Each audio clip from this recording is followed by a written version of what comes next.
Substantiate any kind of voter fraud.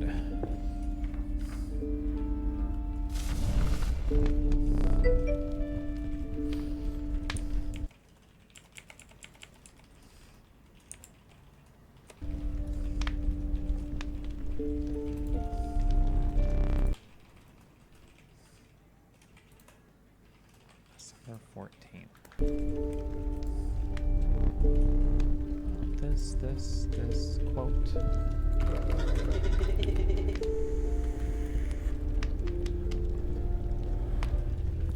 Bill Barr.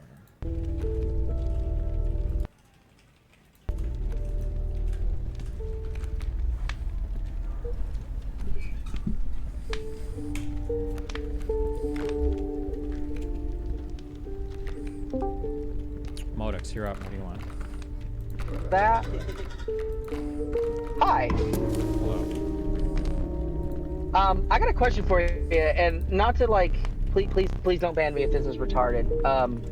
But the whole difference between the way that Doc and Ava have been covered, do you think that like in the public discourse, that calling somebody a pedophile should be defined by something that you are, evidenced by your interests, or by something that you do, as in like, for instance, acting towards the goal of having a sexual encounter with a minor? The pedophile is like a term that's just been blown so the fuck far out from anything. I don't know. I don't think it matters anymore. Fighting over what pedophile means is totally not worth it. I don't think. Okay, that's fair. That's fair. But another thing that I did want to mention is I was talking to a couple of people about your debate with Andrew Wilson, and one thing that I was wondering why you didn't bring up is, you know, he kept making the argument that January 6th wasn't an insurrection. It fits with this other thing. And one question that I thought that might have been good to ask there would be, okay, fine. If you're saying that the definition of what happened on January 6th fits something better, how do you know that's true if you don't have a definition for what an insurrection actually is? He For was instance, yeah, like, but how I can understand what say you're that- saying. I understand what you're saying, but he just like kept dancing around it. There's just nothing. Like, Okay. Because I was saying that like, well, here I've got something for insurrection that's not included in riot, and he just would say, well, actually, I disagree, and then there was just nothing. He was never. You guys are making the mistake of trying to think that like if I would have just asked the correct question, that he would have like been.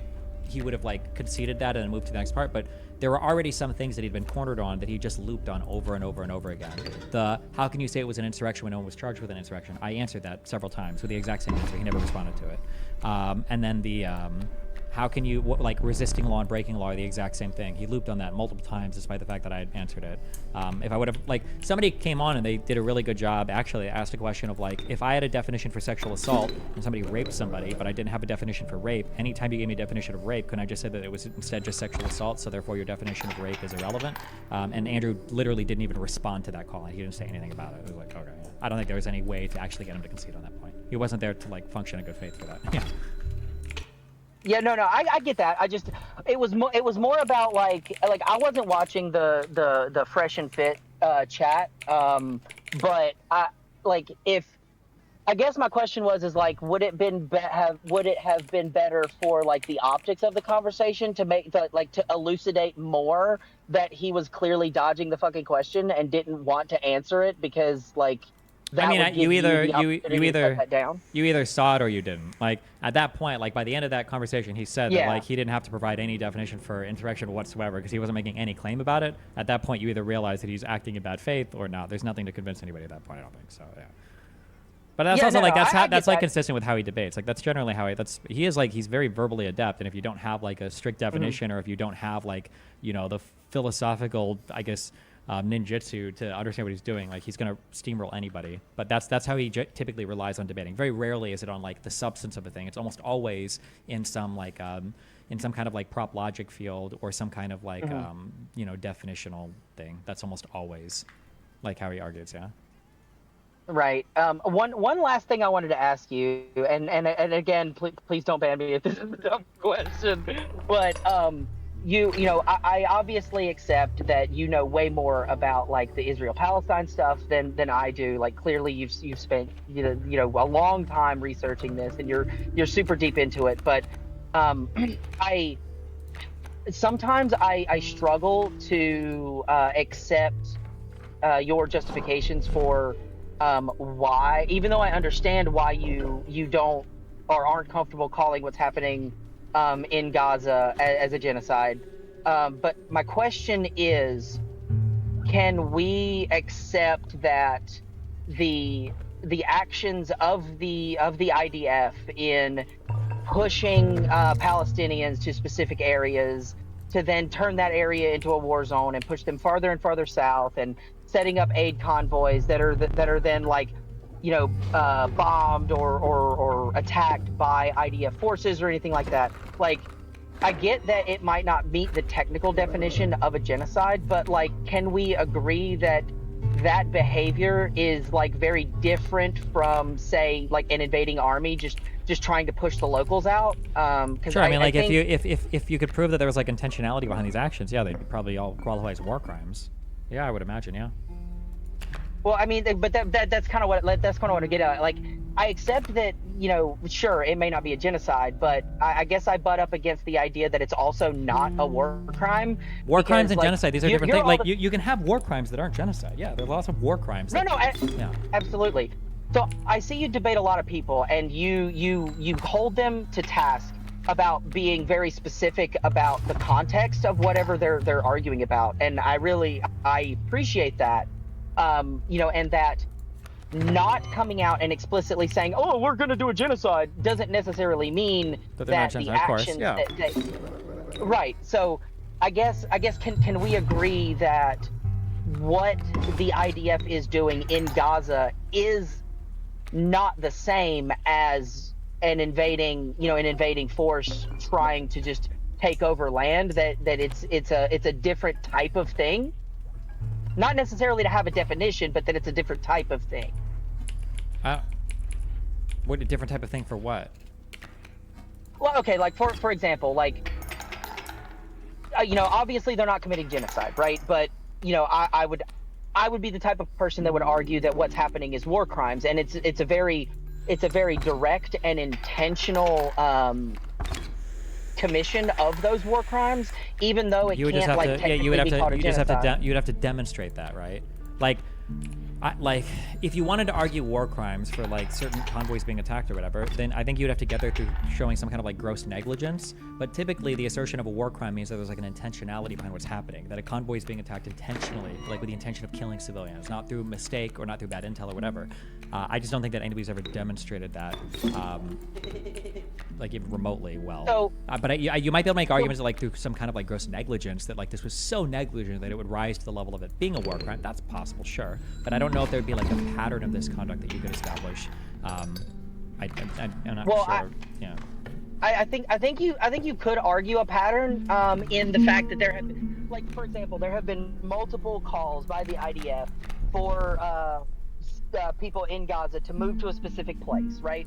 Hey, go here. This is the place that's going to be safe or whatever, and then that's the next place that gets bombed. That's not really, yeah. So people say that. That's just not really true. That's repeated over and over and over again, but it's just not really the case. Like, whether there have been some attacks in areas around the areas where like civilians have been told to go or whatever, like maybe. This has probably happened. Now, Al-Mawasi Beach for several months, I believe, was marked as completely a safe zone. Now, there was reports that apparently Israel attacked at least one time, although I don't know if this was ever substantiated or not. But like, for the most part, if civilians have been told to move, it's because there are areas of high focus for combat to areas of much lower focus for combat. There was never an agreement that the entirety of southern Gaza would not be attacked or bombed. That's never been an agreement ever. The only place that Israel had said was 100% safe up until, I think, a month or so ago, when they moved everybody out of when they moved everybody north, was the Al-Mawasi Beach. But it's not like they moved, like, there's this caricature of them moving a bunch of civilians to one area and then bombing that area. That's never happened. That's just never, ever, ever, ever, ever happened. That's never been demonstrated. I know a lot of lefty dipshits repeat this over and over again. I'm not saying you're a dipshit, sorry, but it's repeated over again, but that's just not true. If that was the case, you would be seeing bombing attacks and shit that were killing thousands of people in a single run, like multiple times, but that's never happened. Okay, well, one final question about that whole situation then. So if we agree that the way that the United States tried to engage with the Taliban in Afghanistan, and then further on in Iraq, like this idea that you can root out terrorism by like door to door fucking engagements, right? Like if we establish that that was bad policy and that was bad practice, then why don't we make the same criticisms of the IDF in Gaza? Because it doesn't seem like this campaign in Gaza is getting them any closer to rooting out Hamas. I mean, they've And it killed a seems lot like of them. unless I that mean, what is the alternative then? What is the alternative way to conduct war? Okay. I guess I don't have an answer for that. Like I'm not an expert in like. And I wouldn't necessarily global expect you to, politics but or I anything don't. like But has that. anybody ever given an alternative? Like, Well, I don't remember anybody giving an alternative in Afghanistan or Iraq either, but there are plenty of people that still criticize. Like, I don't think necessarily that somebody has to have the correct answer in order to criticize what's being done. Like, there are certain situations where you can clearly see that something should be done, something should be done different, and maybe we don't have the correct answer for that right now, and we might not even know what the correct answer is until after it's all said and done. But I think the idea of like not being able to criticize the IDF for the actions they're taking because we can't like supplant that logic with something that is better or more humanitarian, I think that's irresponsible. I mean, people are. You can always criticize the IDF, but the reality is that that military does more than any other military on the planet to try to protect an enemy civilian population. That's true. That's undebatable. Then, if you want to argue that there are more steps that they should take or that they're not doing enough, I mean, I guess you can argue that. But absent having any other ideas, it sounds like what people are just saying is you're not allowed to go to war with Hamas. That's what it sounds like. So, I mean, if nobody has like any other suggestions, and if Israel's already going above and beyond what most nations do when they conduct war, then I mean, what are you supposed to think besides people just saying like, oh, I guess you're not allowed to go conduct warfare here, I guess. Right. I mean, I'm not saying that everybody criticizing the IDF is doing so in good faith. I mean, there are clearly people that, not to mention specific people that clearly support Hamas by like bringing them on their fucking podcasts and shit. But I do think that I don't know. I just feel like there are some criticisms of the IDF that are fair. Like for example, like there's one common criticism made, and again, I don't know how like reliable this is or how reasonable it is, but like the one of the criticisms I hear is that nobody's arguing that the IDF should not be attacking Hamas or should not be trying to root out Hamas, but they're theming indiscriminate aggression against targets in Gaza that are leading to the deaths of, a substantial number of civilians might be worth looking at. And that's probably the one criticism that like I'm not saying I like necessarily agree with it, but like that's one of the things that kind of rubs me the wrong way when it comes to like, yeah, the IDF is doing exactly what anybody should do, and they this and that, and I don't know if I quite vibe with that, knowing like or seeing how indiscriminate those strikes can be sometimes. Okay, sure. I mean, I think it's always good to criticize them, yeah. Okay, well, that's all I had. I appreciate you having me on. Thanks, buddy. Love you.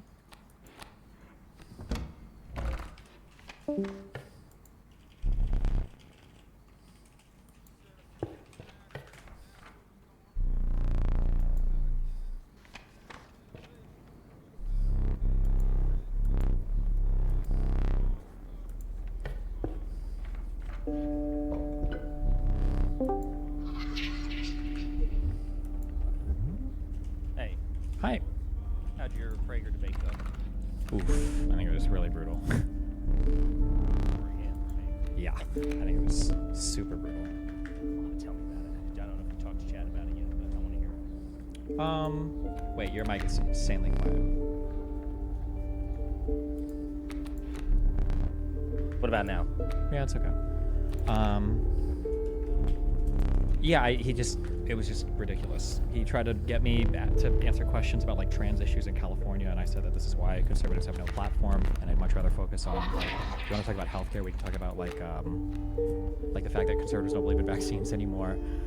He wanted to talk about like how sanctuary cities were contravening immigration policy, and I told him that that's not what a sanctuary city is, and then he asked me for an explanation, and then I gave like a 30-second explanation, and then he said, okay, whatever, and then we moved on. It was just like a really brutal, I just don't think he had much of an idea of what he was talking about. He didn't have a response for almost anything that I brought up.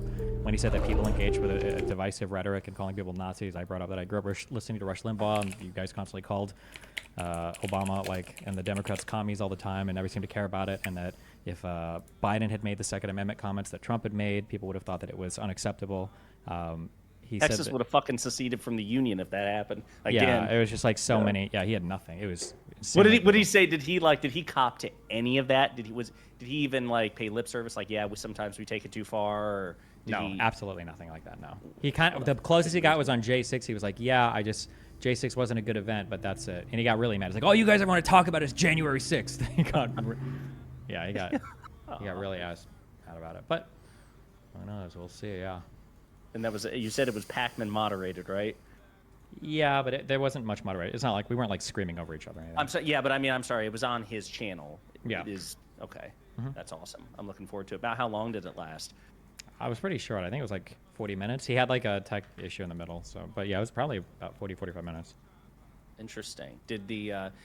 Were there any comments made by him about your rhetoric? Because I assumed that was the predicate for this, that the spicy comments that you've made, and that's why some of these people are coming out of the woodwork to challenge you.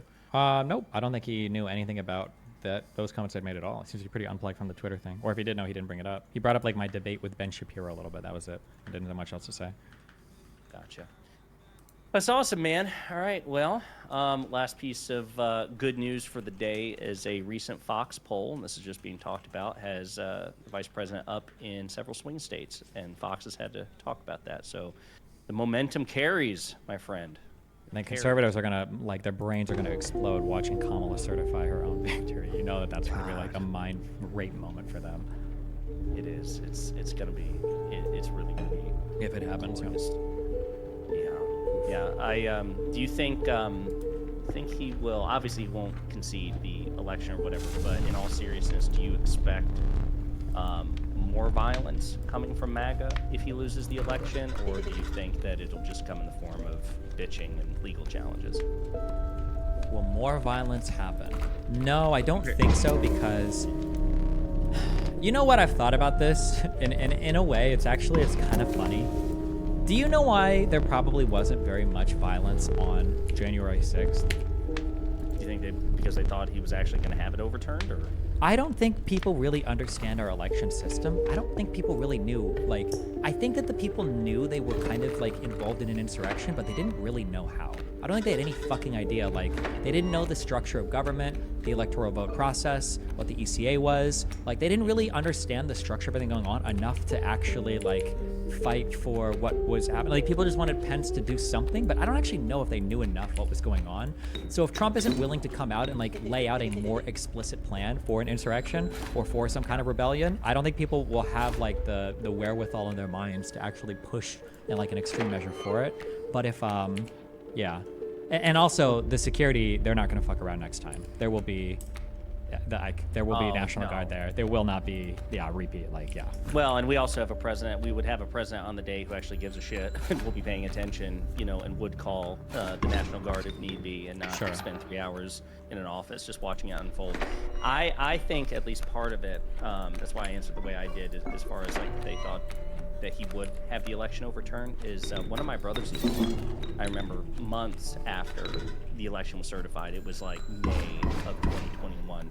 He was convinced that there would still be like post-election legal challenges and that Trump would be restored to the White House. And if you watch like Pac-Man interviews with Trump supporters or TYT interviews with Trump supporters, there were people years into Trump's presidency who thought that was going to happen, that somehow Biden was just going to be evicted by the Supreme Court and Trump restored. So I think that might play a role in it as well. Yeah, now it's just going to be like all the court cases rolled into one for challenging both elections. Exactly. All right, buddy. Well, I'm looking forward to seeing this. So did he give you any idea when it would be unveiled or go public? I think he said next week. Oh, do you think? I feel like I'm legitimately gonna get killed. Tell me if you think that this is worth me. Hold on.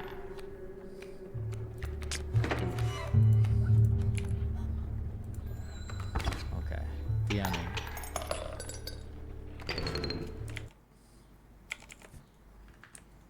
Look at this left video. Tell me if you think this is worth me fighting about.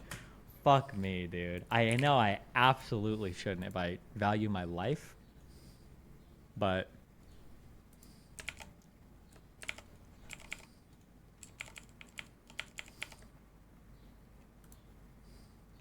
when you wait. Let me know when you've clicked that. Actually, click that left video, okay? Okay. Okay. When you click that left video, go to 47 seconds, all right? Okay. Are you at 47 seconds? Mm-hmm. Do you see in the bottom left the guy with the white hat on and the gray shirt?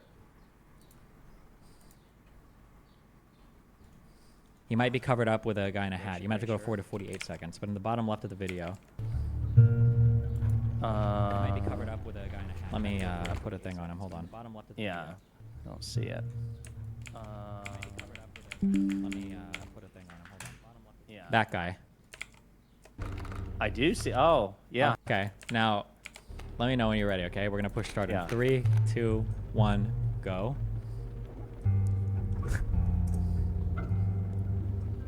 And then boom, that's his his hat coming off. Do you see what he's doing at 48 seconds and onwards? Do you see what happens? Well, he gets the camera pans and this Yeah. like bigger guy in the black shirt and the blue hat obscures him. Yeah, but what does it look like he's doing as everybody else is getting down? Yeah, it looks like he's standing still with his arms outstretched. To Yeah. record. There are other videos of this, but I don't know if I want to start looking into it, because if I do, I'm going to want to say something. But, like, have you heard anything about this? No, I haven't. That's why I was kind of laughing when you brought this to my attention, because, yeah, man, I don't know. I don't know if it would be worth the potential risk to your health to go down this particular rabbit hole, especially when you've been so productive in other anti-Trump areas. But I will say, and kind of tangentially related to this, is, the FBI director kind of kicked a hornet's nest. I don't know if you saw this, Christopher Wray, because he said during a congressional hearing that it hasn't been confirmed That it was the Trump bullet and it actually hit wasn't by a shrapnel. bullet. Yeah. Yeah. And people are losing their shit. I'm not ballistics expert by any stretch, and I've only fired a gun like twice in my life. It's somebody who lived in Kentucky, kind of like a bad son of Kentucky. But do you think it's likely that Trump was hit with a bullet, or do you think it's possible that it was shrapnel from something else? I mean, either are possible. I have no idea. It seems highly unlikely that a bullet would have missed like that little bit, but it seems even less likely that shrapnel would have deflected and hit him in that precise area. So it seems more likely that a bullet hit him than anything else. But I mean, I have no fucking idea. So, or maybe it's more likely that shrapnel did it, because shrapnel would come from multiple places. I truly have no idea. I don't know. Gotcha. Are you surprised that the FBI hasn't determined that yet, just given the high-profile nature of this investigation? I guess I just would have assumed that they would have had a definitive answer by now. It's possible that it's not possible to determine that. I have no idea. I don't know. Yeah. All I would say is I might pocket this one. Although you are a glutton for punishment, so it would definitely get clicks if you were to go down this particular rabbit hole. All right. Yeah. All right, buddy. You have a good one. Take care. Bye.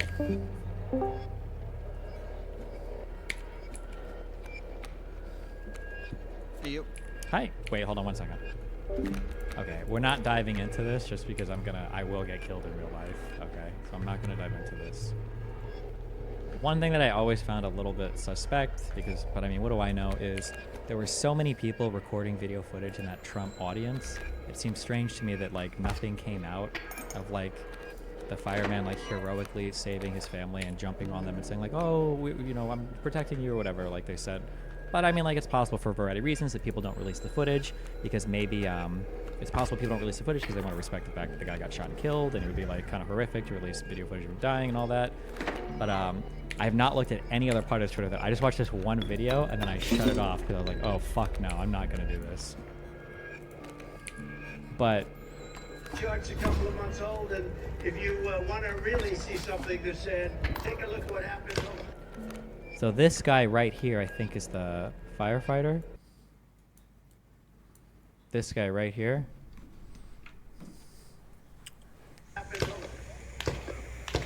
Build that wall! Now, it's possible, I can't see what's happening here, that maybe at this point, maybe he does jump on his family or say get down or whatever, but it kind of looks like what's happening. The reason why he ends up getting hit is because he's just staying up to record the whole time. Now, maybe there is like a 2 to 3 second video thing here where he's blocked, and there might be footage from another angle, but like you can see him right here where there's a shot and he's sitting up there to record. Now, but again, right here, we can't see him at all. So maybe at here, he's like telling his family to get down. He's got seconds here to do it. But then after these shots, then his hat flies off. I'm pretty sure there are other angles. I don't want to look. I don't care. This is not my flag to carry. Okay?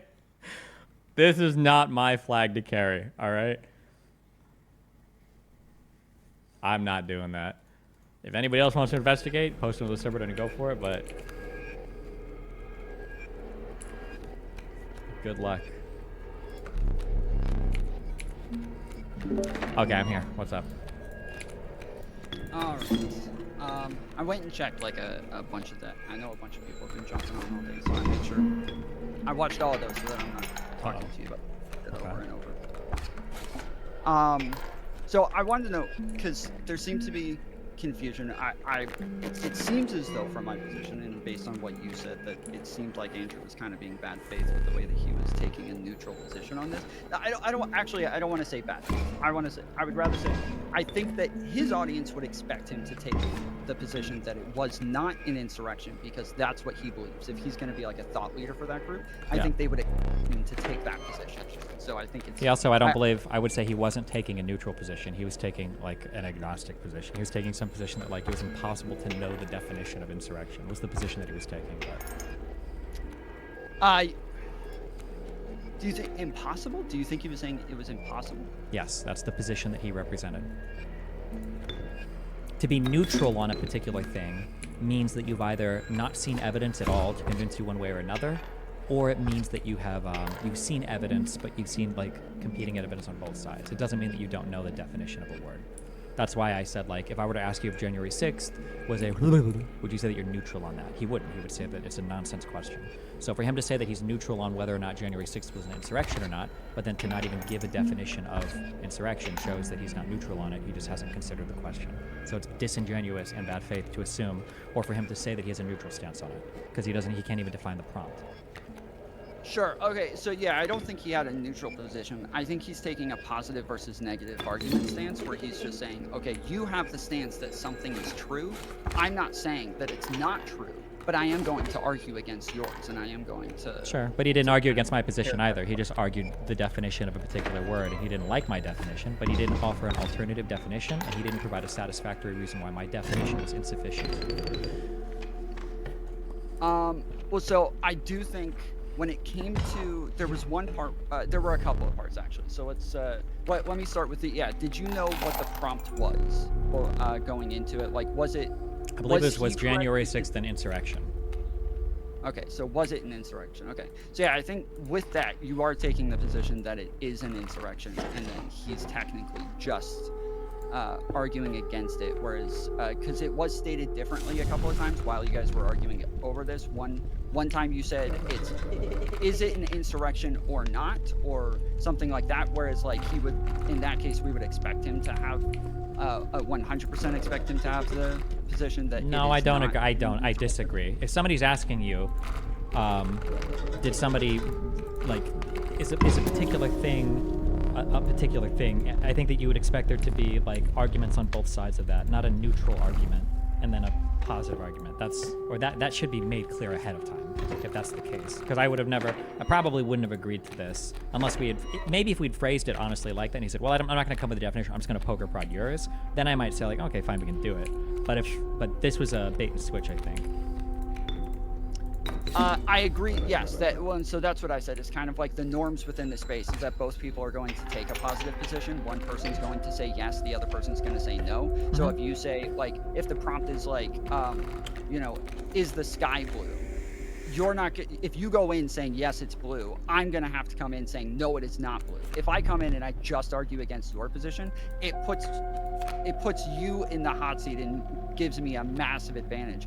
But I do think somebody brought this up earlier, and I moderated this debate for you and Alex, and I thought your position was kind of fair, where you're saying, well, I'm not taking a position one way or the other as to whether or not Israel has committed war crimes. I'm just saying there hasn't been sufficient evidence, and so I'm going to allow you to present the evidence, and I'm just going to argue against it. Correct. And I think Alex's position was, well, he thinks your position is actually, you're saying there isn't sufficient evidence and that there are not war crimes, and therefore you should actually hold that position and argue it here. But you kept saying that's not my position. Because it wasn't my position. That's right. Yeah. Right. So that's what I'm saying is that I think like that's my issue is that if hold on. If it is the That's position this that is it not is no. Wait, argue. stop. This is not comparable to the argument that I had with it's not comparable to the argument that I had with Andrew.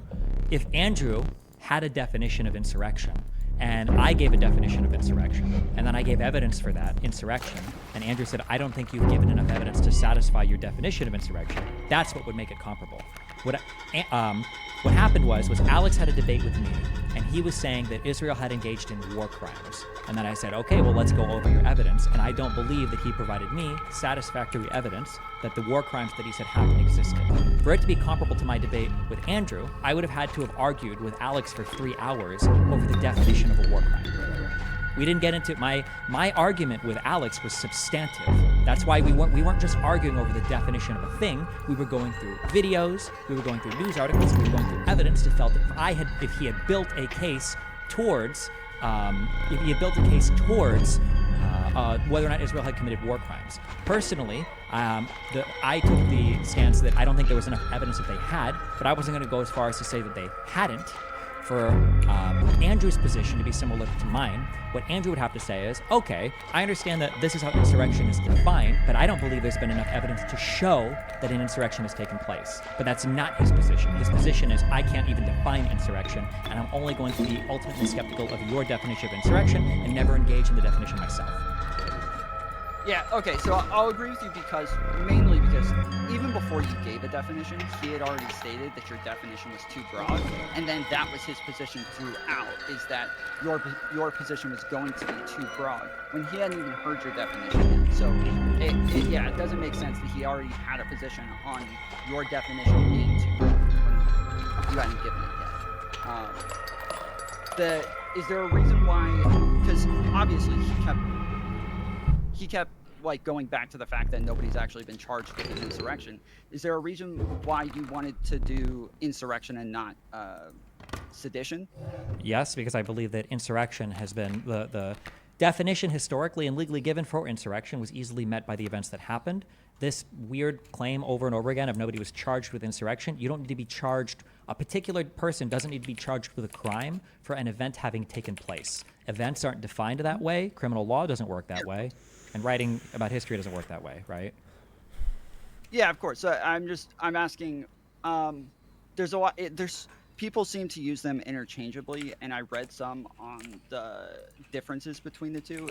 Do you think that there is like a substantive difference between the two that made you really feel like insurrection is like the important one to argue? Yeah, because insurrection involves an element of violence, and insurrection involves violence, and there was very clearly like a huge degree of violence on the day of January 6th. Okay, yeah, I guess sedition is generally just going to be the plotting for some sort of overtake, and then the insurrection is going to be the action of actually trying to take over. Maybe. I don't know if I don't know if they were gonna. I don't know if the goal was to take over the government. That would be more like a coup or maybe an insurrection that leads into a full-scale rebellion. I think that they were there because they wanted to resist the counting of the electoral votes. They didn't want the electoral votes to be counted. Congress was counting them on the 6th. Donald Trump was telling them that they needed to pressure them not to count the electoral vote, and that President or Vice President Pence needed to stop the counting of the electoral vote. So that's the federal law that they were there to resist the enactment of, and to resist the procedure of carrying out. Yeah, sorry. When I say take over, I don't mean like actually taking over the entire government. I mean like taking over enough to impede government processes. And so when there was one example that he gave that while I was reviewing the debate on my channel, I actually thought that this was a fairly good challenge. But when you gave your rebuttal, you totally changed his hypothetical. And so I wanted to know, did you know that when he gave the abortion clinic example, that you drastically changed it once you engaged with it? No, I don't remember. Okay, so his initial example was if there were people rioting at an abortion clinic because they want abortion to be overturned, and we just assume that there's a federal law that was passed and they're, I don't know, like holding people hostage at an abortion clinic or whatever, would you consider that an insurrection? Because it would seem to meet almost all of your criteria. So the issue was, assuming that there's like a federal thing here, I'm pretty sure that the part where you, let me see if I can find this doc. I think that the part where you're like resisting the execution or carrying out of like a particular law, I don't think it has to be against like a federal entity, or it has to be against like a state entity or whatever that's like enacting or doing that particular law. Like for the Whiskey Rebellion, they were literally fighting against like the tax collectors that were coming to collect the tax. If you like authorize somebody to do something legally and then you go and like insurrect or you go and riot against those people that are doing the thing, but they're not like members of government or something, I don't know if it counts as an insurrection at that point. I don't think it does. Yeah, but the part where it's actually like interfering with government laws, where you're like doing this for the purpose of interfering with the government law, and over when he would keep giving like, oh well, rioting is the same thing, you would say, well, it's the purpose of what it is that you're doing. It's for the goal, and if the goal is now to interfere with some sort of law, then that's what the difference is. So when he gave the abortion clinic example, that seemed to now include the aspect of interfering with a governmental law, but it doesn't actually, like when we think of this in a it seems I'm looking at I've got a quote from Judge Curtis and Judge Field and William. Okay, so I'm reading from this paper. A quote: an insurrection against the United States required resistance to any statute or some public law of the United States, end quote. Curtis reminded a grand jury, quote, the law does not distinguish between a purpose to prevent the execution of one or several or all laws, end quote. An insurrection could be directed at a legislature as well as at executive officials. William Rawle declared an effort to, quote, coerce repeal of a general law, end quote, to be, quote, an overt act of levying war, end quote.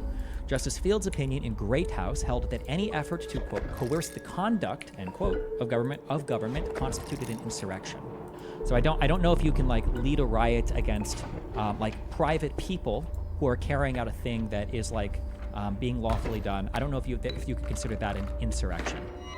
So like if for instance, let's say that somebody coercing the conduct directed at a legislator or officials. But it's not directed at, it's the violence is directed at private citizens that are doing it there, right?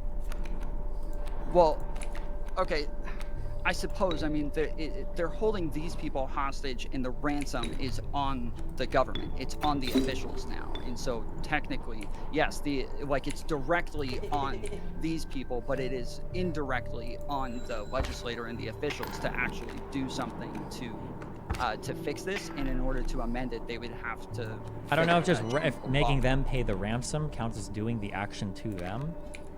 But I mean, like, I don't think I would agree with that, but even if I were to grant all of that, all I'm going to say is then fine, I guess we could count that as an insurrection, I guess. Yeah, so that's more so what I'm wondering is that, like, because within your definition, it seems to meet the requirements.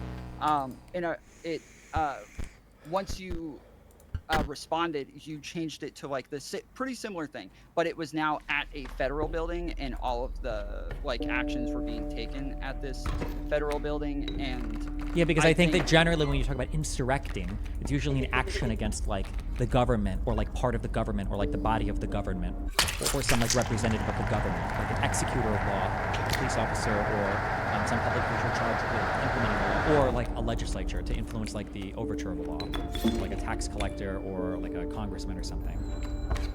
Like right. Nobody in an abortion clinic is passing any laws or is like the executor of a law. They're just doing things that are lawful, right?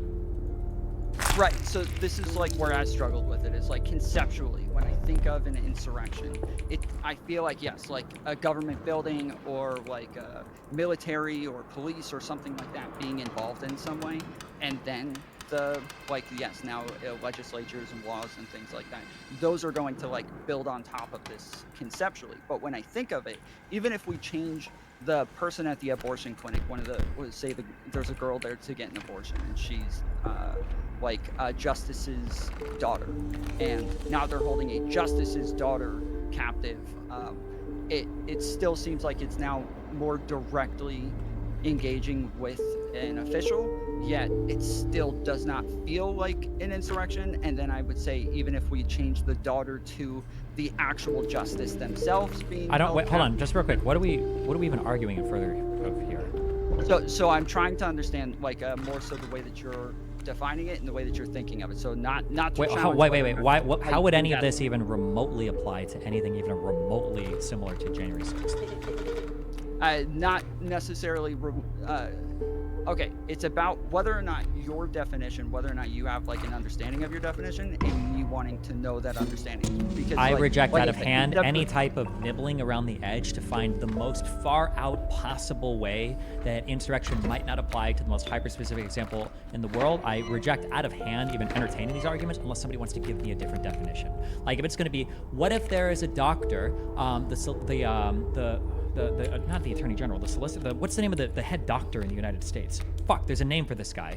But like, what if that was the doctor performing the abortion, but it was in Puerto Rico, or no, but it was in Okinawa, Japan, but it was on a U.S. military base, and there were only two people insurrecting, but one was a half Japanese citizen and half U.S. citizen, but the violence that they were doing was harikari and seppuku, which isn't violence in an American sense, but it's like, I reject. Out of hand, I reject any type of weird nibble around the edges. Whatever we're talking about for J6 is way, way, way over this like insanely weird nibble at the edge. The only way that I would entertain an argument like this is if somebody even had a remotely competent or coherent definition of insurrection that they wanted to suggest instead, or is your position that there is no such thing as insurrection, and whenever anybody historically wrote about the term insurrection, they were just writing nonsense?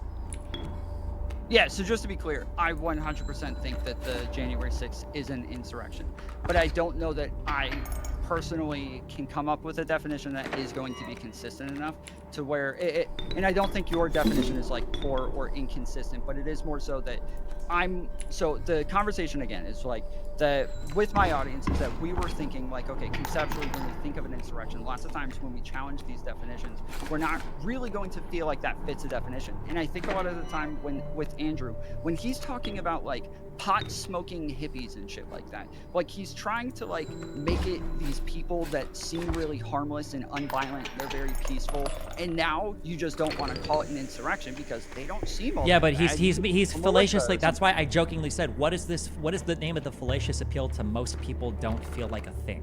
Like that's not a real argument. That's not an argument made in good faith, right? What if a grandma wanders into a store and she'd been told by her children that it's actually okay to walk out of the store with a PS4, and she does it? Like, well, does that actually count as stealing? Does she really feel like a thief to you?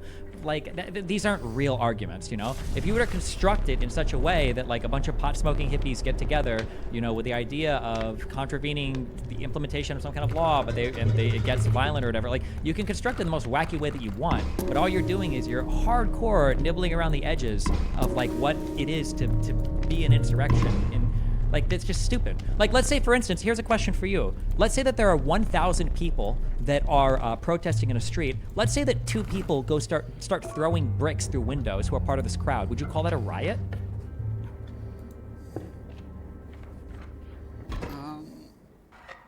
And then regardless of what you say to that, I'm going to say, well, what about 3 people? What about 4 people? What about 5 people? Like at some point, you're going to have to concede, okay, well, if 500 people are doing it, yes. But if you can't give me the exact amount, does that mean that riots don't exist?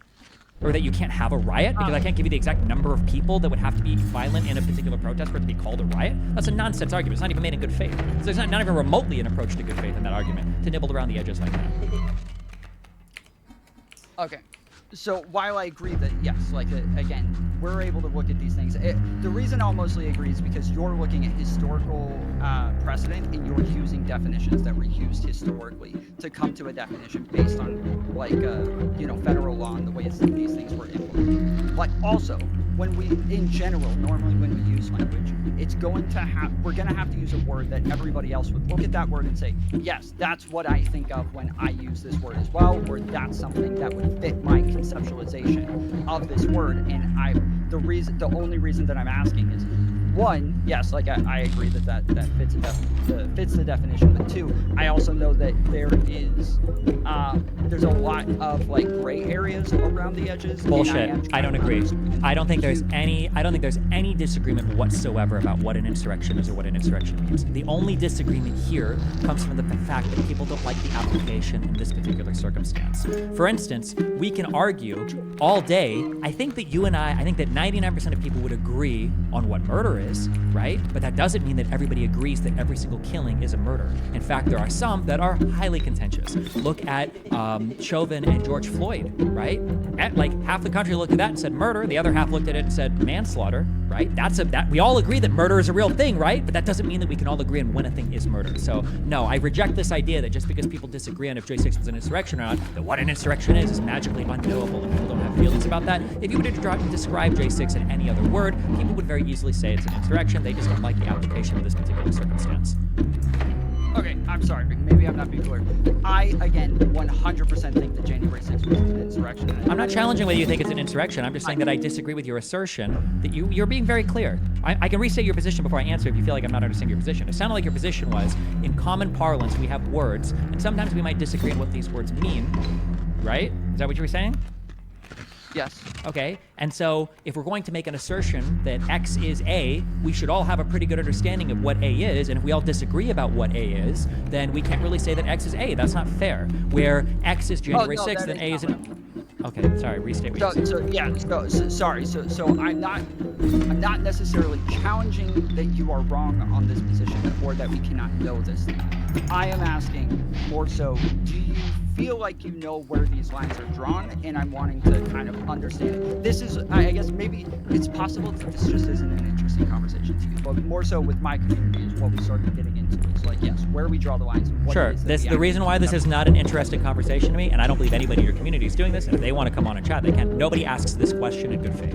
This is not true, okay? When Loki wagers his head to a bunch of dwarves and then he loses while gambling, and then they go to cut his head off, and they're trying to figure out where exactly his head begins and his neck ends, and they can't figure it out, and Loki says, oh, well, guess you can't cut any part because I didn't wager any part of my neck. That's not Loki acting in good faith. It's him tricking the dwarves so that he doesn't lose his head after a night out gambling, okay? This challenge to J6 being an insurrection by not having the exact precise definition of what an insurrection is, you would never, ever, ever ask for this standard of evidence in any other definition of any other event ever. There is not a single person that can give me the exact definition of a riot. When does a protest become a riot? When does a collection of people who are unhappy become a protest? When does when does a sexual assault become a rape? Or when does second-degree murder become first-degree murder? Or when do, there's things that are legally defined that are up to juries to decide. There are things that are a little bit ambiguous around the edges. The idea that you have to have some rock ultra fucking solid definition of a thing that survives to extreme scrutiny at every single extreme example of a given thing, that is a standard that isn't applied to any definition of any term ever at any point in time. So unless you want to say I can actually give you the precise definition of a riot, then I will never say that I need to give you the exact precise around the definition or around the edges definition of an insurrection. Yeah, again, I'm not challenging your definition, and I'm not saying that it's wrong. I'm asking if, I was asking, yes, where you actually think the lines are drawn and what it is that you think would or wouldn't qualify as a... I've already given all of that, though. That is not, yes, but that is not to extend to say, well, now what it is that you're saying about January 6th isn't an insurrection. I'm more Well, so sure, but asking even- about the aspects of what it is that you're giving, and then trying to understand where you would draw those lines, literally just for the sake of understanding the word of insurrection, and especially with all of the research that you've done on this, I think that you would be the person's brain to pick on this, because I am asking the question in good faith, and I do think it's an interesting question. But yeah, like it's Okay, I not mean, wait, to okay, so you can, destroy okay, anything about sure. January So 6th. okay, so you can try one more time, and I'll tell you how I evaluate it. Okay, ask me a question Okay, for so, what is an insurrection, and then I'll run through each of these points, and I'll try to, like, in my mind, I'll try to make sense of it for how I would evaluate. Go ahead. Okay, so one of the things that Andrew brought up a couple of times is like state examples. Do you think that states could actually apply as insurrections? I don't see why you wouldn't be able to, but I don't have historical examples of that. So now I'm going to go on like the definition that I have here that's constructed. But my understanding is like all of the historical aspects and elements that were used to build this understanding of what an insurrection is are elements that come from federal law or insurrections against the United States of America. Much the same that if we were to talk about treason, I'm not familiar with treason being any state crime. I don't know if you can commit treason against the state of Arkansas, but maybe you can. But I don't see why I couldn't apply this insurrection definition to a state if you wanted to. So we can do that, sure. Okay, so you don't think states are out of bounds? So when we go back, I guess then to the example that Andrew gave. No, wait. where Just you give me a clear example, and I'll go through it. Don't reference Andrews. Give me a clear example, and I'll ask, and I'll tell you how I would run through this. Yeah. Okay, let's say there are a bunch of random people being held hostage, and I'll change this in just a second. But there's a bunch of people randomly being held hostage at their homes, and they're being held hostage in order for Congress to not verify the votes on January 6th. Is this still considered an insurrection? Okay. Random people are being held hostage by whom? A militia. Okay. Random people held hostage by a militia to get Congress to not certify the vote. That's our question? Yes. Okay, so we have an assemblage of people. I guess.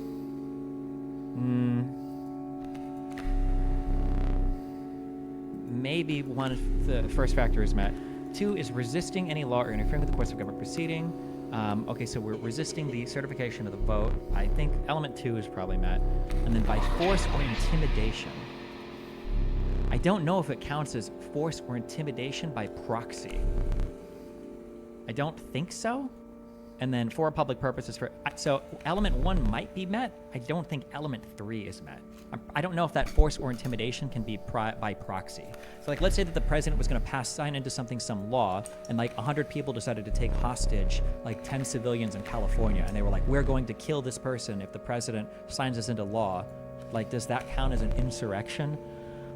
Yes, it's indirect now because it's not actually, the force and intimidation are not actually being placed on anybody in government or a government building in and of itself. It's being placed on somebody else, and so therefore that kind of changes it.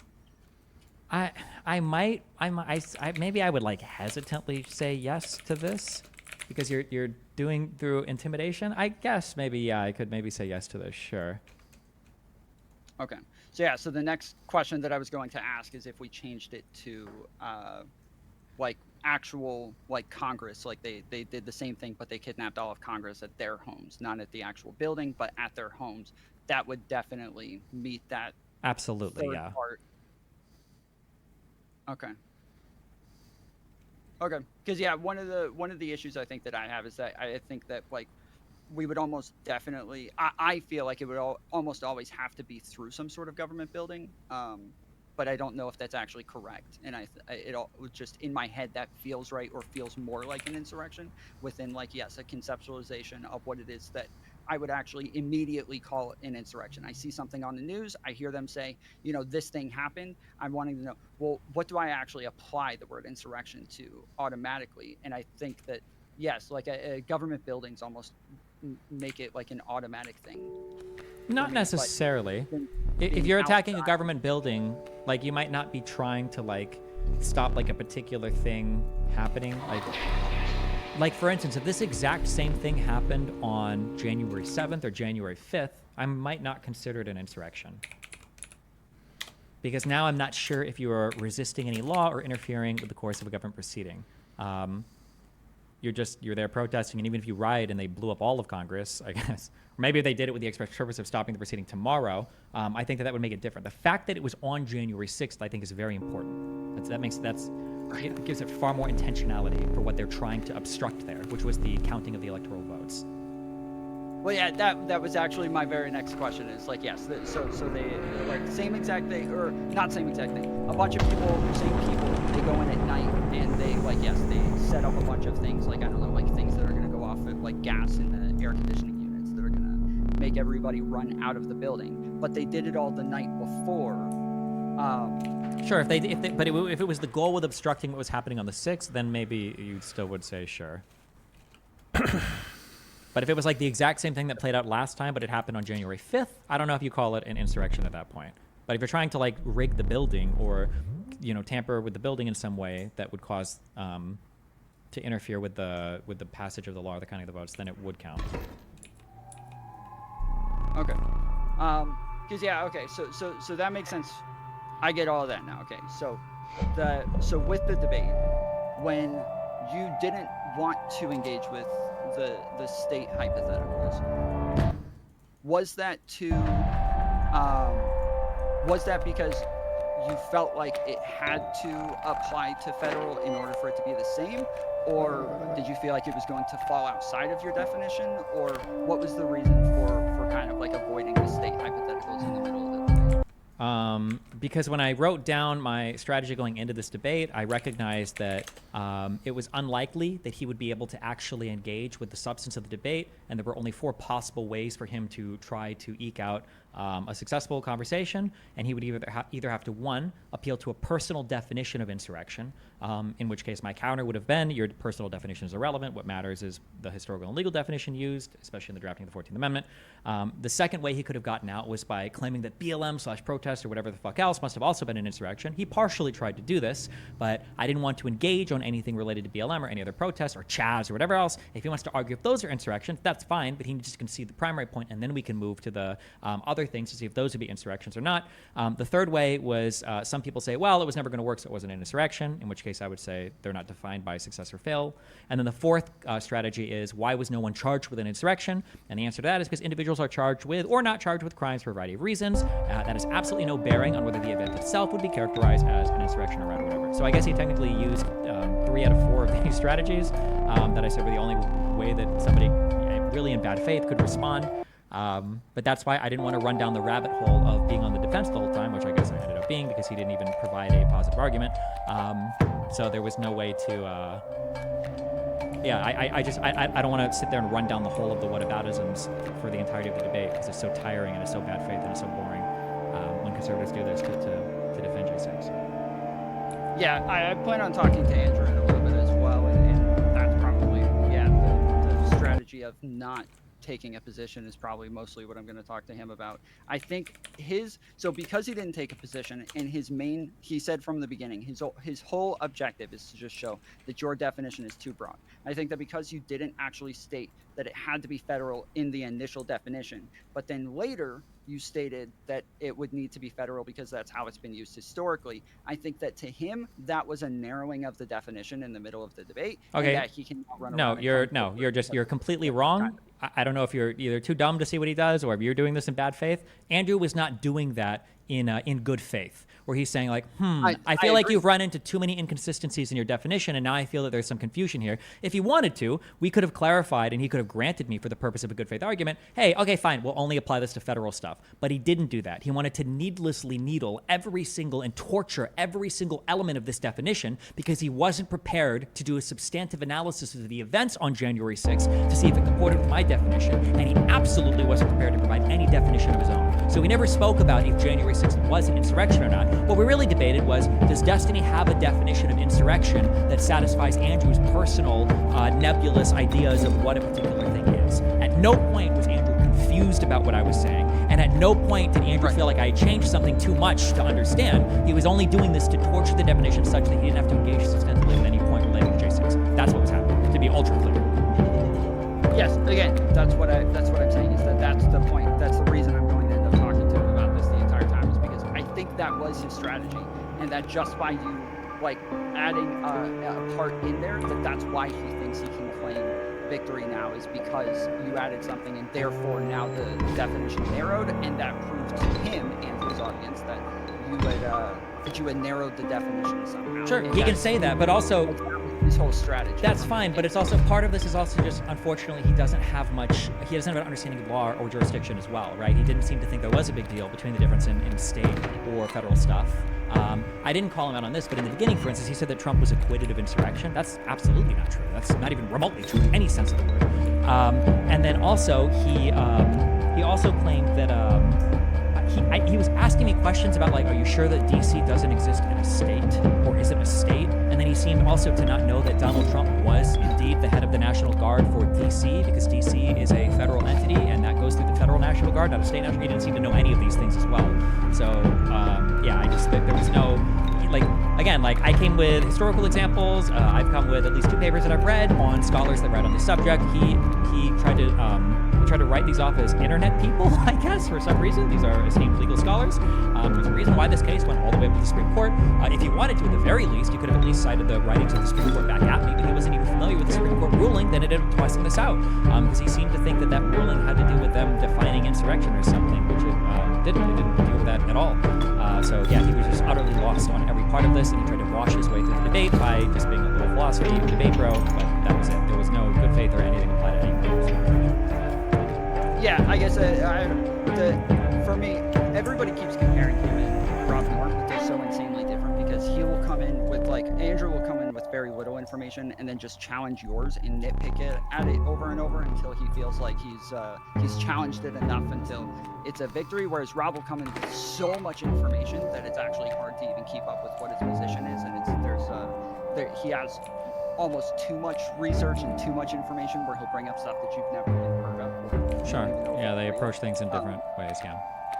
Oh, and then also, too, we were talking about January 6th, which was an insurrection on the federal government. I shouldn't need to expand or narrow or whatever, talk about if my definition would apply to state governments. If we were having a debate on whether or not somebody engaged in first-degree murder or second-degree murder in the state of Nebraska, I shouldn't have to explain whether or not that second-degree murder charge is written the same or differently in, the state of Florida or some other place. That I shouldn't have to do that. We were talking about it was January 6th an insurrection. My definition of insurrection need only apply to federal land. Like, we only have to talk about an insurrection against the U.S. government. Appealing to some state definition, it has nothing to do with what's going on. None of this has to do with the state. So it was all of these were red herrings and deflections. In general, in this specific scenario, I might agree, but I do think in general, somebody challenging the consistency of your definition is important, especially if you're arguing over the definition. He wasn't arguing over the definition, so it doesn't matter. But in general, I would say that, yes, somebody challenging the consistency of your position is important, in that unless your definition is hyper-focused where it only fits federal. If my grandma had wheels instead of legs, she would be a bicycle. I don't know what the point is of what you're saying. I don't know why you're saying, like, well, yeah, but in general, we're not talking about in general. We had a particular debate on whether or not January 6th was an insurrection.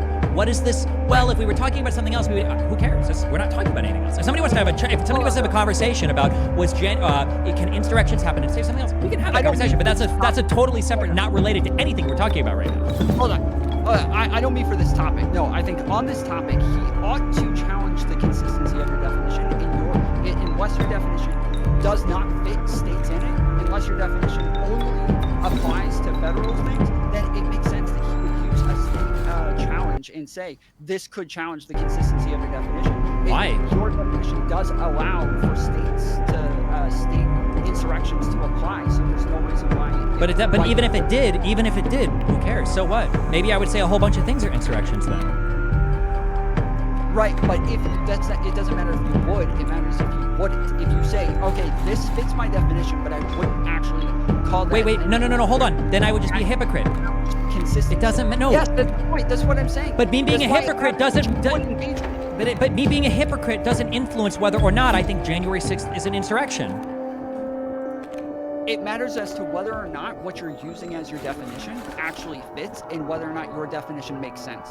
It does. It like your definition ought to be consistent and you ought to hold. No, that hold on. First of all, cannot- no, hold on. You understand that second-degree murder is defined differently across every single state in the United States, right? That there are different charges for similar types of crimes, or that they're written differently. There is absolutely no rule saying that the U.S. federal law, and not to mention the fact that that's not even true. That if you can go and find like insurrection Florida, and you can look up crimes for insurrection in Florida, and the way that these are written in state statutes are not the same as it's written for a federal statute. Definitionally so. So if no, you're the saying idea that federal law, okay, if you're saying federal law versus state law, then I agree. But I'm saying based on your definition, what definition you're using, you didn't say this is how the state or this is how the federal government currently defines insurrection. You said this is my definition because this is how I see it's historically been used in federal And so now cases, your yes. definition-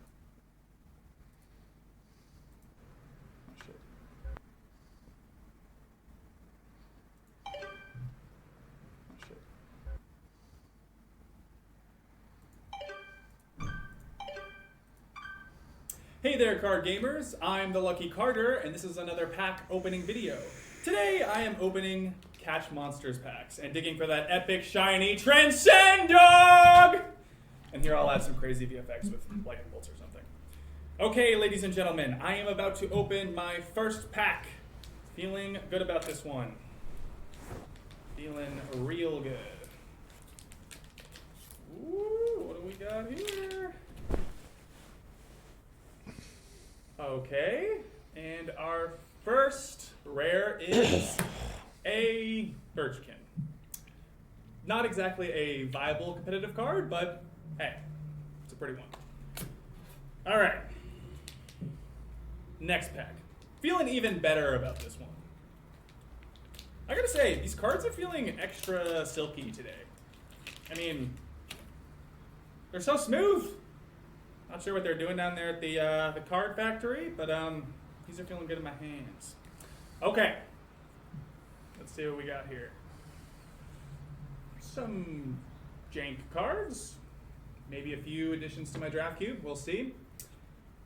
And our rare for this pack is Bandog. Not exactly riveting so far, but we have many packs to go. Next pack, here we come. I'll just cut out this part.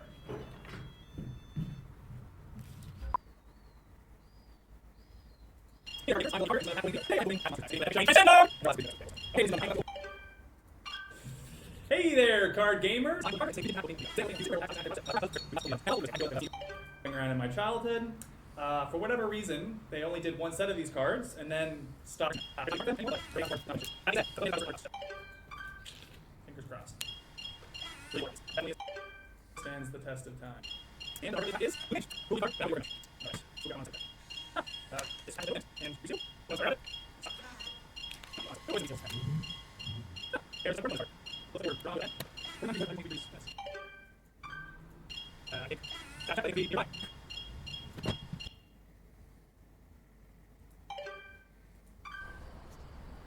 All right, guys, I'm here. What do I like? Angel? Here we go. Yeah. Okay. See you guys. Assuming there is a thing. All right, guys, I'm here. What do I like? Angel? All right, guys, I'm here. What do I like? Angel? There we go. Yeah. Okay. Whew. Getting close. I think. Assuming there is a thing to get close to. This very well may be a massive waste of...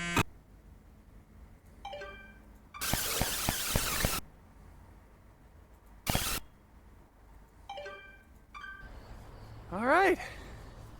That's why you always bring an extra battery, boys and girls. Every time. You gotta come prepared. Okay.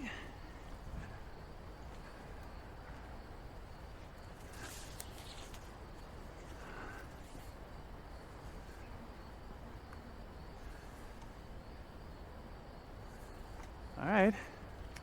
This is it.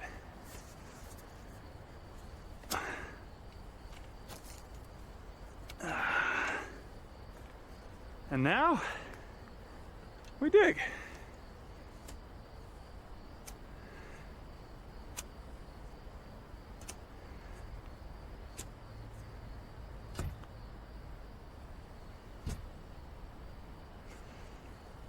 I give a 75% chance it's a rock. But only one way to find out. Is that... Oh my god, you guys, I can't believe it. There's actually something here.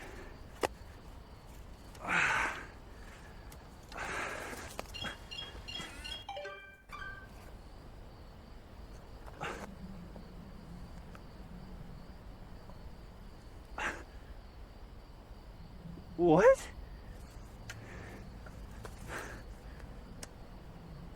What the fuck?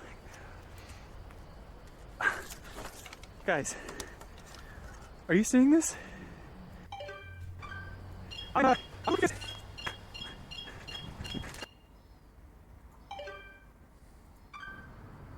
has a floppy disk drive anymore. Okay, $11. Cheaper than a foil steam ball, really. Alright, fine. Wow, great video. Okay, time to figure out what's on this thing.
Yes.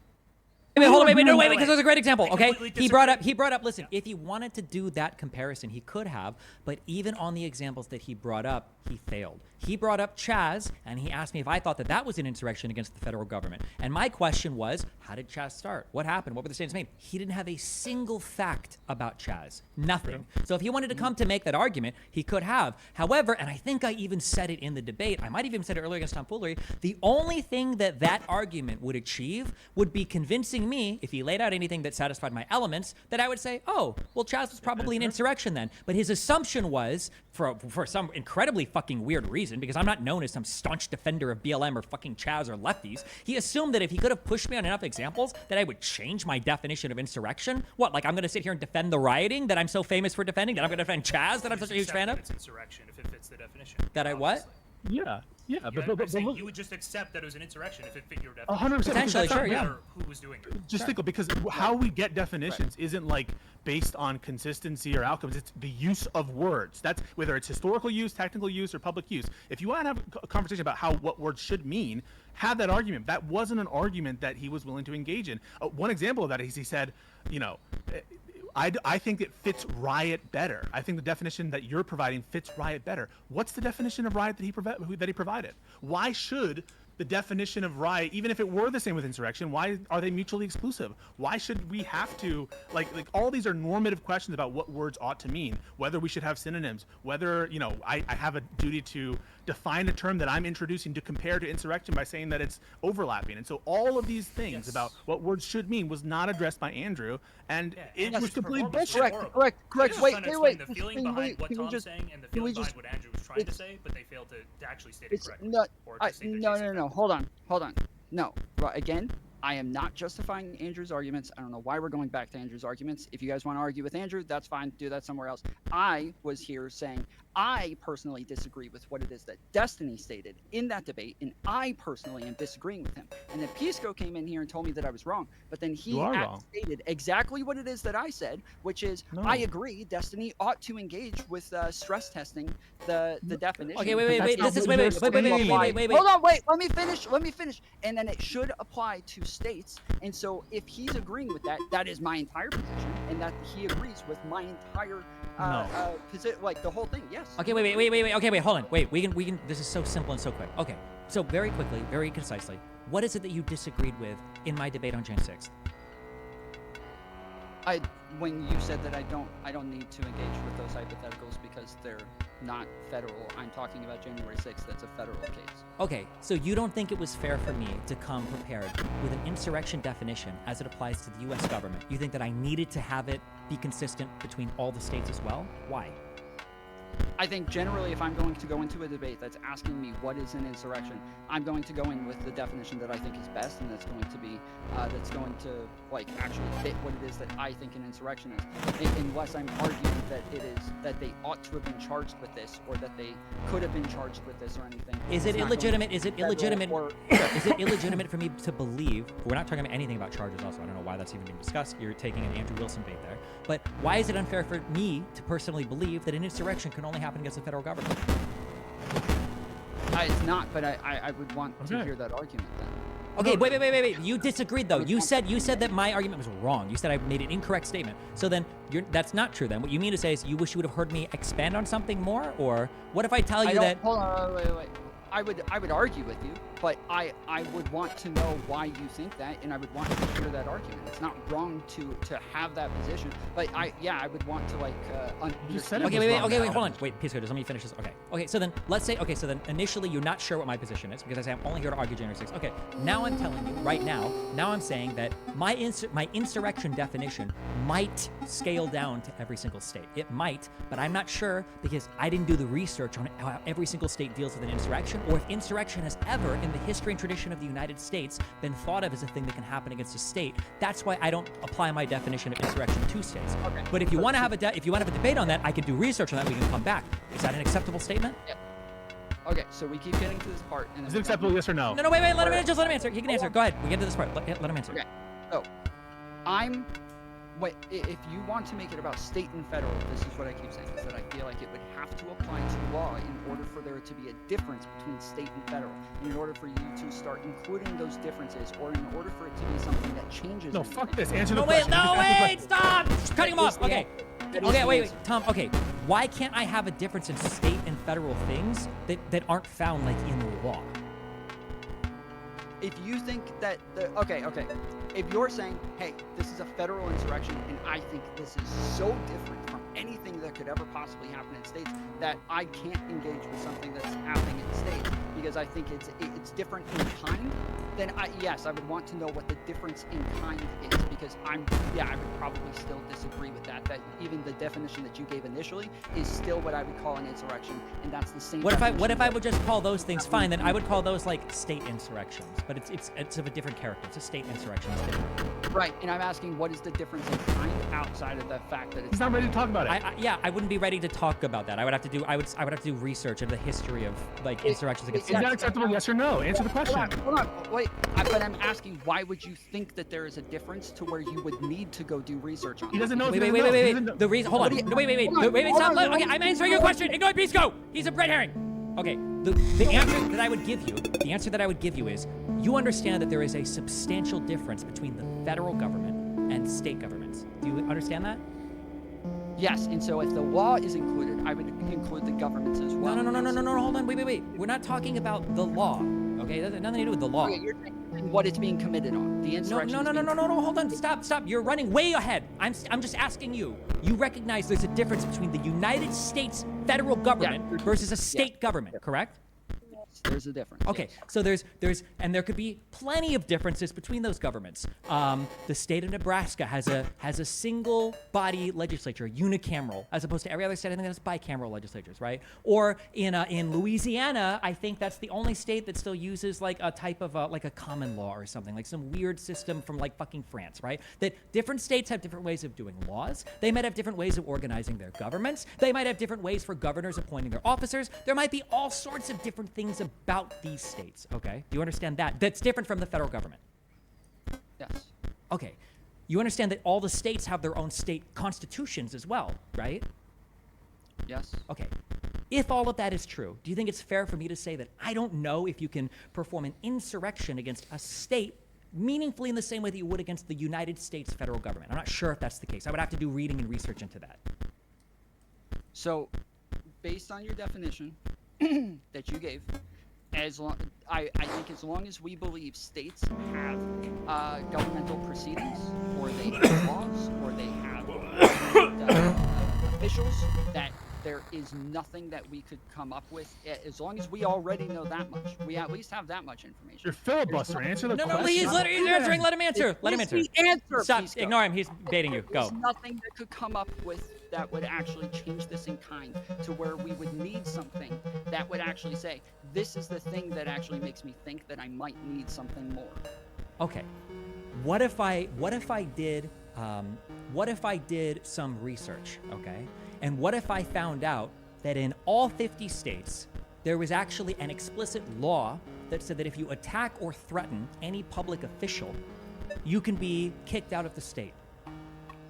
And because of that law that exists in all 50 states, states don't actually have any statutes or any regulations relating to insurrection because they've never needed them. Because if anybody engaged in any violent action against a state official, they're automatically kicked out of the state. What if that was a law? Would that mean that we don't really need a definition, or we don't even need the concept of insurrection in any state? Is that possible? No, we can have the concept one way or the other. Like and this is why I keep saying that. Like, if we're talking about law, then that argument matters now. If the debate is about law, then that argument matters now. But if we're not, and you're giving your concept of insurrection, that I would need a difference in kind that would change this. And if you make it about law, well, then the debate would probably need to be about the law, because that's the kind of difference. Okay, then if that's the line of argument that you want to go down, then what's wrong with me just incorporating my definition of insurrection down to all 50 states?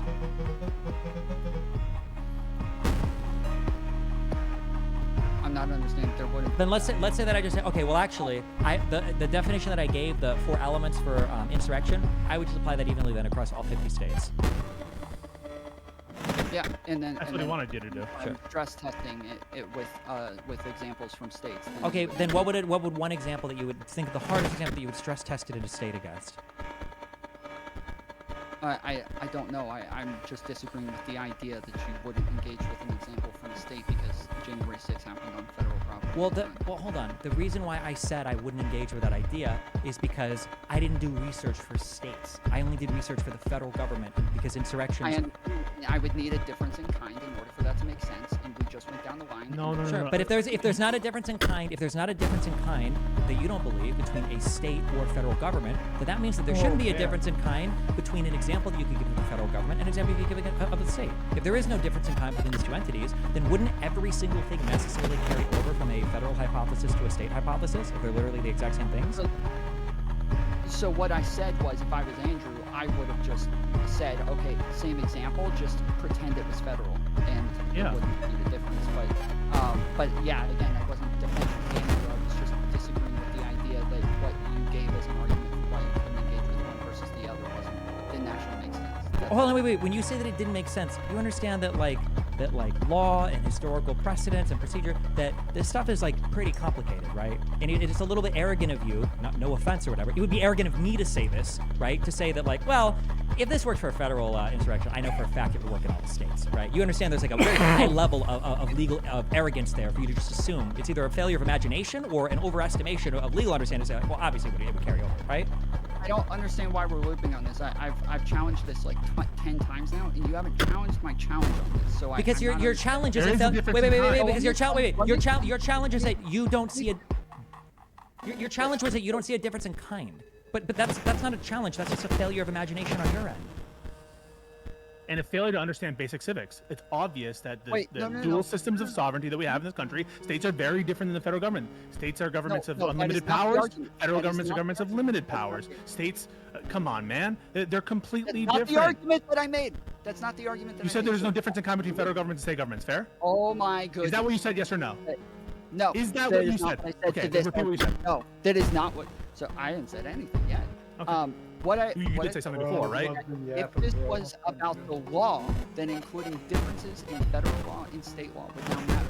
If the argument is not about law, then bringing up these differences to say why. Even as just real quick. It wasn't a difference between federal and state law. It was a difference in federal and state composition. I already told you these are like different things. The federal government is not just a copy paste of the state government, but with just different laws.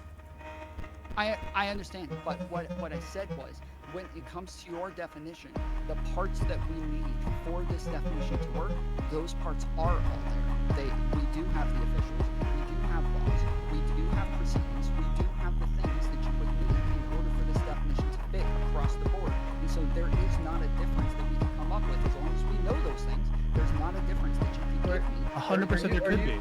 Are you saying that there's examples and definitions that we could apply to make this more clear in this argument for you? Yeah, because like the thing that's confusing me is that if you're gonna say that you can't see any differences in kind, then that would just mean that I would just say like, okay, then I agree with you, but then you don't even have to give me state hypotheticals because any federal hypothetical should carry over 1-to-1. If there's no difference in kind, then my answer should be the exact same as it would be for the federal circumstance. And I've already agreed with that, and I'm asking you to agree with the initial statement that you could engage with the state examples as well. But I don't need to for a debate on a federal. Well, because this is about my debate with Andrew Wilson on January 6th. I don't need. What? Your argument for why you can't is that it's about January 6th, and I'm saying that doesn't actually matter. That doesn't actually. Do you agree that I could trap myself if I agree to an overly broad definition of an insurrection, and because I'm not prepared, because I didn't do research on all 50 states for the history, that it would be stupid of me to accept that? I can't do that in a debate because I wouldn't be able to honestly answer that, right? Well, it's possible. So do you? When you went into this debate, did you already know that there were officials in every state, that there are There could be different history. Did you hear what he just said? Sorry. There could be. Stop. Wait. Go, Tom. Say your thing again. What would you say? Did I go into what? When you're in that debate, you already have the knowledge that there are officials in every state. There are laws in every state, and there are proceedings in every But state. I've never seen insurrection applied to a state. There might be a reason for that. I'm not arrogant enough to assume that just because I haven't seen a thing, it must be possible to apply a copy-paste. There might be a reason for that. I didn't do any state research, and January 6th wasn't about a state thing, so I didn't do any of the history or research there. It might be that I Google it and I very quickly find out, well, insurrection has actually never been seen as a state issue because insurrection is incorporated up to the federal level, where if you're insurrecting against the state government, it's automatically counted as insurrecting against a federal thing because of like the 19th Amendment and incorporation or something. I don't know, fuck, well, maybe it is, though. In that case, fuck me. The whole thing that I've understood here is like, whenever we talk about like January 6th or the insurrection that happened at the federal capital, right? Like DC is a federal piece of land, right? Yep. That insurrection only ever happened in the District of Columbia. If it had happened in the state of Maryland or Virginia or anything, then yes, maybe a state definition would be required. But since the insurrection never left federal land, why even entertain this concept? Yeah, I Or don't. even Yeah, it's bring just it it's in? such a weird torture test of a definition. Okay, yeah, I still don't know how that applies to this. How you what are- applies to this? I What are you talking understand about? that you are saying that you went and did research on historical events to come up with your definition, but I'm saying that even after doing that, your definition would still obviously apply because there is no difference in kind that would change any part of your definition. So we That's could say, your. yes, Hold on, wait. That's your opinion. do you not know that John That's- Smith. Yes, it is. So Okay, correct. that's so fine. But also, hold on. But to be clear, that's let me give this example real quick, please. You're saying you could say, did you not know that John Smith lives in Georgia and he doesn't live in the District of Columbia? How could I apply this definition when John Smith lives in that state and not this state? Okay, yes, that is a difference, but it's not a difference that would change anything about insurrection. And I understand. However, you're offering, no offense, but as somebody with absolutely no legal education, you're offering me this opinion that there's no difference in kind when determining whether or not an insurrection would apply to a state. I don't know if that's true. I know you don't have the background to make that statement. That's a statement that you're making. What? Debating law, that would We're matter. not debating law. None of this is a legal debate on whether or not somebody should have been charged with a crime. None of this has to do with like So when you say there's no difference in kind, that's your opinion. You're offering that opinion. I don't know if that's true, and I haven't seen a single historian, a single scholar, a single lawmaker. I haven't seen anybody else put forth that argument that there is no difference in kind between a state or federal government insofar as insurrection is concerned. If that was the case, then I would say, oh, okay, well then fine, then you're right. But that's just your opinion. Well, the thing, Destiny, even with that, wait, hold on. Hold on, Even with the, let me we just explain. got No. the whole You fucking debate. literally The whole debate, speak we way too just much. got Let me finish. Please, for the love of fucking When God. you mentioned the Tom Smith part, right? If we're talking about Tom Smith crossing like state lines, don't we already all agree that when something is crossed or that kind of situation happens, it becomes a federal case anyways? What does location or somebody's residence or state have to do with anything? They are in a federal area. They have crossed the state lines. Therefore, this whole situation becomes a federal government situation, not a state level. The state has nothing to do with it. When looking up historical records of fact regarding state law, that's just Destiny looking up how this was treated in the past in a federal sense, never how it happened in the state or the municipal sense. This is how the government is structured in the U.S. I mean, I'm fucking from outside the country and I can already fucking get this together. I assume you're living in the U.S. and you give a shit. I don't know how you don't understand this at all. It's just that wasn't relevant at all. Justin, but can you give me an example then, of of something that would be different, a proceeding or an official or a law that would change whether or not you think you would apply the definition? No, I can't think of any off the top of my head. So Tom, let me give you an example. Wait. Do you accept that answer? That I can't think of any off the top of my head. I can accept that to an extent, but I also can't imagine a possibility of there being something that Tom, would change the have you gone to law school? No. Do you have an extensive no. legal background or history? No, but I think that if you're going to dismiss an argument, I would want an argument outside of there could possibly be something that could possibly change this, and maybe aliens are engaging in government. Okay, this is just it's retarded. Tom. Like the idea that that I have to give a definition for something that's happening on federal property that would carry through 1-to-1 in every single state, and that's like such a an obvious thing is just it's Okay, Pete's gonna do the rest. It's, in my opinion, I think that 99% of this, and I'm gonna repeat this till the day that I die, I just think that nobody has any idea, like, the structure of the U.S. government or the structure of the U.S. legal system, the structure of fucking anything. To like, utter a statement where it's like, well, I can't even think of a single possible difference because it seems like at least the words match on this thing, so it must be exactly the same. I have no idea, bro. I've read too much, and I've studied too much of this bullshit now to be so arrogant that I would just assume, well, this would obviously carry over to 1-to-1 because I can't think of anything that would be a difference between A and B. Like, I have no fucking idea. I don't actually know. I wouldn't know until I would do the research. Maybe after a day of studying, maybe like, oh, okay, I don't believe there's a difference in kind. But the reason why I'm believing that now is because I've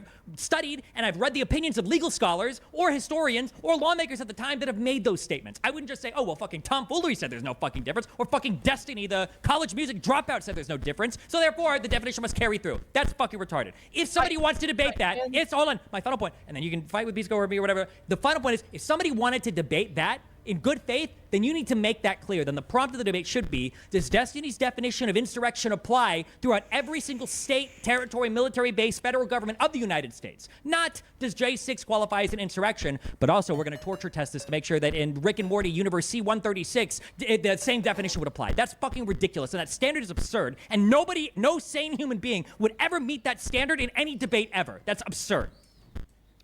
Okay, I don't necessarily disagree with that. I do think that if you're going into a debate where the question is this an insurrection? We all know the part that's going to be disagreed on isn't whether or not January 6th is a date or whether or not people on January 6th went into the Capitol, but whether or not we call what it is that happened there an insurrection. And okay.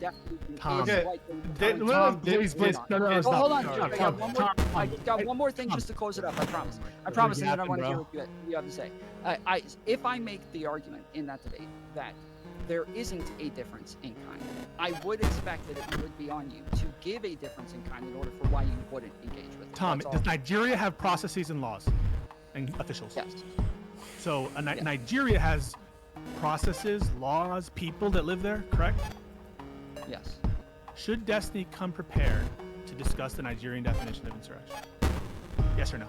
Not the Nigerian definition. Why not? What's the difference in kind? Whether or not his definition and what happens in Nigeria, he should be able to. Sorry. I asked the question. Should Destiny come prepared, yes or no, to discuss whether or not his insurrection that his definition is given applies in Nigeria?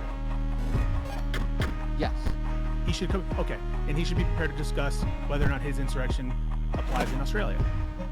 Yes. And in Japan. Yes. Everywhere. And in Star Trek universe. Yes, everywhere. Are you being serious? Yes, if I say, hey, I think somebody... No, I'm not trolling. If I say somebody shot somebody, according to my definition, now you can make up any hypothetical with aliens or whatever you want. I'm still going to, as long as it fits my definition. Yes, this is so bad faith. I'm going to ask you just as an honest question, like somebody outside this. What part of the insurrection happened? To give an argument against What part of this insurrection? What part of this insurrection happened in the state of Maryland or the state of Virginia? Wait, what? What part of this insurrection happened in the state of Maryland or the state of Virginia specifically?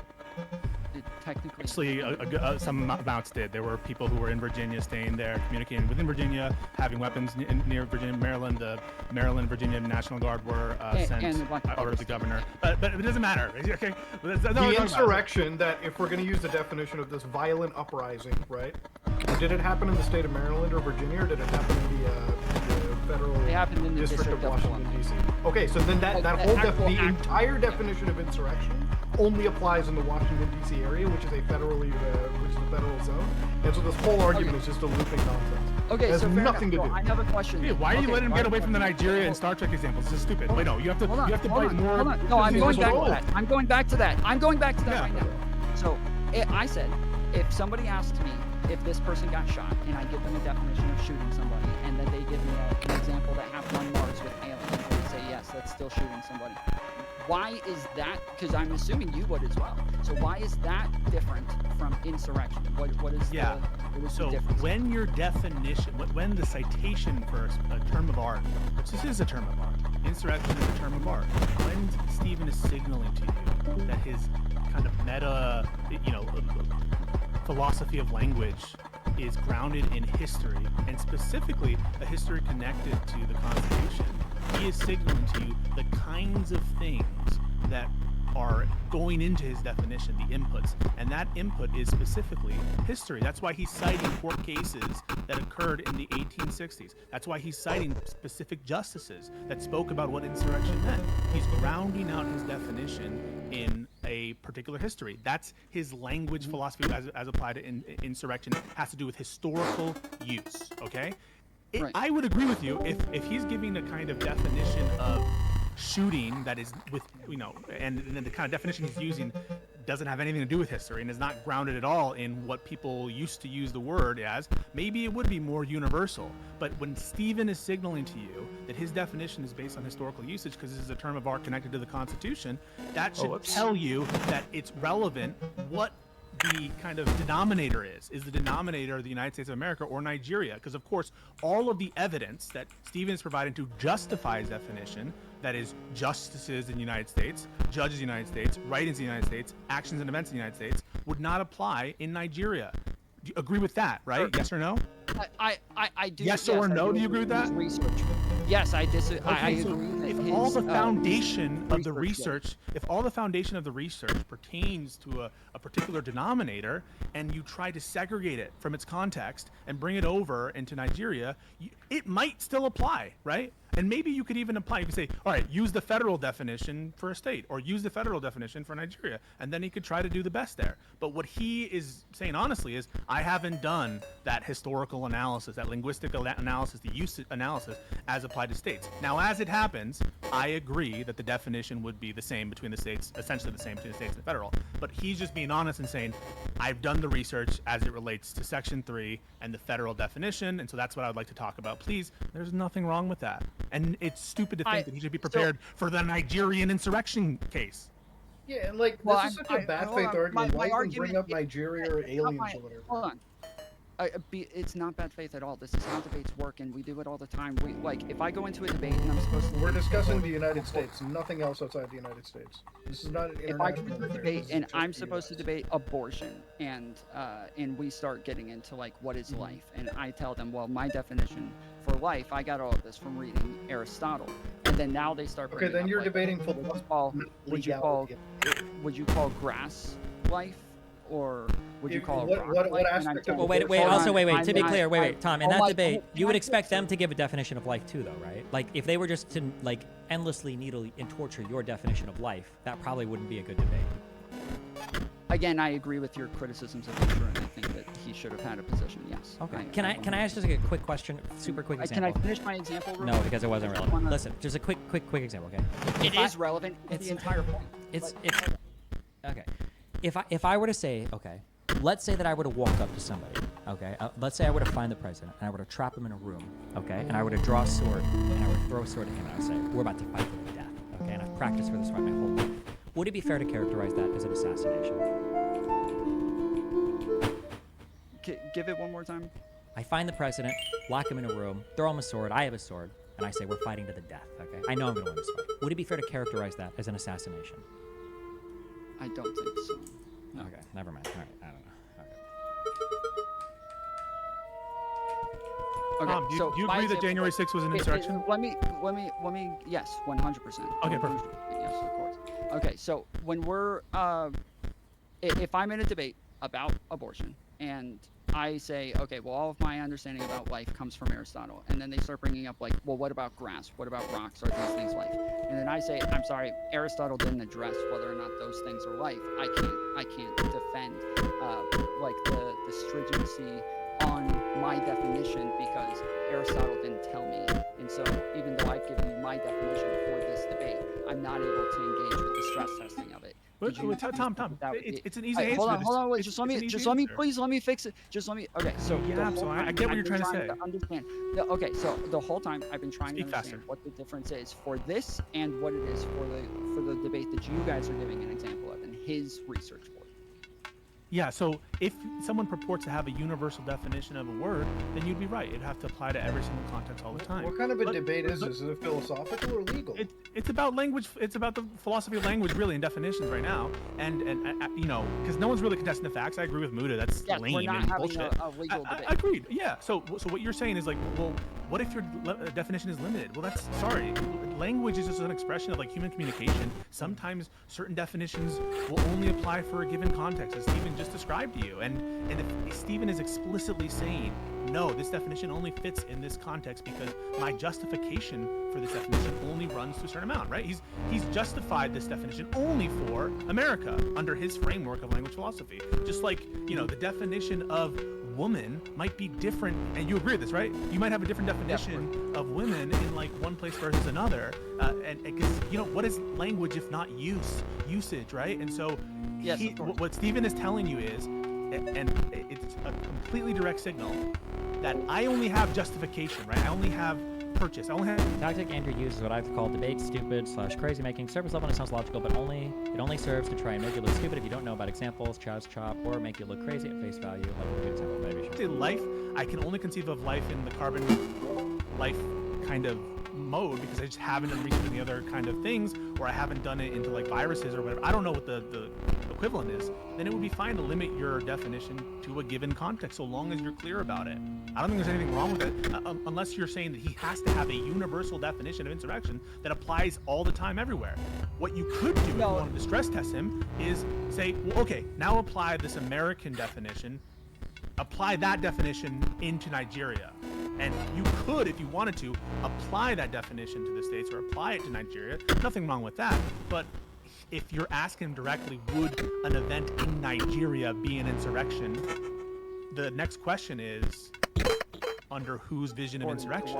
And it's kind of funny, just as an ultra quick aside, it's funny because I'm sorry. I think Vegan Gains was just in here earlier asking me, like, would you make hate speech laws illegal or something for, like, Hitler or something? And I think my response was like, in the United States, no, I don't think I would. And he was like, why does that matter if it's in the United States? Well, even when you talk about a concept like freedom of speech, well, in my mind, freedom of speech is a concept that exists within the contours outlined by the American Constitution and then the whole institutions we've developed in the United States to support said freedom of speech and all of the different freedoms that we enjoy. I don't know if I would have that same concept in a totally different country under a totally different governmental system with a totally different type of people. I'm not sure if I would. Just depends. But it's yeah, I agree with that. I 100% agree with that. And so what Pisco just said is kind of what I'm getting at, is that I like if because even you said earlier, like obviously Destiny can say I don't want to engage with state hypotheticals, but you would have to give an argument for why he ought to. And so now that was my argument for why he ought to. And that if he says, well, my stuff is just limited, I would probably just say, okay, so then like, or even Pisco just a second ago, you said, well, according to what definition? According to what? And I would say, according to your definition that you already brought up. So even though this example exists in the state, I'm still asking it according to your Yes, definition. Tom, that would have been an easy way. That's a good point. If Andrew wanted to, he could have said either he could have changed the hypothetical to be a federal, we all agree on that, or he could have said, well, I know your definition only applies to federal things, but I'd like you to apply it to a state thing. I understand that you don't have this, but like, can we examine this, the state context using the federal definition, understanding that it might have a different answer, but I just want to see how it interacts with this situation, and I want to use the facts from the situation and try to incorporate your definition. I think that would be legitimate too, but ultimately this is like such a dumb point to get hung up on and to even have this long of a conversation about, because it would be so easy to sidestep it and to come up with some example that might test Stephen, right? And just use it, like use a BLM example. I agree with this, but again, I was not defending Andrew. I'm making my argument, and I did do that. And then you came in and said that it was stupid. And so when you're asking, hey, well, should Destiny be prepared to engage with Nigerian examples? Well, I say yes, but the question would be according to what? Well, according to his definition, it doesn't matter where it's happening. It could happen on Mars. According to his definition, he can if that's your point, Tom, if that was your point, I'm okay with that point. If your point is he should be able to apply that to a fact pattern, but it sounded like what you're saying is he needs to come ready to discuss like not different like context and everything. but understand the limit, the kind of it's not the best. You're not gonna get the best kind of conclusion out of that. So he might say, yeah, under the federal definition, that would be an insurrection in Nigeria, but that's not what applies there. And so I'm not going to call it an insurrection because that would be kind of inapposite, or it would be anachronistic, or for whatever reason improper for me to call them actually an insurrection. And so I don't want to do that right now. Under the federal definition, they would, but under whatever standard they have, it might be different. And so just understand the limitation there. So that's all fine. But I understood you to be saying like he needs to be ready to discuss all the different standards, and he needs to have one universal standard that applies in every place all the time. No, I specifically said it just according to his definition. He already has his definition. Okay, then I misunderstood you. Then I'm sorry. Can apply no matter what, and that's why I gave the example. I'm going to give a definition of shooting. It doesn't matter if it's happening on Mars. My definition can still apply because they're asking me according to my definition. Okay, yeah, but hold on, wait. But shooting is not the same type of thing as an insurrection, right?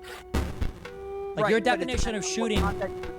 It depends, because if we're talking about law, then it's going to be a very different thing. If we're talking about like killing somebody versus murdering somebody versus like, yes, these are all going to be different things. But once I give my definition and you give an example and say, according to your definition, does this example fit it? I should be able to answer any example. Well, but hold on, no, wait, stop.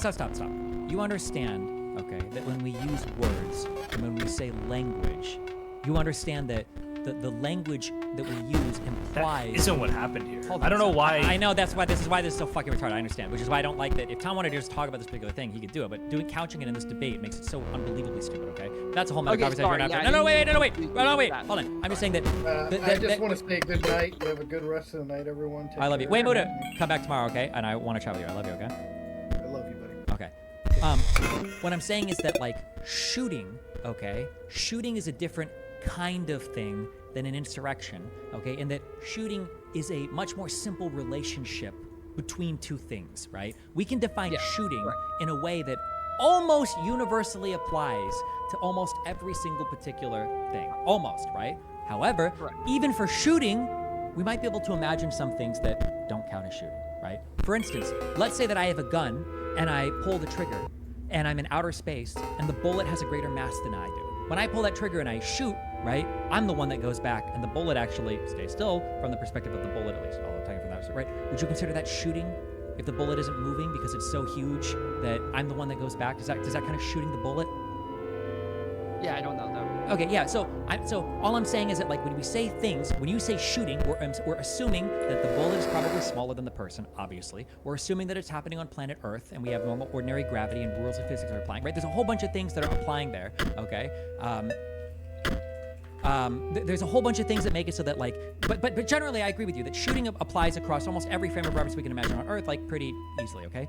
Insurrection refers to a relationship between a group of people. It generally implies some form of government. It generally implies some type of like legal structure. It implies some form of like coordinated communication that's like there's so much that's implied in insurrection that when you say I can't imagine it was in kind, because of all the relational stuff going on here, it's hard to imagine if I would just easily copy paste that. It's possible that it would work, but I would be uncomfortable without doing research. Much the same that the example that I gave earlier about if I were to walk into a president to challenge to a fight to the death, knowing that I'm going to win, and I think most people would, I don't know why you said no, but most people say, yeah, you're basically an assassination, right? Well, what if when somebody goes up to Khal Drogo and says, I want to fight, okay? And in their culture, the customs are, well, the strongest person can challenge anybody to a fight or kill them at any time, and when they kill them, now they become the leader. Well, we probably wouldn't call that an assassination, right? It's a far different character based relationship between people that challenge the leader for power. Much the same that the way that you protest or engage in like violent behavior against a federal government might be different than how you engage in it against a state government. I just don't know because I haven't done that research. It's possible that it would be the exact same, but if I haven't done the research, I'm not confident enough to stake that out in the middle of the debate when that's not even material to the conversation because it was about a insurrection not against a federal entity.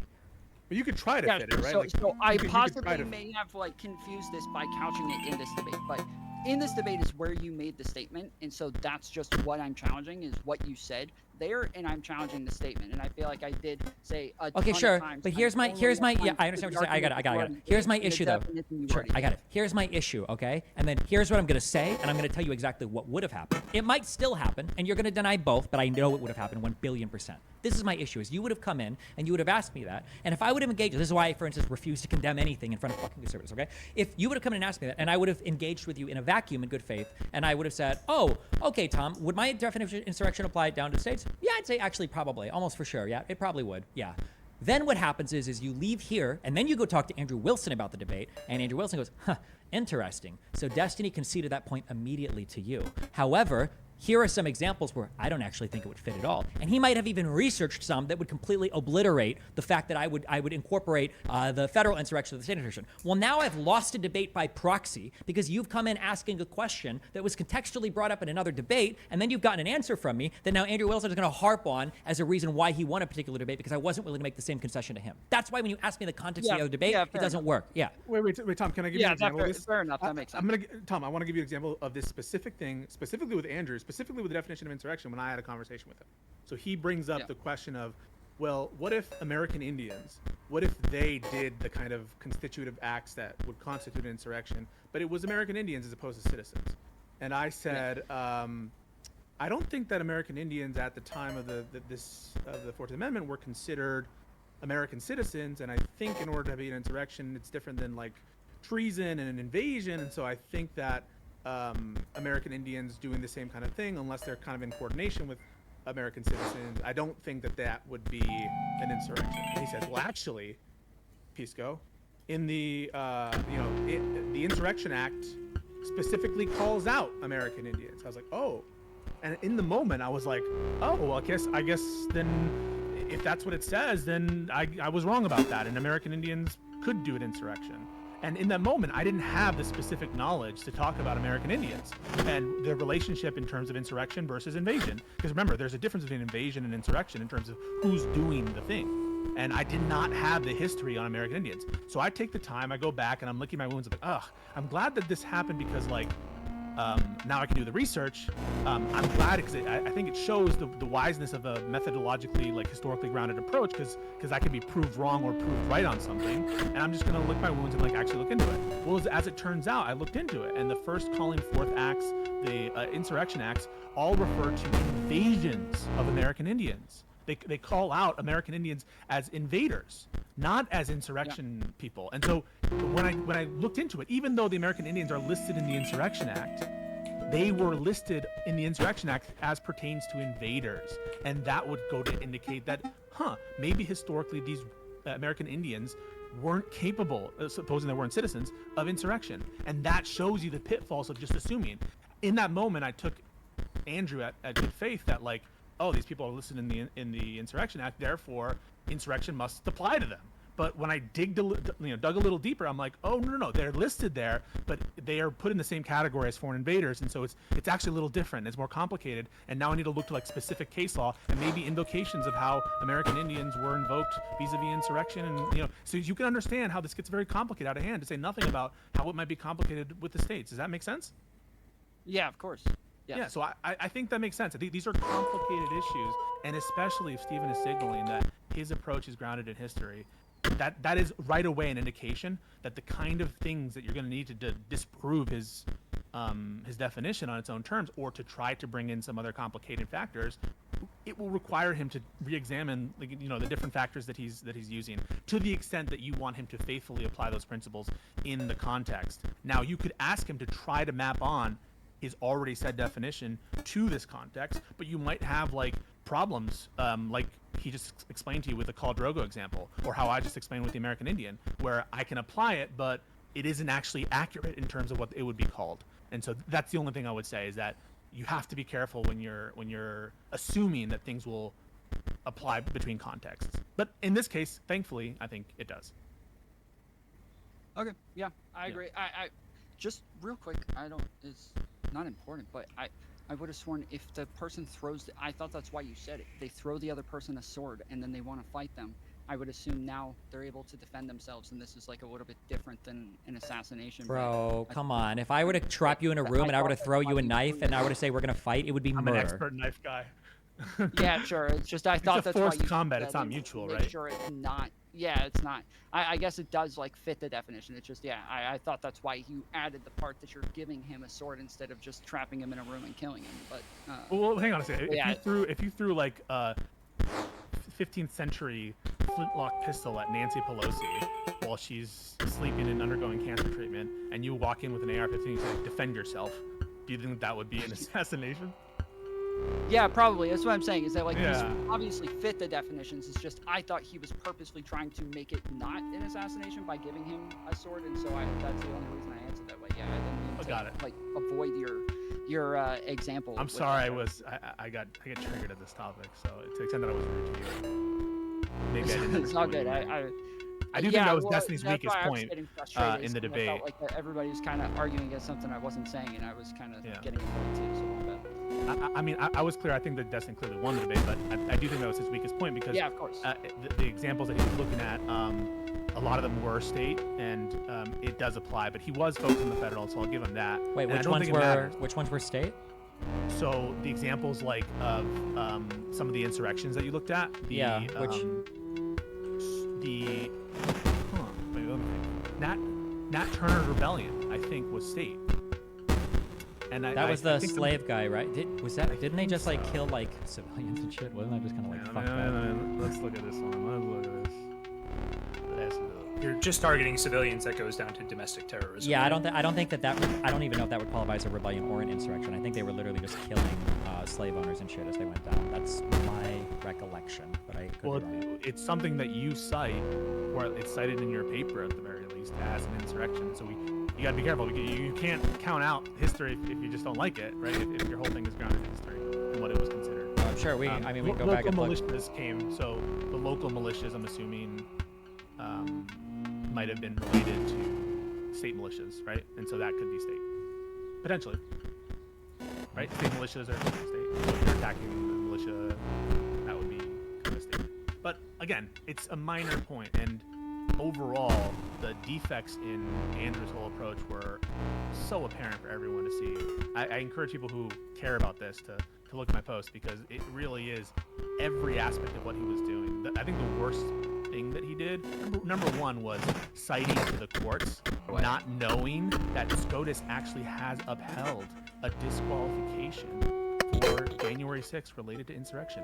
Now, you don't know about that because it's not Trump, but it was a state official. The court said, yeah, Congress has to enact legislation for federal officials, but it allowed and upheld a state disqualification for January 6th as an insurrection. Also, And just as a quick thing, I don't believe that in that paper. I don't think Nat Turner's revolt was ever mentioned as an insurrection. I don't think that. Then maybe it was another. It was Shays' Rebellion, the Whiskey Insurrection, the Burr Insurrection, and John Brown's Parade.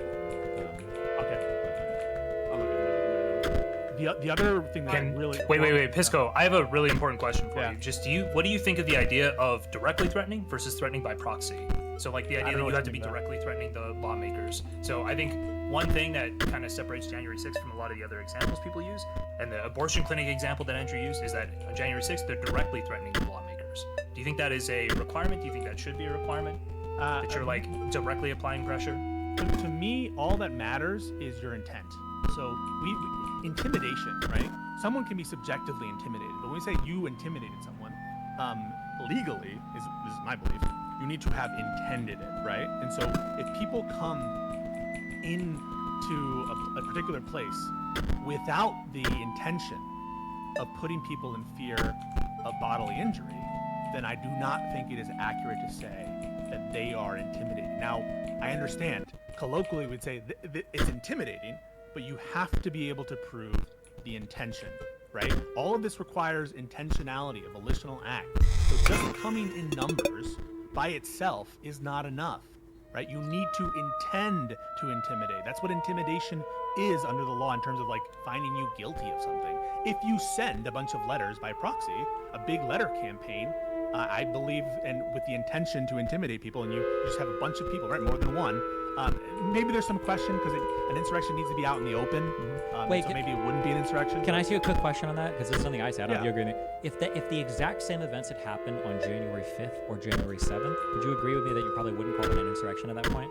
I would still probably call it an insurrection if it was done for the same purpose. Remember that. But if they're not there to, because they're not there now to stop the certification of the vote. Okay, Because so that's the problem, right, Stephen? So the question is, what was the purpose? That's always going to be the key question. You're correct. If they Wait, did so it what on if a they different did it on day, March 5th with the right, I'm about to say it, right? If they did it on a different day, it's much weaker evidence that they had that purpose, right? So that's just a question of the weight of the evidence. Yeah. And so, but there's nothing impossible if it happened on January 5th. Sure, but if they their go on January intention 5th with the was intention to still- like burn down Right. the Congress building so they can't sort by Exactly. vote. Sure, yeah. Or so it all has to do with the purpose, and you might have easy cases where the purpose is obvious, like it was on January 6th, and hard cases. But that doesn't defeat the principle, right? And you could have a disagreement about what a public purpose even is, right? Is stealing a bunch of things to give to the rich, give to the poor, but also to steal something for yourself, a mixed motive kind of case, right? Is that a public purpose? Oh, maybe that's a hard one. But there are clear cases, obvious cases. The sports riot example is a clear case where nobody would say that being angry that your sports team lost and like blowing up your town because you're out of anger is a public purpose. No reasonable person would think that. And Andrew was not able to contend with the hypothetical. And Stephen was correct. If you're able to show even one case where riot does not overlap insurrection, then you agree by definition that they're not the same definition, right? And there's a lot of different cases you can come up with. If you had a riot based on a bunch of people who injected venom from Batman or like a bunch of drugs and they're coked out of their heads and they're just starting a riot, that would not be for a public purpose. And by the way, even if it were true that riot overlapped completely with insurrection, that doesn't disprove the definition of insurrection, okay? We have such things as synonyms in this world, okay? And so just showing that this perfectly overlaps wouldn't change anything. And Well, I would disagree with that. If it perfectly overlaps, that would make every riot an insurrection, right? But hang on a second. So you agree that synonyms, if riot is a synonym for insurrection, then that's just what the words mean, right? The meaning of the words or the usage of the words. Yeah, but I clearly wouldn't want to call every single riot an insurrection. I understand that. I'm just saying that if it were true that they perfectly, I don't believe they at all perfectly overlap. Mm-hmm. But if it were true, it wouldn't disprove that insurrection means this. I'm just letting you know that. I mean, as a matter of pure logics, you're correct. But I mean, it would obviously be incredibly unsatisfying. Give you more. I'm gonna give you more, right? Mm-hmm. So in order to say this argument or this definition sucks because it perfectly overlaps with riot, or riot better fits insurrection, you need to provide a definition of riot. You understand that, right? You can't say insurrection better fits riot and just leave it there. It better fits riot because why? Well, because riot means what? Right? You need to have an independently justified definition of riot. Otherwise, you're just talking in circles. The only definition he gave of riot was your definition of insurrection. But how can he say that your definition of insurrection better fits riot if his definition of riot is, completely at that circular? point I would say, okay, you can say that, true. Okay, fine. If it's the same definition, then you can say that they're the same, but we're going to call it insurrection for the sake of this debate. No, but it doesn't even make sense. Like, agreed with me. The argument, it better fits riot. What does that mean? Like, right? What does it mean it better fits riot? Like, I think, honestly, the guy that came in on the call who did the rape, sexual assault thing in the end, that was, like, the best example. That, let's say you were debating somebody over whether or not something was a rape, and they didn't have a definition for rape, but they did have a definition for sexual assault. Well, basically, every single thing that you say about rape is going to apply to sexual assault. So the person would say, well, I don't think that rape is a real thing. I would just use sexual assault to explain it. It literally incorporates all of this. Like, that's not a... It's the other way around, because every rape is a sexual assault, but not every sexual assault is a rape. So in this case... Wait, wait. Hold on. Wait. Part of it. Careful, because he would just say that it would... Actually, I don't even know if that's true. No, Stephen, it doesn't even make sense. No, Like, if you were to say, how can you say every riot would be an insurrection if you don't know what riot means? No, that's what I'm saying. It's the other way wait. around. Every insurrection has riot as part of it, just as every rape has a sexual assault. Okay, as so let's part take what you just said, Tom, right?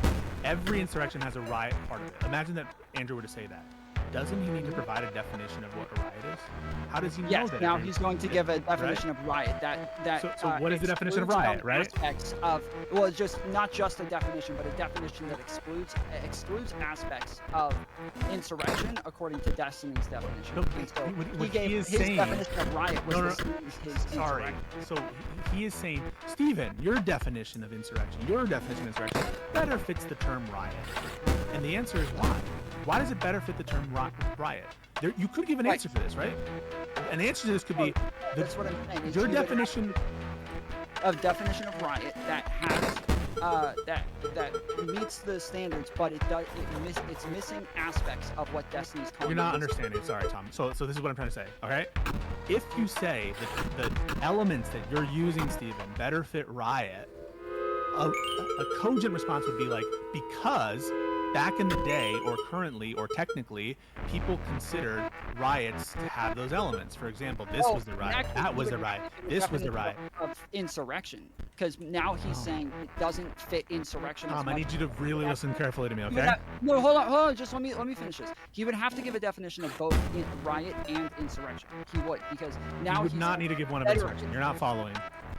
Tom, his critique, right, is that Stephen's definition of insurrection better maps onto the term riot. He doesn't give a rationale. Why does the term insurrection better fit riot? And the only thing you could say is, well, though that definition is more in keeping with the usage of the term riot, right? Like, he would have to give the same kind of evidence that Stephen's providing. Well, because look, here's a case where those elements were used to define riot here. These elements, were present in all these riots, and they were all considered riots. And so, what the argument that was missing from Andrew is the because. Well, the definition of, that Stephen provides for insurrection better fits riot because look at all these riots, and they've all had this fit. And look at all these insurrections that didn't have that fit. But of course, he wasn't engaging with Stephen's historical examples, so he couldn't make the case that the definition that Stephen provided wasn't fitting those examples and weren't therefore fitting the usage. And he didn't provide a definition of riot or cases of riots from where you could determine the usage of it. And so all of it is a humongous problem of failing to demonstrate why the definition that Stephen provides better fits the term riot. He wasn't able to demonstrate that, and that's true. Just to be clear, the second part of what you just said is what I was saying. Is that yes, he would have to also engage with Destiny's definition, to where he would have a definition of not just riot, but also he has to engage with a definition of insurrection to separate. He needs to engage with Stephen's historical examples, right? He needs. So when he says to Stephen, for example, no one would consider this hippie example an insurrection. He's opening the door to say, oh, really? Would you consider Whiskey Rebellion an insurrection? But Andrew wasn't answering those questions. Once you say your definition is too broad, it's perfectly valid. You've opened the door for Stephen saying it's the appropriate broadness. It's the appropriate broadness because anything less broad would be too narrow. It would not capture in this historical usage. But he would not answer those cases and those histories and say, well, do you think this is an insurrection? Do you agree that any definition we provide has to include this case? He was only willing to make the argument on broadness, and that, of course, leaves Stephen very little room to really justify why it needs to be that broad. Because if you're not going to engage in the historical examples, basically the reason the definition is as broad as it is, and I don't think it's too broad, I think it's appropriately broad, is because everyone agrees that situations where very few people die can be an insurrection. Everyone agrees one of the most historically understood examples is the Whiskey Rebellion. During that, it wasn't the transfer of power, it wasn't to overthrow the government, and the definition, essentially, it was the actions there were to stop the collection of taxes. And so he didn't want to deal with those hypotheticals. Then he has to say, no, the Whiskey Rebellion wasn't an insurrection. I know better than the people at the time. Or, the attack on Fort Sumter by itself wasn't an insurrection. Or the Shays Rebellion wasn't an insurrection. He didn't want to have to say that. What he eventually, and he'll never agree to this debate, and Rob Moore won't either, because their definition is something like insurrection is having a good chance, a violent attempt with a good chance to overthrow the government. But under that, and that's literally what I just said is the literal definition that Rob Moore provided in a recent stream, right? The insurrection is a violent attempt with a good chance to overthrow the government. Under that definition, right, that he provided, which is so narrow, the Civil War wouldn't even be an insurrection. And so any definition they provide is going to suffer from those problems, and that's why they don't provide one, or they don't want to interrogate it. Anyway, that's my spiel. All right, y'all got anything else for me? Nope, I just wanted to screen. Appreciate it. Y'all good night. Wait, are you talking to Andrew tonight? No, I was supposed to, but it went late, and now he's got to get on the flight, so I'll probably talk to him either tomorrow or the day after. Good luck. All right, bye. So, what up, man? Good? Yeah. Oh my God! Next week it'll get published. I got a debate with Prager. Whew. He got annihilated. You did or he did? We'll see. What was it about? Just like the dangers of a Trump presidency. I was bringing up like the fact that like conservatives are like anti-vax and like want to destroy the country. Well, let me get your opinion on this law in California. 8-year-olds. All right, now if they tell the teacher they're trans, the teacher doesn't have to tell the parent. Bro. Yeah, unironically. Like, holy shit. Bro, do you think conservative women find Kamala Harris more likable than Trump? I think it is entirely possible that you see a surprising divergence in women's support for Trump, even in conservative areas. Come election time, if the rhetoric doesn't change significantly, I think that's possible, yes. Yeah, I think that conservatives have become unhinged when it comes to forget racism, right? Who cares if they have the black vote or not? But in the sexism against Kamala, I think it's become unhinged and disgusting. Yeah, holy shit. They don't have a plan, bro. Well, because the issue is all of their attacks before were personal attacks against Biden, and now they've got to shift to personal attacks against Kamala because they have no positive platform to build off of. Yeah. And so they're going after being like step parents aren't real parents. That's crazy. What else they say? Like, you fucked so many people. It's crazy. I feel like every ad that I've seen kind of against Harris gets me more pumped up to vote for her. And I imagine it just like fucking pumps up Gen Z. Yeah, who knows? Yeah, I guess we'll see what happens. Why do you think you picked JD Vance? This guy seems like you know what? It kind of reminds me of DeSantis. He seems like a guy who's like, he's like trying to be like a legal dude. He's like trying to fight against like, well, I didn't mean that. That was out of context, and I'm doing my best. And it's like he just doesn't seem at all like a Trump type of dude. Yeah, my guy has no riz. He wears eyeliner. Apparently, he posts videos of dolphins attempting to have sex with women. That's confirmed, not the couch thing. Yeah. I don't know. It's an odd pick. He's deeply, deeply unpopular. Can you imagine? I don't know how much it would change, actually. I want your take. If Trump had picked Nikki Haley. Formidable ticket. I'm just trying. The problem is you're asking me to grow. The Trumples are so far out.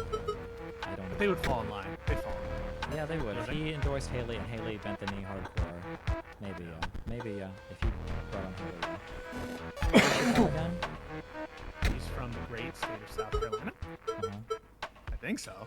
I think she was a governor. Tell me I'm wrong. Oh fuck. Yeah, I think that would be a formidable ticket. I can't imagine that. Can you imagine? Hey, I mean, I'll do, don't they? Ted, after he called his dad the Zodiac Killer, didn't Ted make calls for him and phone paying for him? Can we have a suicide pact? No. But what would you... If you ever bend the knee... To Trump? Okay. Oh, sorry, this would be a murder. Jesus. A murder pact. If either of us ever bends the knee to Trump. What we'd have to... It'd be like taking out Fredo.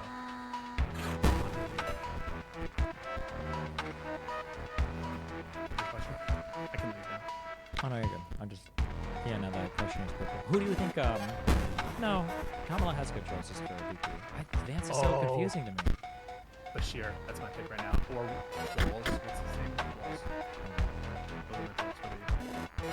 I'm just trying to go on right now, but... Bro, you gotta get involved. For VP pick? You gotta get involved. I'm not super aggressive. You can make the difference. Oh, yeah. Just use my tweet about it. You see Pence just retweeting fucking AI videos of Kamala Harris. You see the richest man in the world who owns... You understand that, like, this is, like, the wet dream conservative conspiracy that the wealthiest man in the world buys a social media platform and starts tweeting out AI misinformation about political candidates. This is everything they thought George Soros Pence was. Or Elon? Is it what? I'm sorry. Did I say Pence? My bad. I meant Elon Musk. Okay. Yeah. Sorry. No, Pence he's an okay dude. But you think he's an okay dude? I'm like, sometimes I look at Pence and Bill Barr and I'm like, you motherfuckers knew that. You knew this. He was up to no good. And I know. Well, you guys... Pence and Barr resisted him at least. Like I agree, and I think that those are great American patriots at those moments. Yeah. But then I look at them from this, like, give them a little bombastic side eye, and I'm like, you knew this shit was messed up from the start. You didn't say anything. I don't know if did anybody really know that he would be this fucking insane? Bro. I don't think any I good agree- faith person would have known. Like, if somebody would have asked you in 2016, do you think Trump is like literally not going to leave office if he loses? I don't think any good faith person would be like, yeah, I think he'd probably try to do this. I remember writing an article at some point in my college newspaper about the threat of Trump, because I had been like I've been a big Bernie supporter. I'm sure they know. And you know what? I'm gonna maybe admit something right now. This is an exclusive. Uh-oh. Ready? Okay. Oof. I voted for Hillary Clinton in 2016, 100%. Okay. But I fell for a little bit of the misinformation about her emails. I did. I fell for so much anti-Hillary misinformation. The two positions, I was like, this lying cunt. Damn, I hated Hillary when I was a Bernie supporter. Yeah. But we were misled. A lot. She was innocent. She was a She good was politician. totally innocent. I don't know. I think there was definitely like a, what did Comey say? I think there was a pattern of kind of sloppiness at the State Department. Not, Never but sure. criminal? Not criminal. I was like, no, absolutely not criminal. Absolutely. Yeah. Remember, hey, you need to bring this up, okay? You remember Yeah. that they deleted the emails to hide them, and it's because they were trying to cover up the crimes, right? You remember that, right? You remember that claim, right? You Yeah. remember that investigation was reopened because they found a ton of emails on the Wiener computer. Were any of those emails criminally, like, brought up?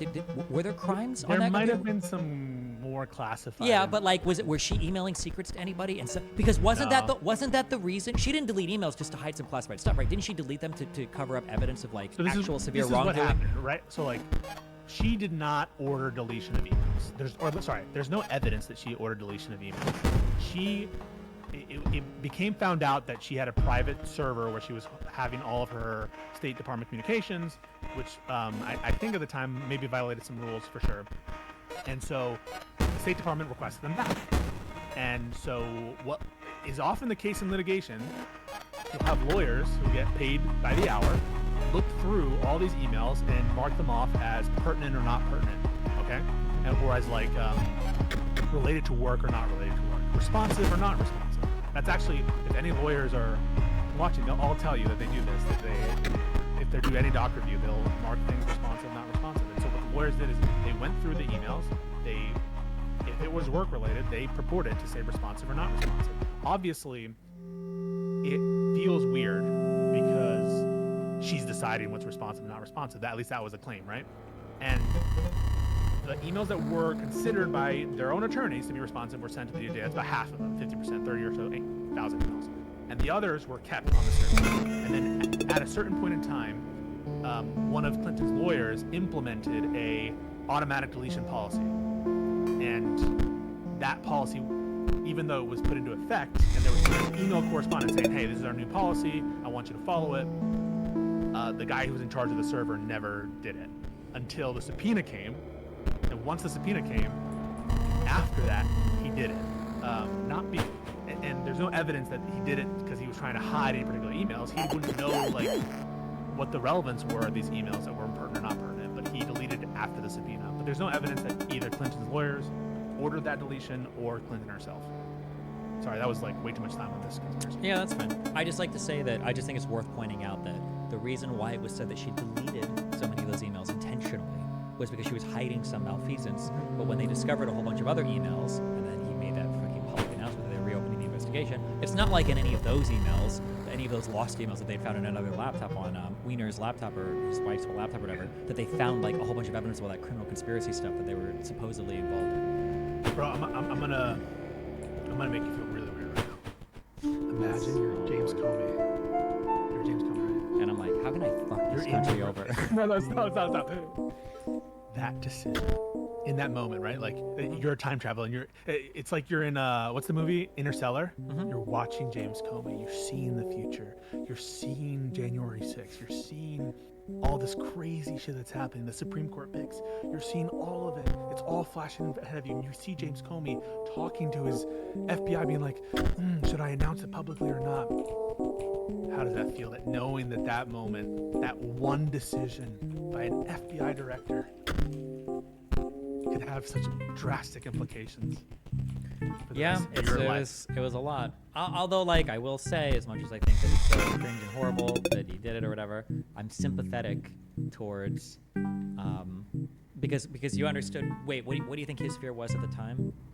His fear at the time was if they later found out that something was bad. Exactly, yeah. Imagine the FBI was investigating, and then Hillary's elected president, and then 2 weeks later the FBI comes out and they're like, the president of the United States was selling like nuclear secrets to Russia, guys. Oh, you break policy? You break policy? I know, it's bad, but remember, at the end of the day, right, these institutions are like, they're fighting for their own legitimacy. Remember, this is kind of the argument you said about like the Supreme Court and Amy's like speech about like, we have to protect ourselves and blah, blah, blah.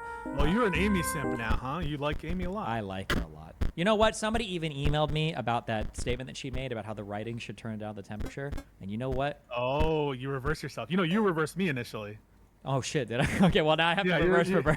So this guy emailed me and he pointed out, he was like, everything I said is 1,000,000% correct, but Amy didn't say that. Amy didn't say that she was making decisions based on what would be politically expedient for the United States. She said that the writings of the court shouldn't turn up the temperature, and that was that came after the when it wasn't necessary, right? Exactly, and she was saying that because of how the majority has written their majority opinion, it leaves the dissenters with a way to respond.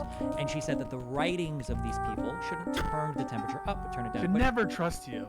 When has it been the case? Yeah, exactly. You've well, convinced me. You have to wait. You have to wait for the emailers to come through. Okay? Sometimes the emailers turn me on. So I'm like, you know what? Okay. I feel like. Oh wait, one question that you asked me.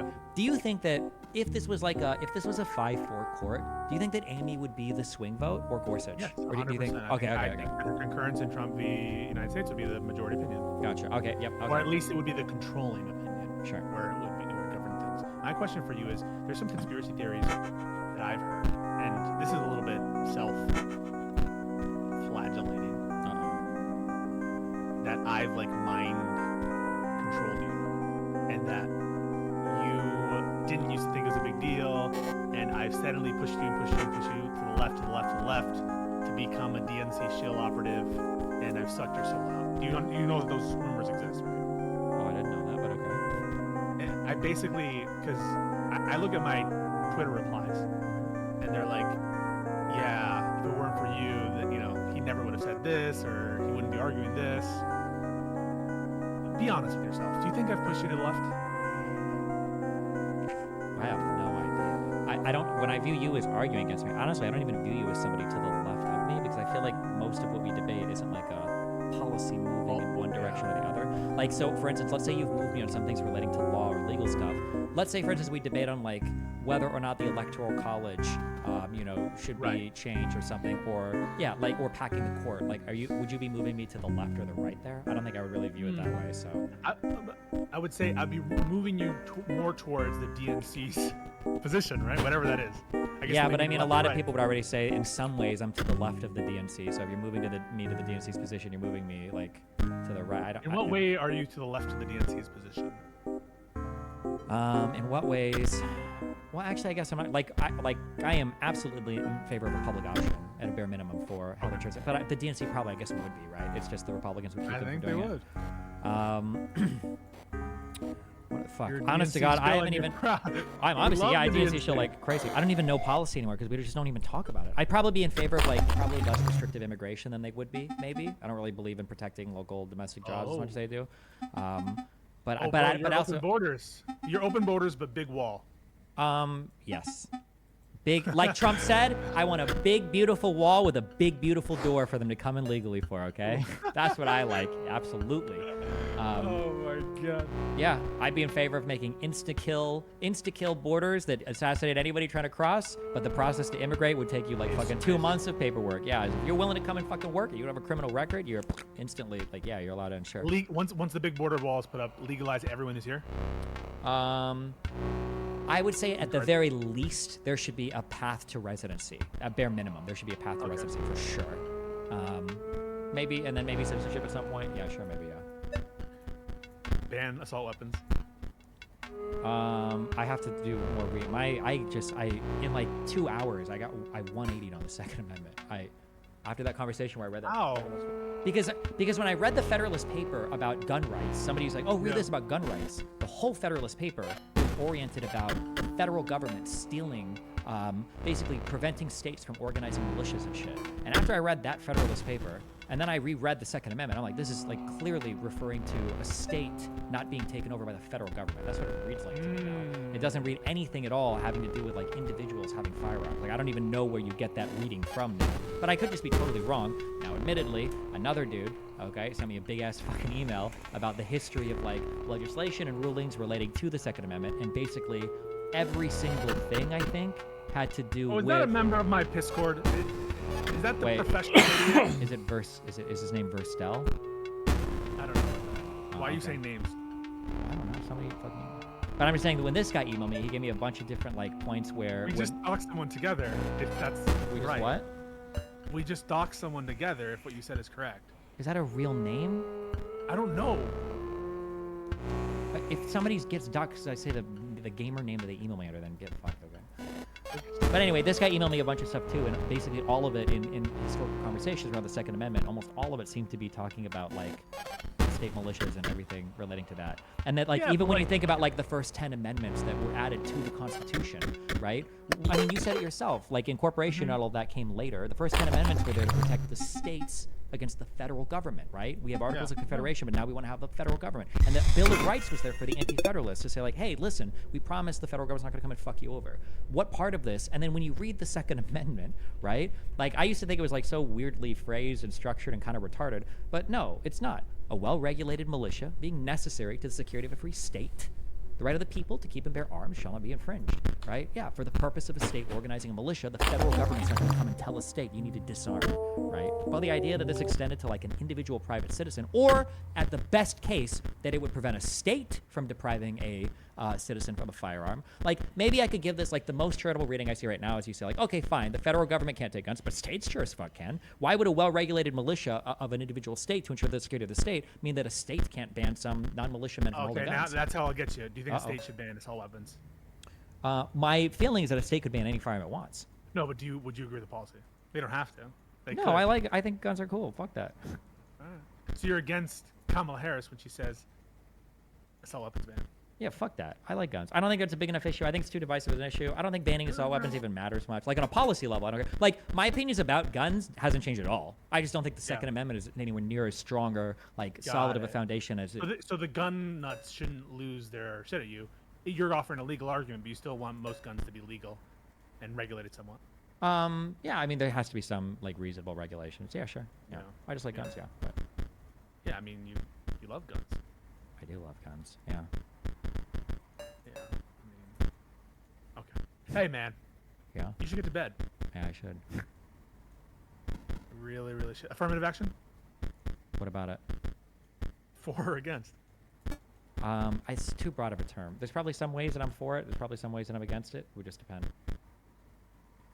So you're against no Asians being allowed into schools?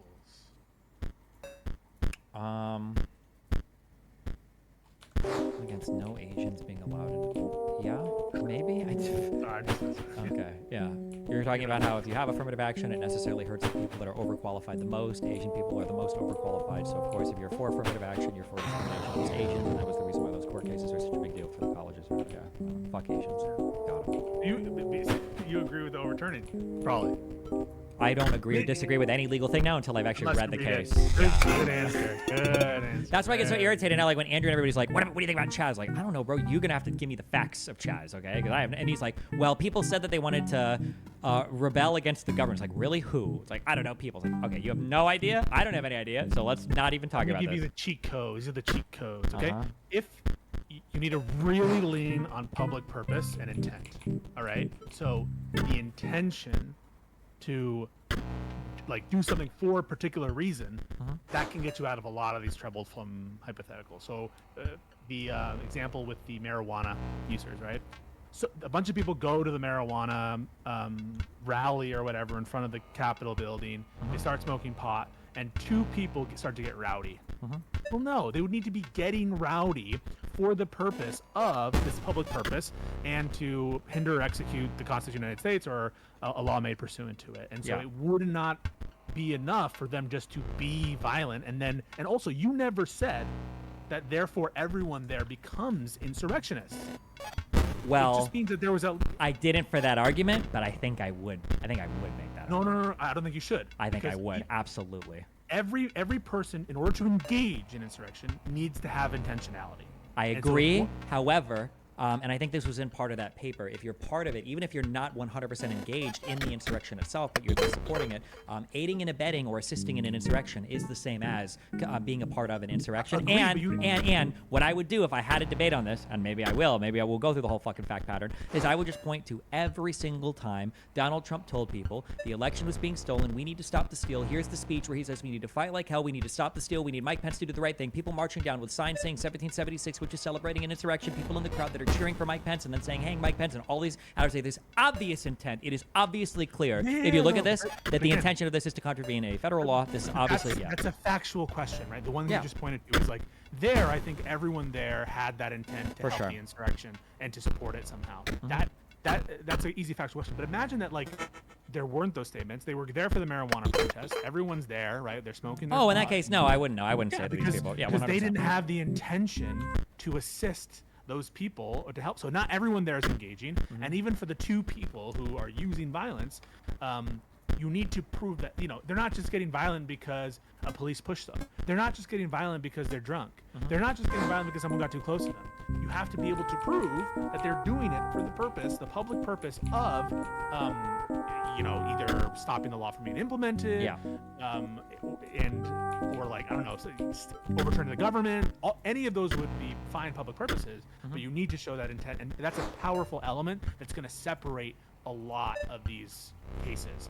Another example is like the White House quote unquote insurrection that they say. Well, there you do have violence occurring. There are people attacking cops.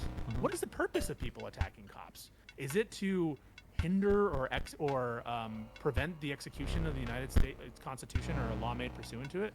No, people were attacking cops all over the country, right? Attacking cops, and you need to prove that now, if they were attacking those cops in order to go to the White House and intimidate the president, or they were doing so in order to occupy the Treasury building, I would say, that probably for the purpose of enacting some political measure, that I would say probably would be an insurrection. I called, by the way, the Columbia protesters. Remember the Columbia protesters? The ones that like took refuge in the library or some bullshit and like that. Yeah. I think that to the extent, imagine that situation, right, were public property. I know that Columbia is a private university, but suppose that it were a public university. Sure. If you did that for the purpose of Israel, I would call that an insurrection. You're using violence and threat of force for a public purpose. I would call that insurrection. Now, just because we call something an insurrection doesn't mean we either A, say it's the worst thing in the world, or B, say that there's particular consequences to it. So if the kids were not previous oath takers, they're not going to be disqualified. If it's not a federal thing, they're not going to be disqualified either. And so there can be insurrections that are kind of mini, and they're like, whatever. It's not a humongous deal. We can absolutely have shades of gray, just like with riots. Some riots are really good. Some riots are, really bad. Some riots are, they're bad, but they're not as bad, right? It's the insurrection in that context that makes it up the intensity. The reason why that insurrection is so horrible is because it dealt with a transfer of power. We can absolutely and it was cheer-led by the United separate States. insurrection. So you shouldn't feel fearful of applying the definition honestly, because you can make distinctions between insurrections to the extent that you're worried about bad consequences. A lot of these jurisdictional issues are going to help you with the federal, hook. And that intent requirement is it's much more powerful than you think. And so you should not feel a lack of confidence. These examples they provide, some are on the margin for sure, but most of them are dog shit. And not most of the BLM was insurrection. There were some insurrection. I would say Chaz, obviously an insurrection against the state, and to the extent there were federal, buildings there, it maybe even clean United States government. 100% easy thing to Maybe consider. the thing is because I don't have the fact pattern, right? Like I could easily spin some understand that, examples where it wasn't at all. Like what if it was the case that the mayor said, "Hey, these people are like having this protest. We're just gonna go ahead and voluntarily pull the cops out, and we're gonna let you guys like simmer down for a couple weeks." And the people were like, "Okay, well now that the cops are gone, we're gonna do like a community building policing bullshit or blah blah." Right? I can imagine in some ways like I don't know, would this be an insurrection or not? Maybe, maybe not. But if there were like strong statements made by the crowd where they're like, "This is our territory. If the cops come here, we're gonna take you guys out. You guys need to change the way that you're dealing with people, blah blah blah, whatever." Then I'm like, okay, yeah, this is obviously an insurrection. Yes. Maybe even against the federal government, right? Yeah, sure. Here's another distinction, right? Purely legal actions, things that are expressly legal, either like you said, through the consent of the government, right? It's not illegal for the government to say, "Hey, this is your space to rage. This is your," or we're gonna have what's that movie where shit goes down for a day? The Purge. Purge. Can I ask you a quick question on this? Yeah. Actually, I'm so curious. Okay. So criminal conspiracy can incorporate elements that are legal, right? Like we get a conspiracy to go kill somebody. I could say we go to buy the bat. I give you the bat. You go, right? Can bail be considered ever part of a criminal conspiracy? Let's say that you say, "I want to go kill somebody," and I'm like, "Okay, you go kill him, and then I'll bail you out afterwards." Could I be held liable for that? Like, would I like felony murder? Or something? I think the answer is yes. So I'm going to give you an example, and I am going to incorporate eventually the felony murder, absolute but immunity case conspiracy. because there was a very interesting hypothetical that I came up with. I think that we can use for that. So number one, let's say that you come to a conspiracy is a meeting of the minds. Okay, so it's a thought crime. It's we both have an agreement. Now, practically, because it's a thought crime, we require there to be overt acts or some other kind of way in which the conspiracy is manifested in the real world. So, for example, you gave a purely legal action, buying a bat. Yeah. But if you buy it and you can prove that it was for the purpose of furthering the conspiracy, or was, and you can prove the existence of that conspiracy, then you're not criminalizing the buying of the bat. You're criminalizing the thought crime. You're criminalizing the conspiracy. And the overt acts are just requirements that we impose on conspiracy, so it's not just all feels, and it's not right. So and you don't want to have just thought crimes, right? Concrete enough, right? Yeah. So let me use the presidential example. Suppose that the president, there's also such a thing as accomplice liability, right? Well, let's say I can give an example. Let's say hypothetically, let's say the president was having some type of like a rally, and let's say that he saw fighting in the back, and the president said, "If one of you guys beats that guy's up, if you beat that guy up, I'll buy you a lawyer." Yeah, right. So like if you could show, that's encouragement, right? That's encouragement. And encouragement is typically with the intent to make that thing happen. That's typically going to be enough for accomplice liability. There have been cases, famous ones, anyone who's in law school knows, that people like shouting, "Yeah, go do it, kill him." That encouragement, aid, you can be charged even with the same level of offense there, okay?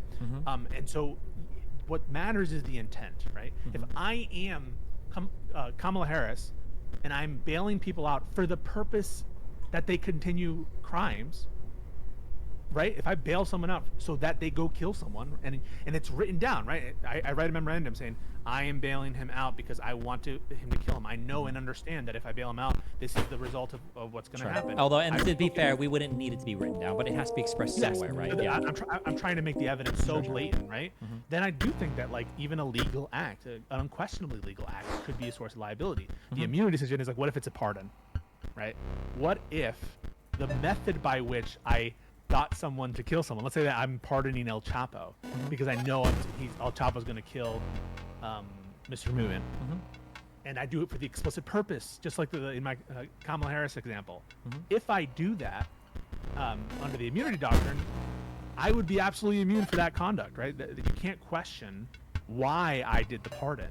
And so the pardon itself, even though I had and that's how you know, for example, that criminal intent is not a way to distinguish some of these hypotheticals for the absolute immunity doctrine, because you can give an example where there is clear criminal intent, murderous intent, but I pardon someone and through that use of pardon with the intent to kill someone, and I can't be charged for that because I can't have that be the way I rendered aid. Yeah, you can't have criminal conspiracy with only one leg if you haven't done an illegal act. So the president goes up to somebody and says, "Hey, listen, go kill that dude, and if you go kill that guy, like or whatever, like I can give you a pardon or some bullshit. It wouldn't be funny if you did this, and I'll pardon you or whatever." I don't know if just the state, assuming that it wasn't as like insightful, you can never actually deal with the second part towards that, the pardoning or whatever. That might be a closer case because there maybe like you can introduce the offer or something, I guess, but unless it's like a government official or something. But if there's no like you don't need communication for accomplice liability. If you're just doing something for the purpose of helping and aiding that crime, that should be enough for accomplice liability, right? And so in that situation where you're pardoning someone or you're letting someone go for the purpose of them helping someone else die. Sure. Or even a clear, if somebody, let's say somebody kills a Democrat, just some crazy dude, does it, and the president pardons him, and then he goes and kills another Democrat, and the president he could just keep pardoning him over and over again. Right? Yeah, sure. Assuming that it's a federal crime or all that. Yeah, no, yeah, bro. It's a wild and wacky world out there, brother. Too bad it doesn't matter. We don't have to worry about it anymore, because now our next president's going to be Queen Kamala, so all of the uncomfortable constitutional crises that we're going to be in if President Trump is being convicted by states and attacked by his own DOJ, we don't have to worry about Zoomers. Where are my Zoomers? If you're a Zoomer, put a Pepe.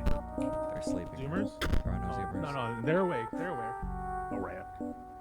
Zoomers. Okay, Zoomers, listen to me. Listen to my voice. If you do the craziest, funniest thing and elect the first female president of the United States, female black you will have oh my God. 3 wacky new Supreme Court justices. You will have 3 new wacky Supreme Court justices. And your lives, think about it. If you don't do this, you're going to be stuck with like the craziest conservative majority for most of the rest of your natural life. So do the wackiest thing ever and vote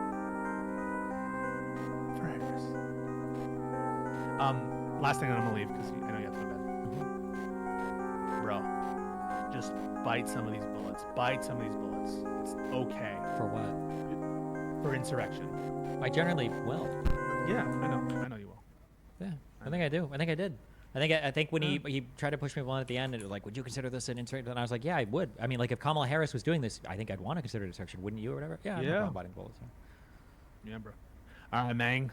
Have a wonderful night, and hey, stay cool. Okay, be careful, babe. Yeah, bye.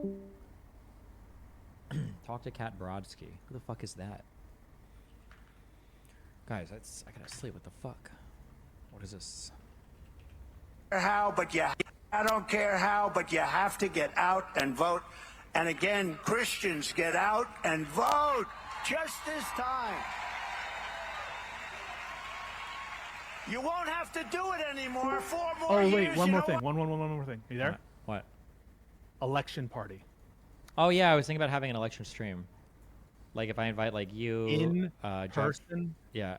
Election stream? Yeah, you, Josiah, I, and then other people maybe if we can find, yeah. Yeah, I think Can I have a +1? Sure. All right. Later, guys. Bye. Kat Brodsky emailed you. Oh, I think I saw this, but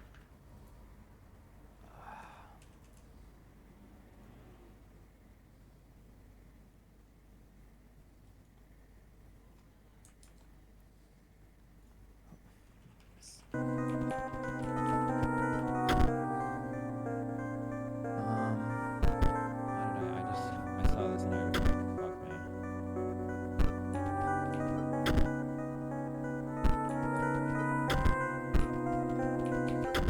What would we? I don't even know what we were talking about. What did this person?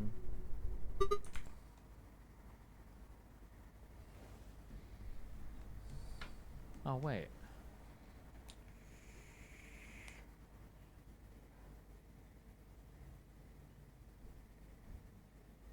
Oh wait, I think I was mixing her with somebody else. Wait, who did I think she was? There's some. I think there's some Melanie person that I thought this was. Oh fuck. Okay. Good, Cal. Okay, I shouldn't have deleted this email. My bad.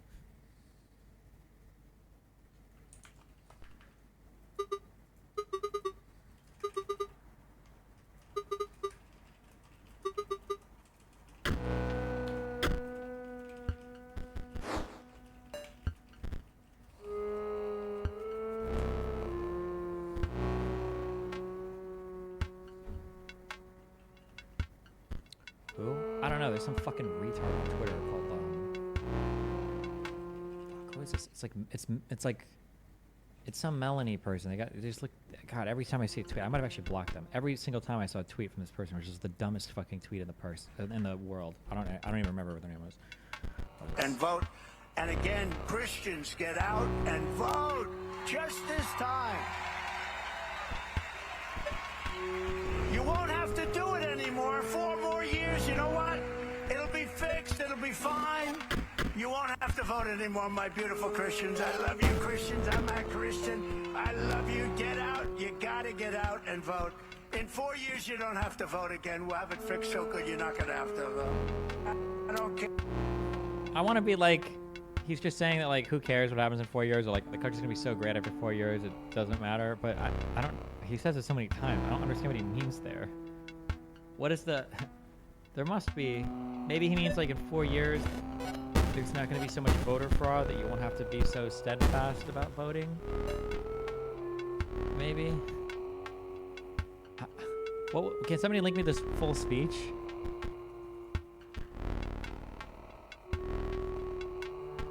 Oh yeah, that person, Melanie Mack. Is this person fucking retarded? Why do I feel like I've seen stupid fucking tweets from this person? Oh, yeah, okay. I opened the tweet and the very first thing I see is woke ideology is satanic, all of it. The queer stuff, drag queens, gluttony, glorification, etc. I've been saying this right in front of everybody. Yeah.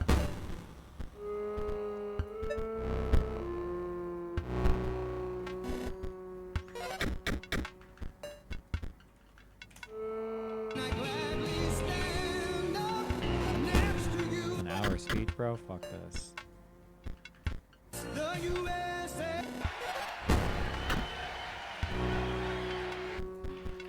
A failed vice president and a failed administration with millions of people crossing, and she was the border czar. Now they're trying to say she never was the border czar. She had nothing to do with the border. She was the border czar. They're trying. Flip to important parts. We're going to be talking a little bit about a wonderful thing called religion tonight. Is that okay? A little bit more than normal, and that's good. That's really good. And with your vote, I will defend religious liberty in all of its forms. I will protect Christians in our schools, in our military, in our government, in our workplaces, in our hospitals, and in our public square. And I will also protect other religions. We want that, right? Other religions. And we will bring our country back together, one nation under God. And by the way, Christians have to vote. You know, I don't want to scold you, but you know that Christians do not vote proportionately. They don't vote like they should. They're not big voters. You know who else aren't voters? The NRA endorsed me very powerfully. Strongest endorsement they can give, National Rifle Association. People that own guns and rifles are not big voters. They have to vote. If you don't vote, we're not going to win the election. If you do vote, we're going to win in a landslide. Too big to rig. We're going to win in a landslide. Christians are a group that's known not to vote very much. You have to go out at least this election. Just give us in, get us into that beautiful White House. Vote for your congressmen and women. Vote for your senators. We will change this country for the better. This country will be great again like never before. You got to vote. Vote early. Vote absentee. Vote on election day. I don't care how, but you have to get out and vote. And again, Christians, get out and vote just this time. You won't have to do it anymore. 4 more years, you know what? It'll be fixed. It'll be fine. You won't have to vote anymore, my beautiful Christians. I love you, Christians. I'm a Christian. I love you. Get out. You got to get out and vote. In 4 years, you don't have to vote again. We'll have it fixed so good you're not going to have to vote. Well, wait, I don't think that really helps it very much. Wait, what? We're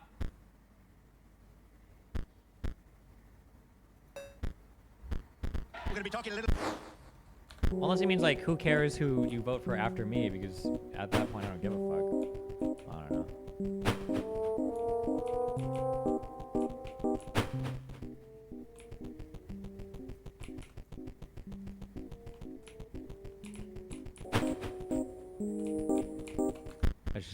It's probably just him being retarded. I don't know what else to say. Okay. Have fun. Right here on Cappuccino, Cappuccino, Cappuccino, Cappuccino, Cappuccino. Catch you guys tomorrow. Reno. Be careful.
I think I've just got to send it. To whom it may concern.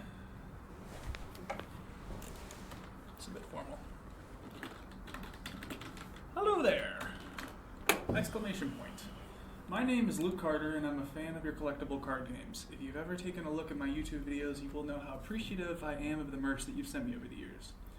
So it was a great surprise to learn that there is a digital version of Inscryption. I think maybe one of my fans pranked me and buried a copy in the woods near my house. Upon further research, however, I have not been able to find any record of this game. Is this some kind of elaborate hoax?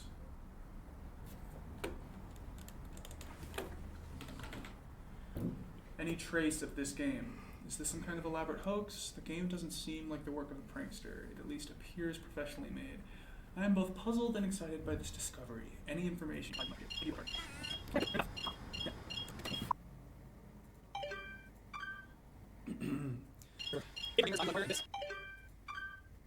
Well, it's a bit of a strange video. It's actually more of a question to my audience. As I've learned over the years, nobody knows card games better than you guys do, so I'm hoping someone can help me out here. Did anyone ever play an Inscryption video game or hear about it? I'm talking about that vintage one-set card game I opened packs for last week. I don't know what I'm allowed to say. I don't want to get in any trouble here. I think I've got the only known copy of the digital version of Inscryption. I've been filming myself playing it, and it's weird, guys. I don't want to get in any hot water. Find a word about it. Viewers.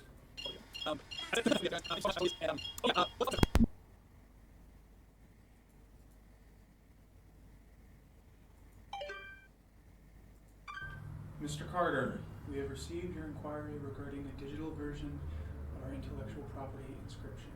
We can assure you that no such software exists in any official form. However, if you have indeed come into possession of proprietary Game Funa hardware, you are compelled to return it to us under the Computer Fraud and Abuse Act.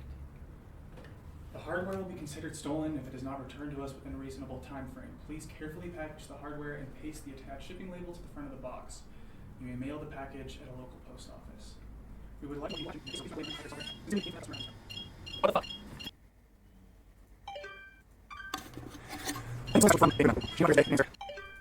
This time I'm going to record it.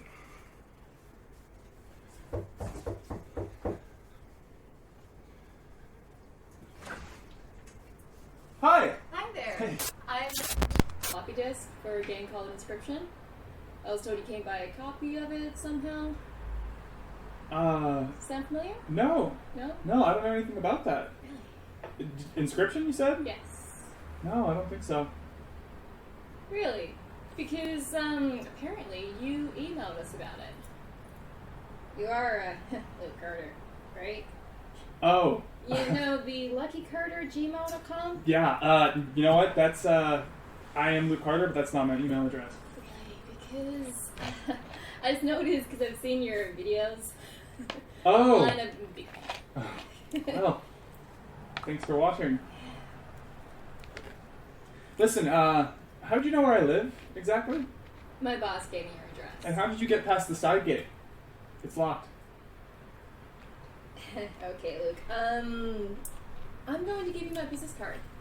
And if you remember anything at all, feel free to...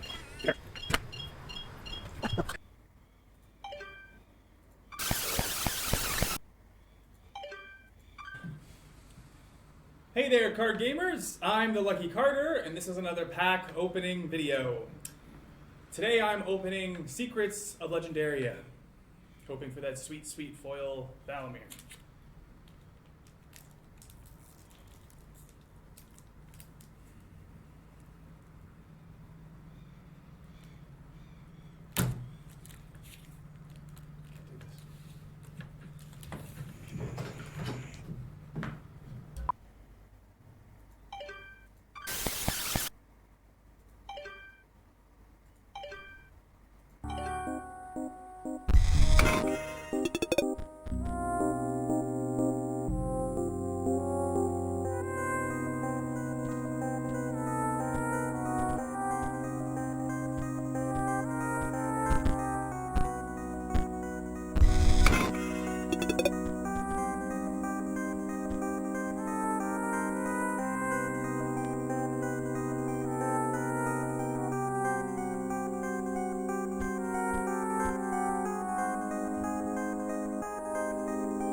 Now, the fact that he cheated while he was a content creator and got banned.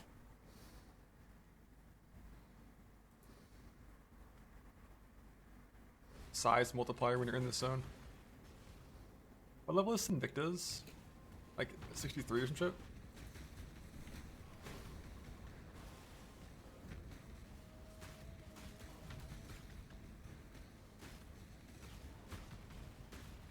Two? Okay, close.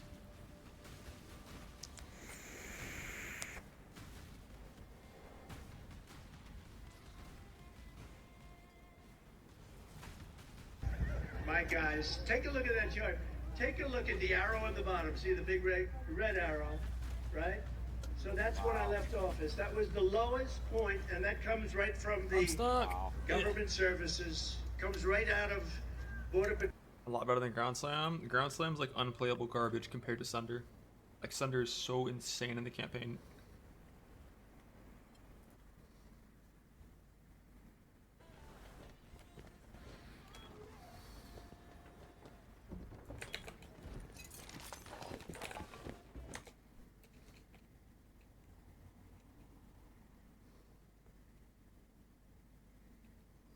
Doc, come. I fucking crashed the cup. I'm sorry.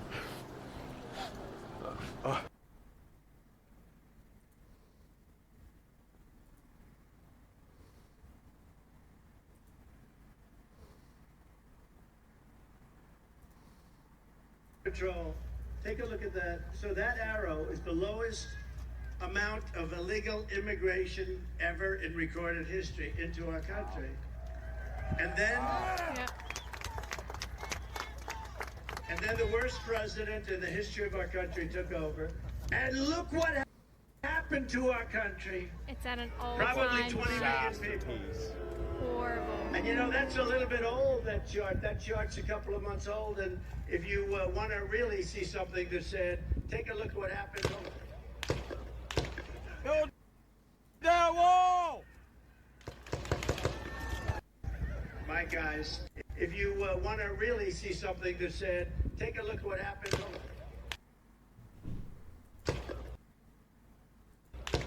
Build that wall! My guys, take a look at that chart.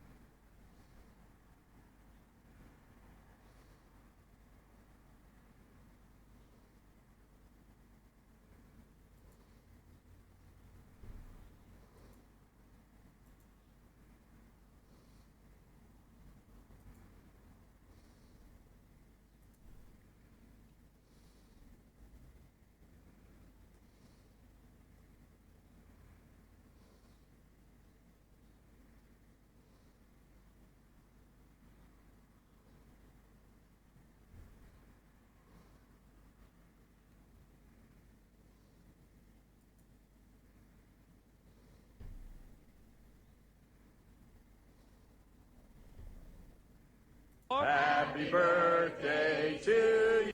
Bro, we're never beating the Hassan Runs Twitch allegations after this. This is crazy. Oh my god. Like, the most rabid Redditors just clipped this, and they're gonna be like, the most rabid Redditors just clipped this, and they're gonna use this permanently to be like, see, I told you, he's got banning powers. Happy birthday, dear Hassan. This is crazy. Happy birthday to you. I'm cooked. I'm Happy cooked. birthday from Twitch, Hassan. Happy birthday from Twitch. Top of LSF. Hassan Runs Twitch. Proof in the pudding.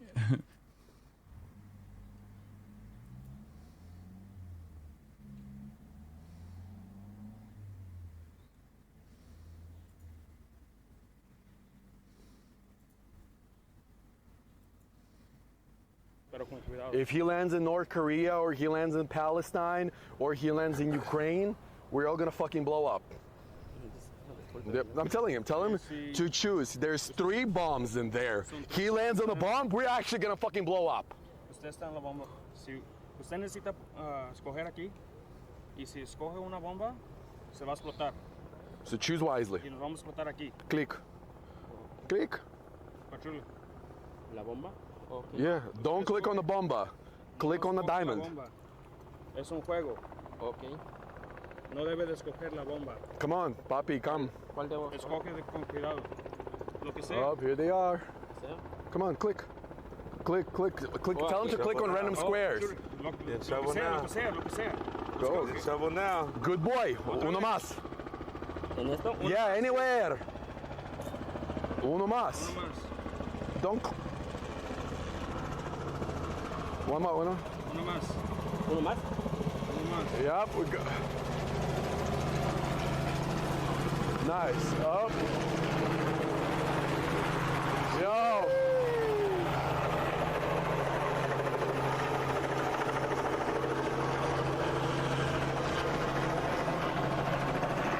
This is a weak ass spotlight. They got you. That's now. Let me get the shot. Can I get a shot with him? Can I like bend him over and pretend I'm putting him in the cop car? We need to get. Oh shit. Bro, what is fucking happening here? Yo, run! Go, run! Hey! Hey! Oh my god.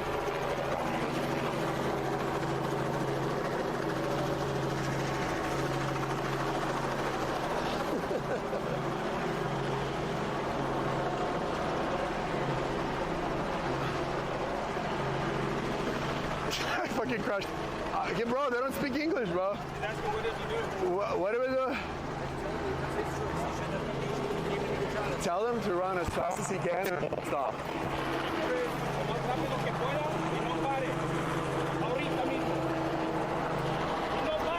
Come on.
Come on! Fuck!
Ah, damn it.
Yo, what's up on pitch?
Well, hello there, card gamers.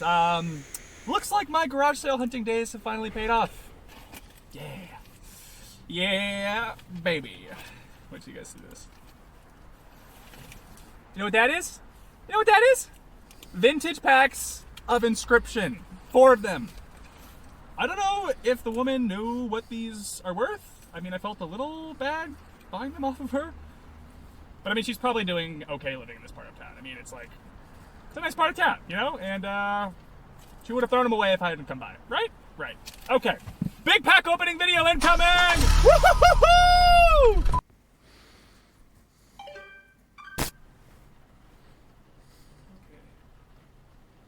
to get to the bottom of this.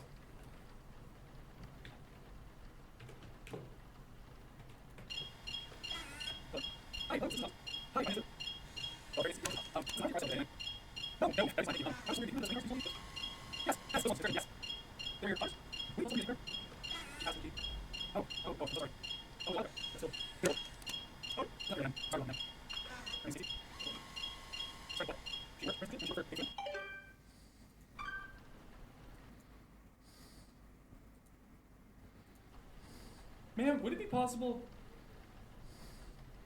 I see. Okay, yeah, okay.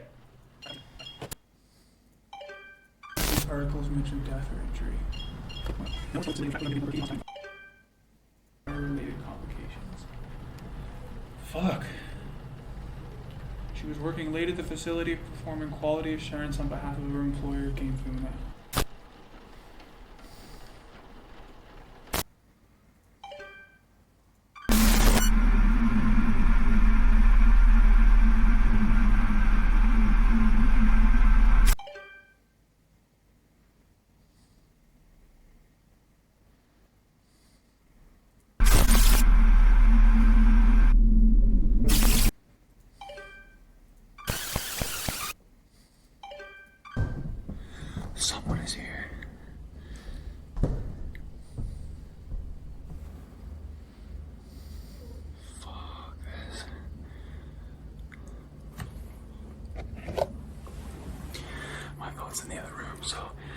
I die before I can call 911 and use this tape as evidence.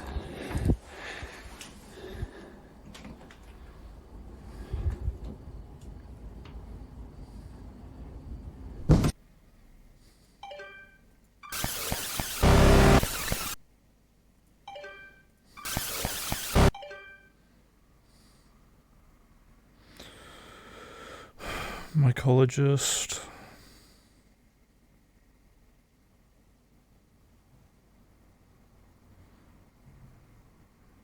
Perhaps blood letter box.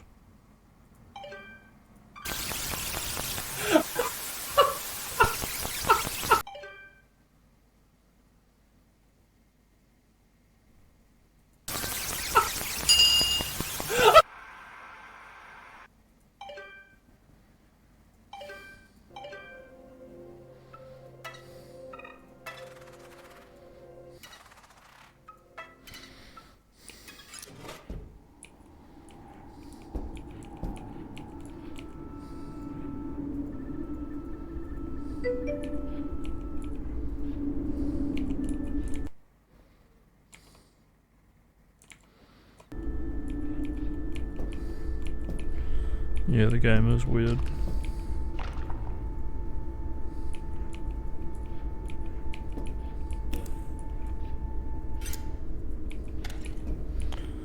I've already done all these.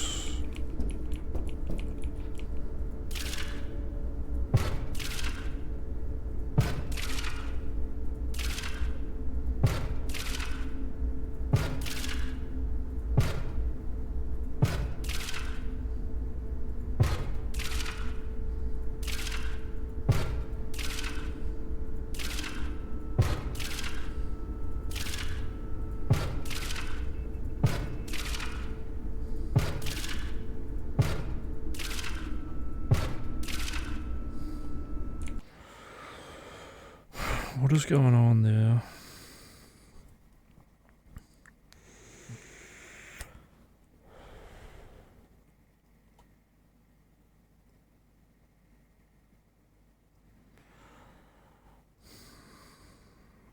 I was reading something earlier.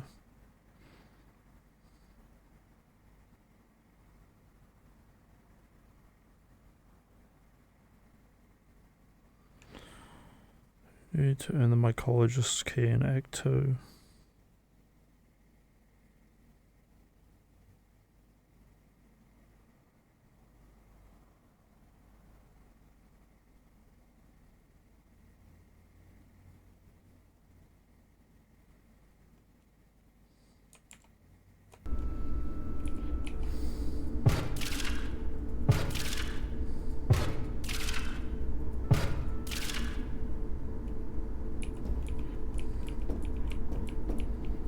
Oh.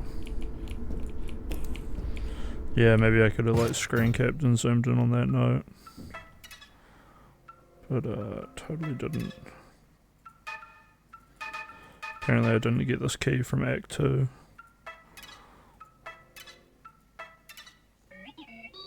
The stank scrapyard is pretty unpleasant.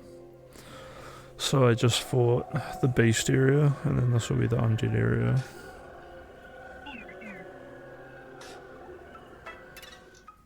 I wanted to visit a shop.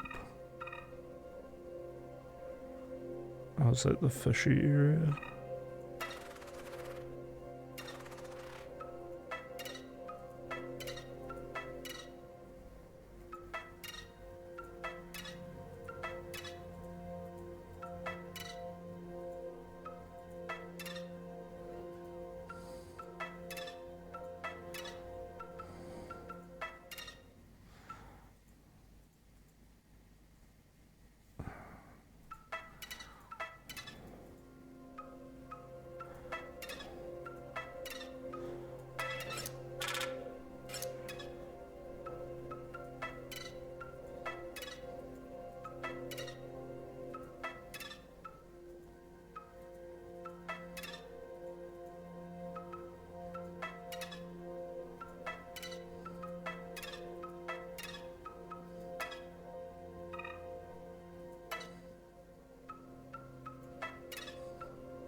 Why did this guy die? The alarm. I don't get it.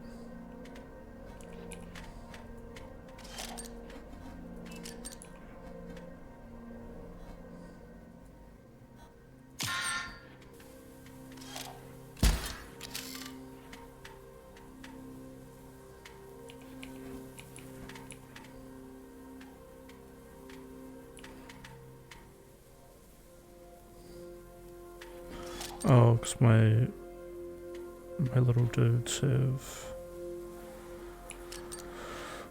like a +1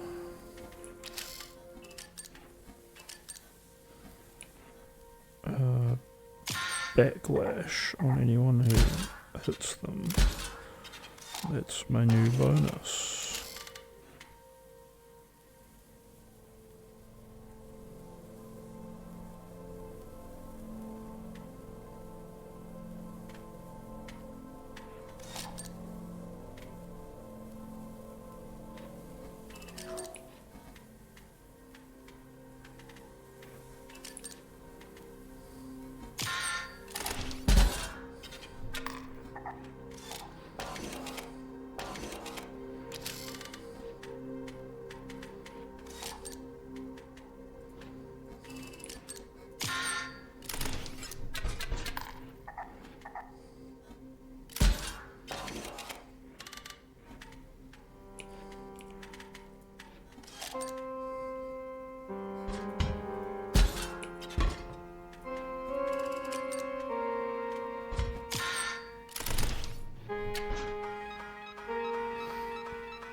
Yes!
Actually useless.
I think I'm just dead. 1, 2.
damn it.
What the fuck is this?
This card is OP.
Yeah, it's a pretty good game.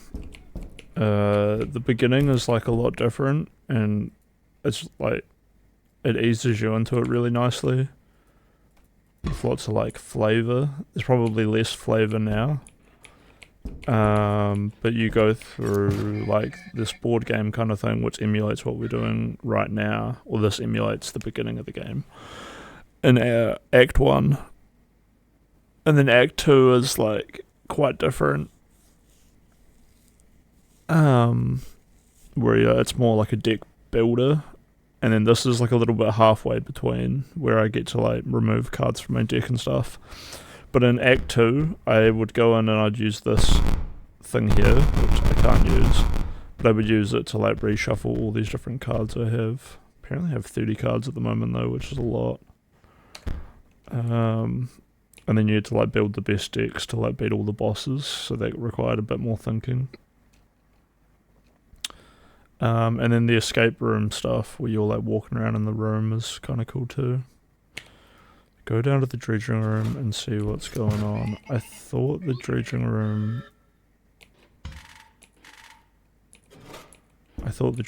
was somewhere in the game.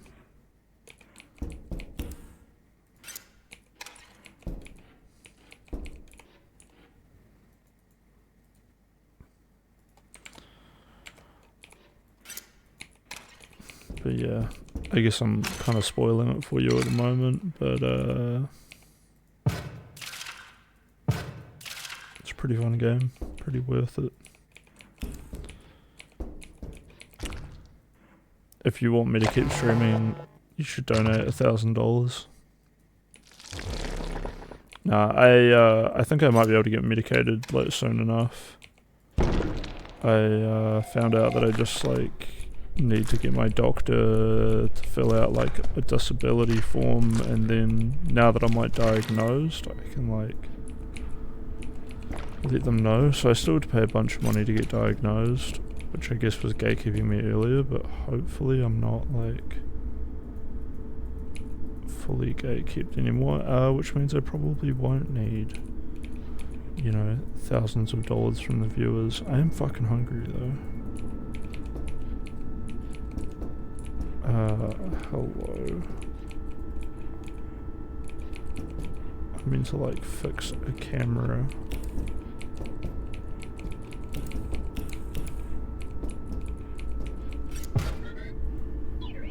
There's a lift down to the dredging room and the smelting room. Take it. Okie dokie. Is it in here?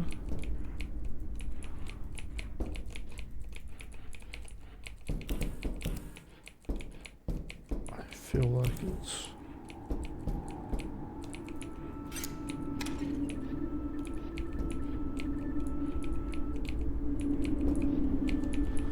But yeah, I miss my ex-girlfriend as well. Are also thoughts that I have constantly. If you want to know my thoughts, that costs $5. Fuck it. You owe me now. Am I being a good streamer? Is that how streamers get rich and famous? They beg. Alright, let me look this up, because I'm not seeing an elevator.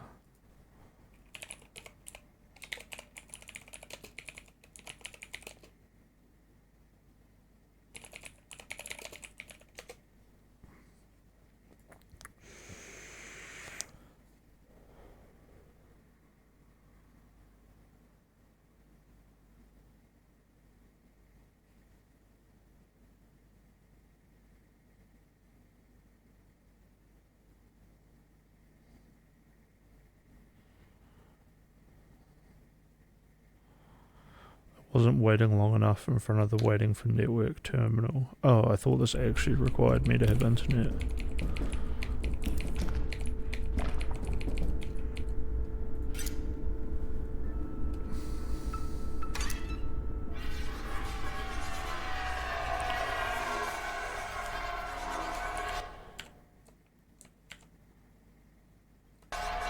Can you hear me vaping? Oh, you mean up from the A&E call? Yeah, I was highly stimulated by being on stream with Dan and Destiny in front of tens of thousands of people.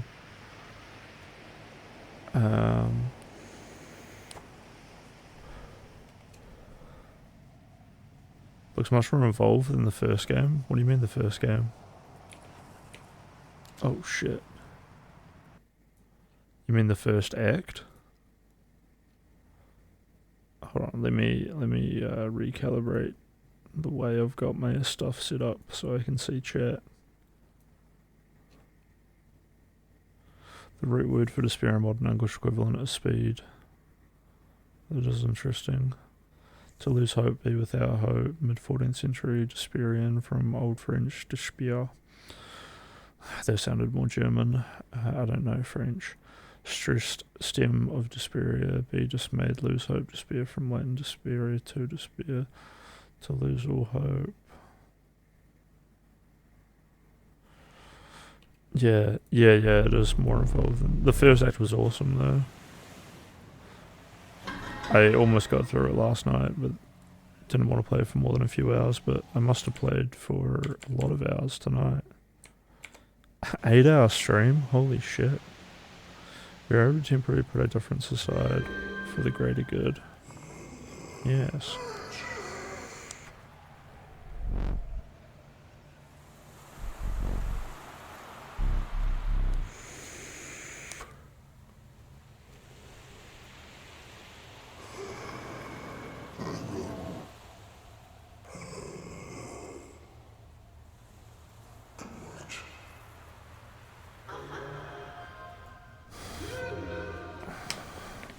Just need some water.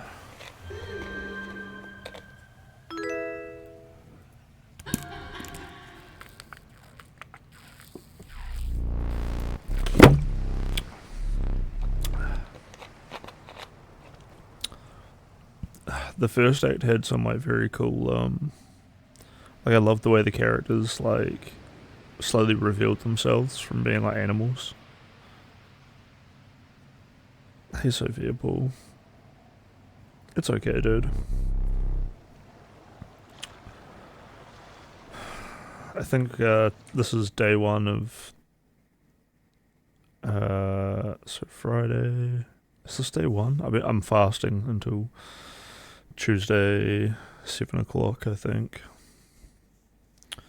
So we got 1, 2, 3, basically 4 days left.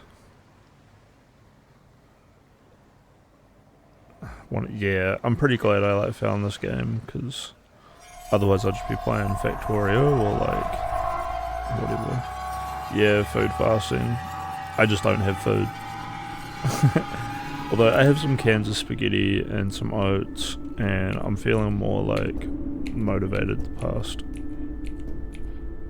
month, so I might actually eat rather than become like a blithering mess. There's this fucking thing called ghrelin, and it's in your brain and it makes you hungry, and oh my god, by day 3 it's like, please someone feed me.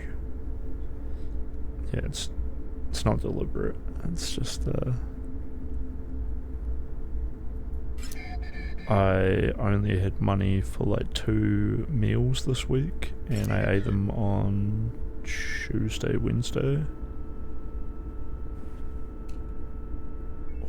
Thursday, and now it's Saturday night. What's wrong with you? I understand you have hours of brilliant cardplay and you can't even keep my factory in shape. It's fine. It can stay broken. Alright. Look at that, I got 2 bounty stars. Anyway, I think I'm meant to go up here. Yeah, it's awfully nice that we got a new follower though. Super cool of Sophia Paul to actually get on in here. I do cam up and do like other stuff and hang out. I'm like a real streamer. Sometimes I do panels with thousands of friends. You've come so far. Remember the photographer? What a jerk, but the screenshots are perfect. Yeah, so one of the gods, what are they called? They call them something else, but one of those gods I talked to has a camera. And that's the guy in the first act, actually, who's like in control of everything. And it seems like one of them is usually in control. Remember Gear Von Zap? What a character. I do remember Gear Von Zap. It's strange to say, as simple as you are, I almost enjoyed your company. Gear Von Zap was a bounty hunter who came for the stars above my head. But he wanted to kill me and then go have some babies, grow old, surrounded by his empire. Almost there. Made it nice, great job. You prepared the Great Transcendence for me without even knowing what it was.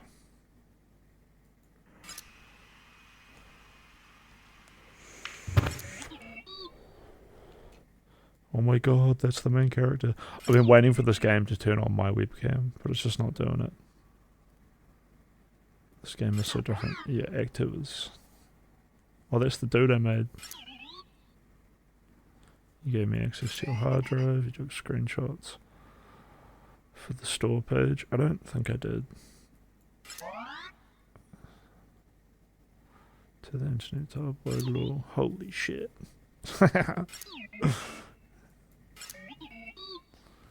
Super video game like the rest. True. True.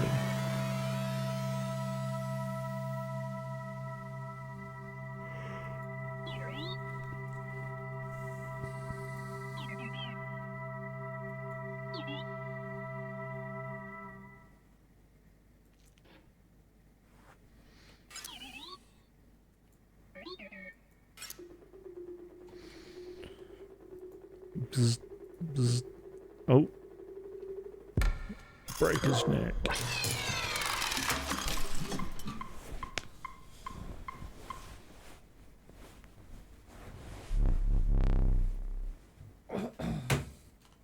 Yeah, so the first act is kind of creepy, but this third act is apparently like more impactful in changing the world. That's perhaps cutting it too close.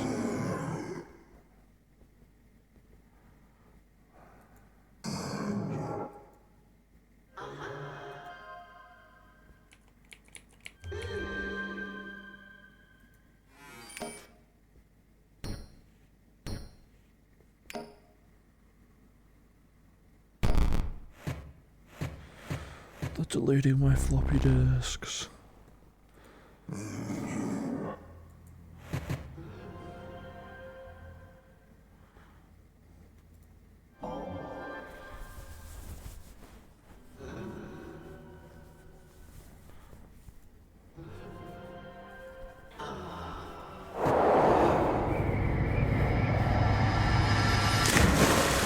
Massive spoilers, dudes.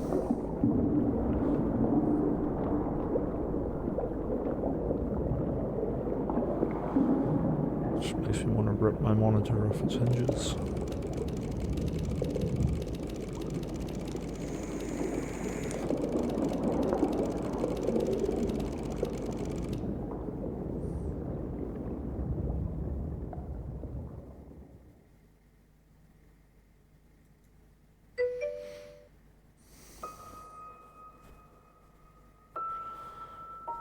So this should be like the finale of the game, like one more act.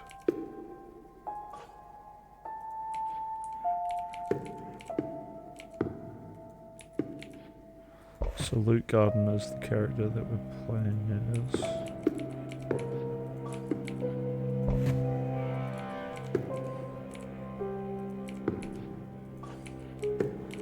PO3 is the robot.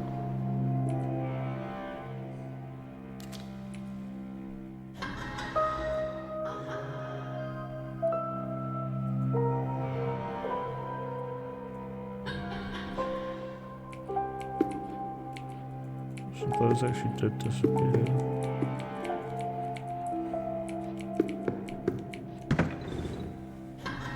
What if we would have had together?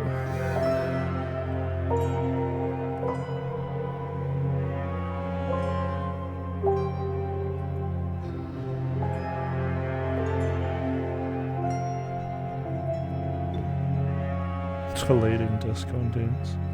Okay.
so I need bones. Probably could have placed him somewhere better.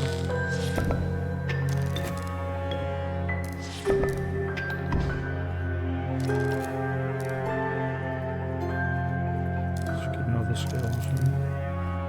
Another skeleton dies when he... for taking me card this reparations.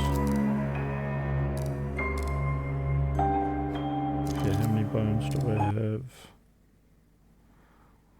Sorry, I gotta move around my overlay a little bit. I got one bone.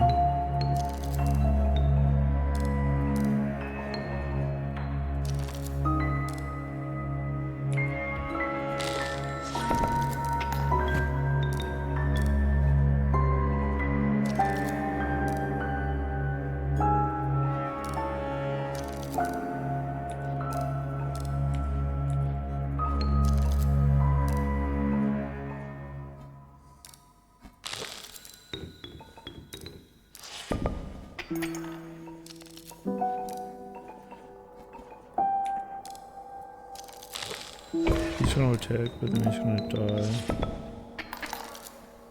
Oh no.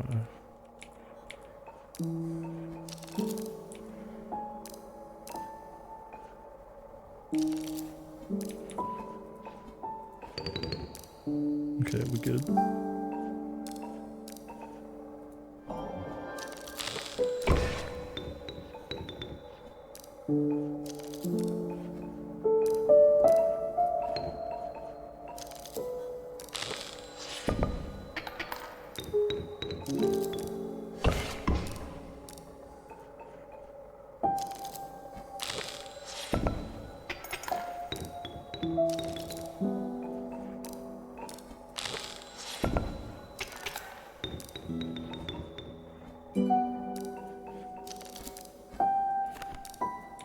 Can I delete my skeletons?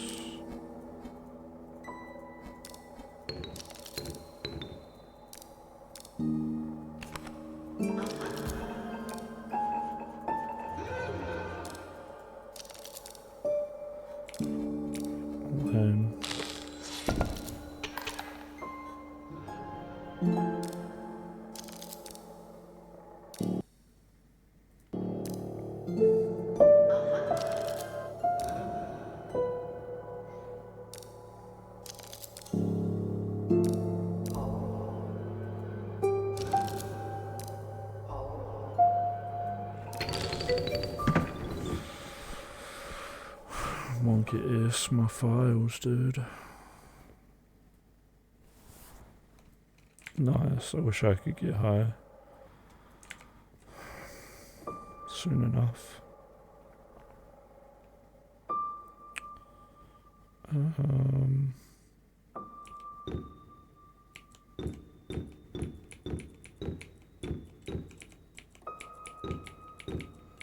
kind of just want to fight this guy. Oh, I'm so jealous that you're getting high right now. I love weed. Smoked it once this year.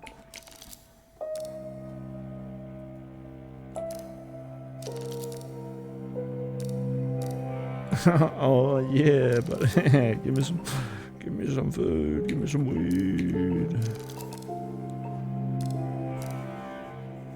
I wonder if it's better to, what the best way to send me donations is. I should probably know this. The Twitch sub thing is pretty rough. It's really rough, in fact.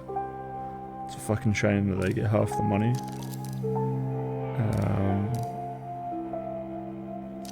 There should be like a streamable link somewhere. I don't know if my crypto wallet, I got no idea how to use it, or if it's set up properly. Should just put my bank account right in my profile. That's probably against terms of services though.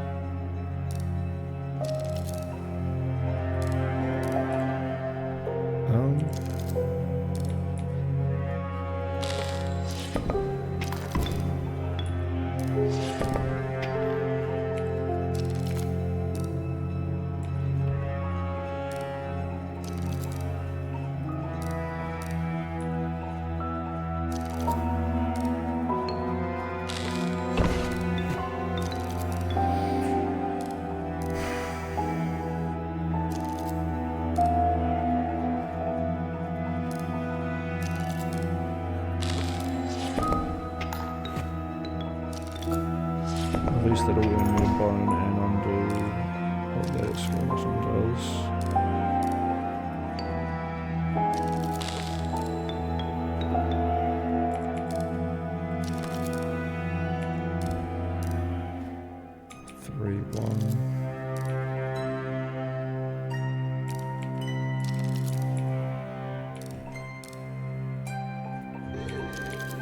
Might as well take.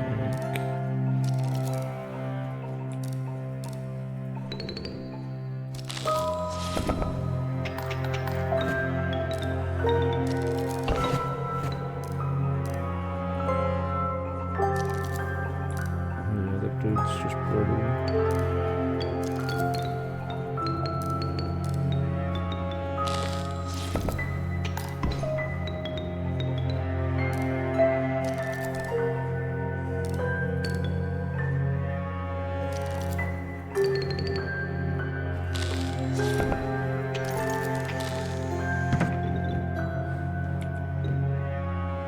Alright, no more chests. Good to go. Twitch has cunted. Am I in the wrong place? Probably. I mean, I don't really have donations set up. Let me have a look. I was thinking about this earlier on today, like how many, like I got a list of like games I've played on my Twitch and all of that. And all of that. And it doesn't work very well. It doesn't work very well. It doesn't work very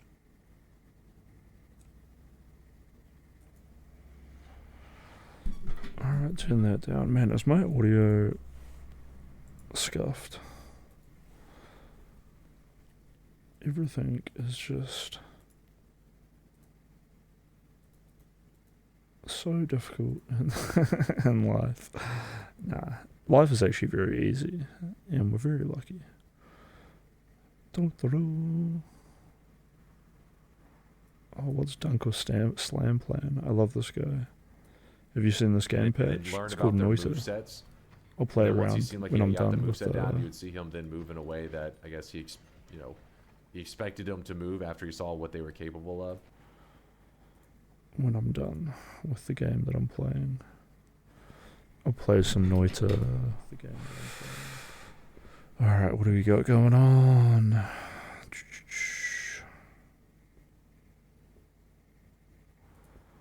Tippers. Yeah, click the picture and that'll take me to PayPal. Although I think I have to spend this money on gift cards or something. Oh yeah. Yeah, I had some good ones. Yeah, maybe I should just get one of those games with a super sexy protagonist. Maybe I'll like it and it'll give me some chill vibes.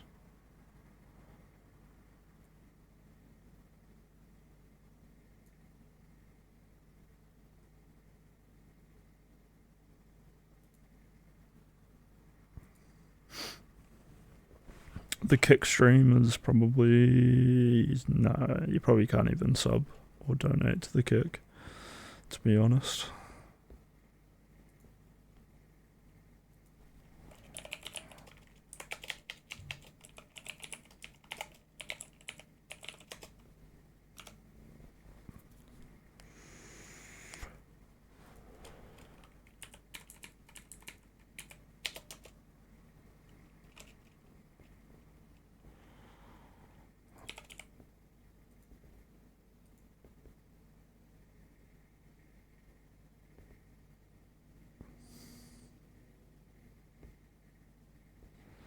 .65 followers though, very cool. Alright, let's get back to the game.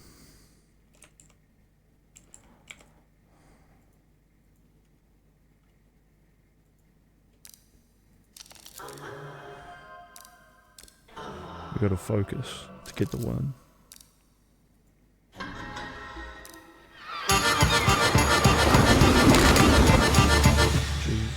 My ears, dude. My fucking ears. Delightful.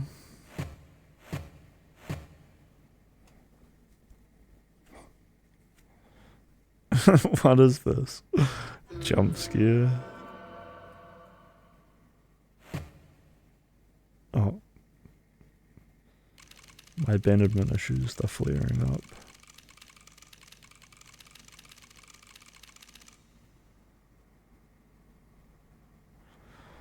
Is Golden Sun a game or a restaurant? Probably both. Probably both.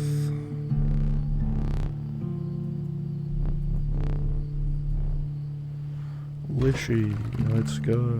So this is at the start.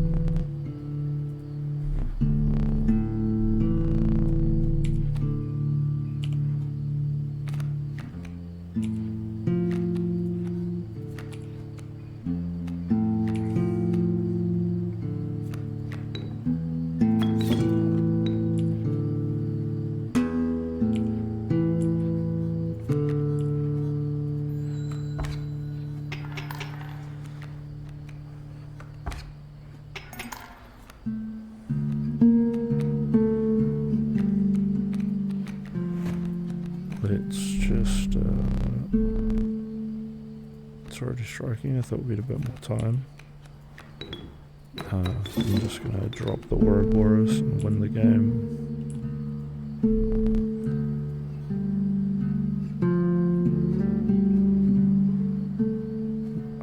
This War of Mine, I don't know if I played it.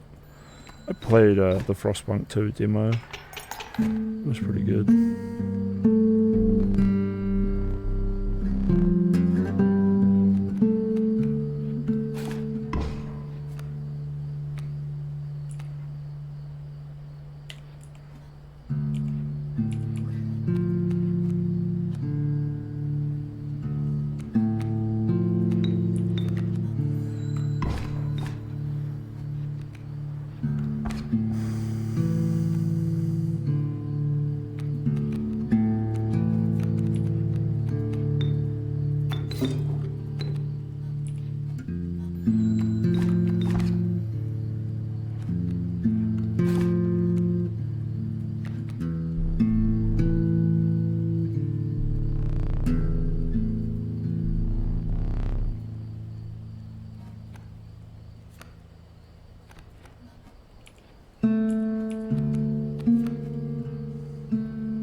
Is the Golden Sun also a sex move? I can't believe I don't remember this War of Mine, to be honest. Let's sacrifice both of those and put the amalgam down. This dude carried me real hard. This dude carried me late game. I think it was another version of amalgam. I have another amalgam card in my deck, which is super buffed.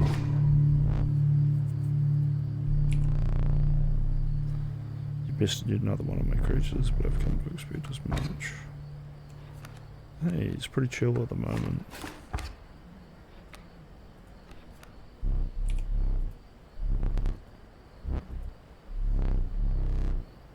There are things on this disc that are best not seen.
No.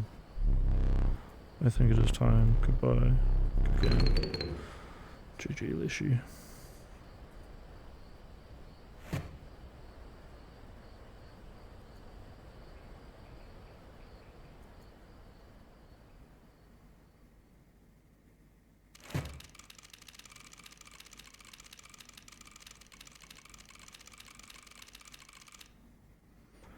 Magnificus.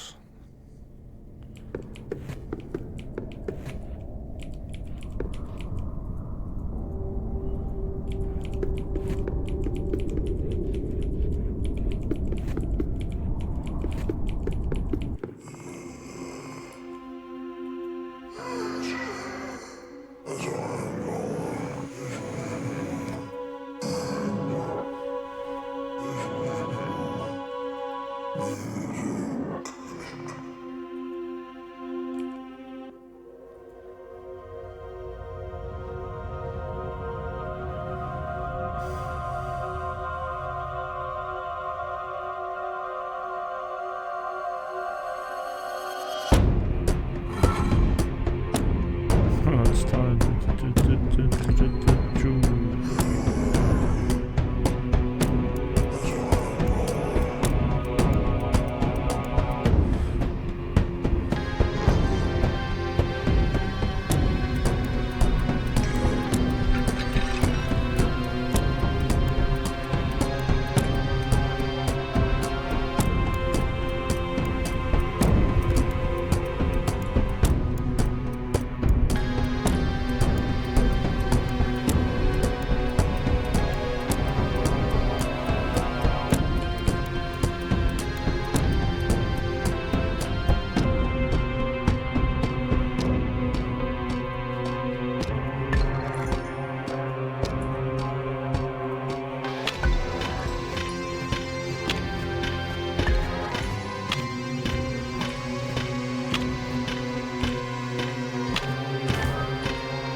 Please shake his hand.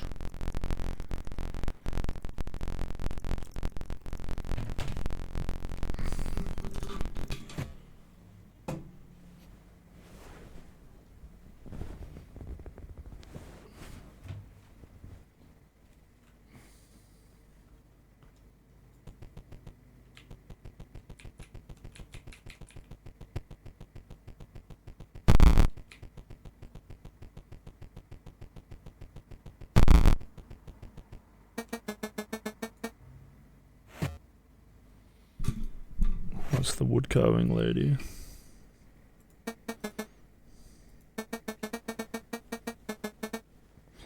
Is she the one from the backstory, maybe?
Yes, thank you so much for getting back to me. No problem, Luke. If I understand you correctly, you've got some video footage that might expose some malpractice on the part of a game publisher, GameSpuna. Yes, that's right. Firstly, I have a game of theirs that took control of my PC for a bit, which can't be legal, and then this woman from the company came to my house, and she... Okay, hold on a second. Let me just get my pen and pad here, okay? Okay, so you have a game of theirs that took, was it a virus or something?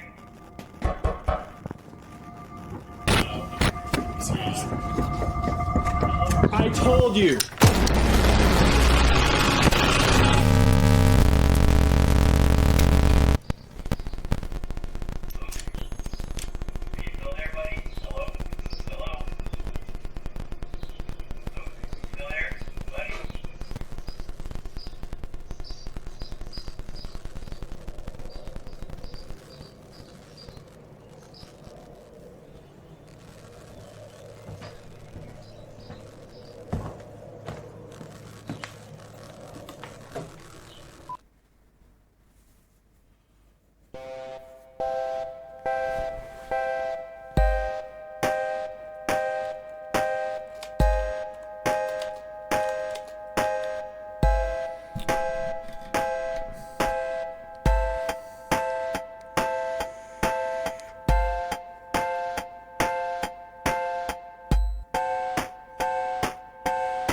Wow.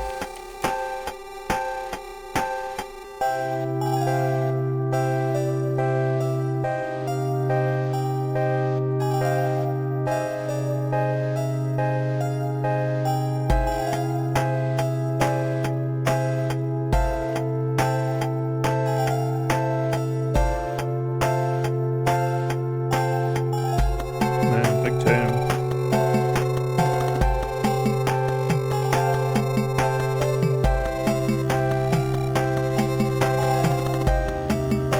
It was published by like Devolver Digital, so I guess they had oh, look at that Mika Ghosty thing in Kick. Someone in Kick sent me a cute emote. That totally just exited out of my game.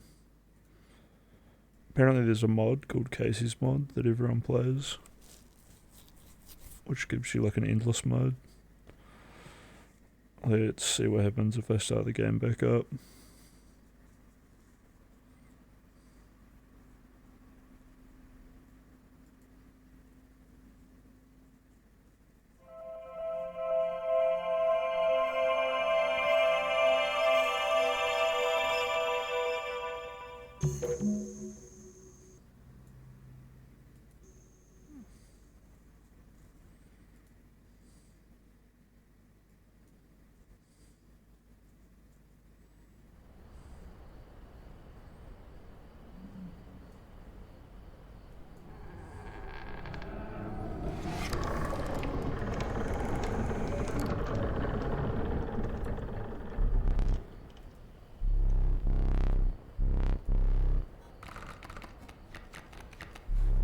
good.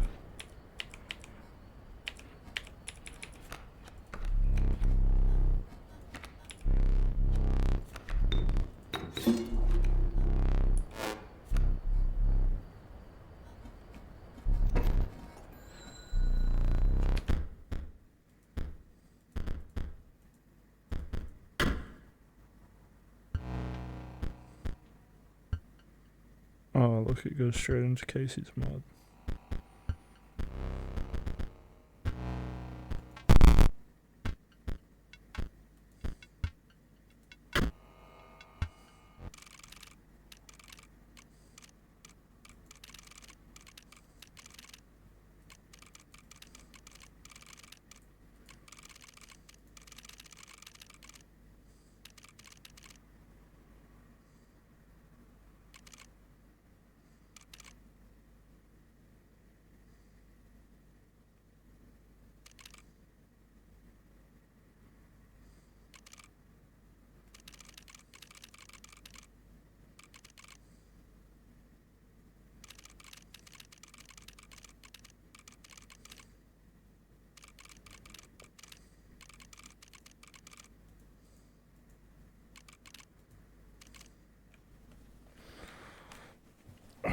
Alright, I need to get up and have a stretch.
So this is Casey's mod, which I think is more like an endless run.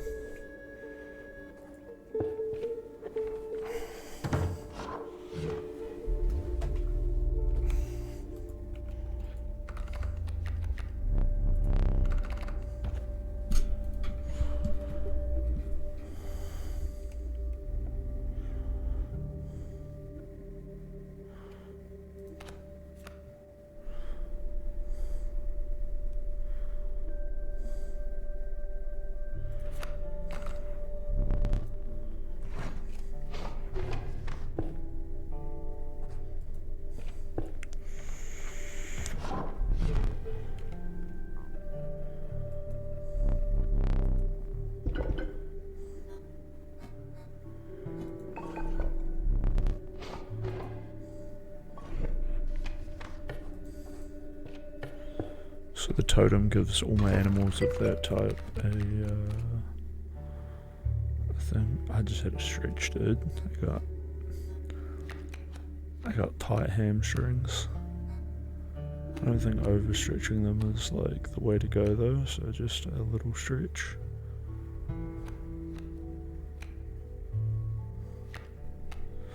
I mean, did I stretch them like earlier this week and forget?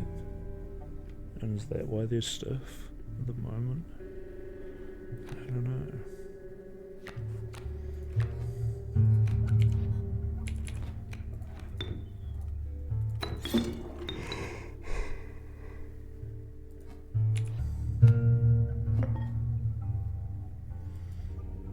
Yeah, I generally just yoga it out throughout my life. There is nothing like going to an actual yoga class though. That shit can be fire.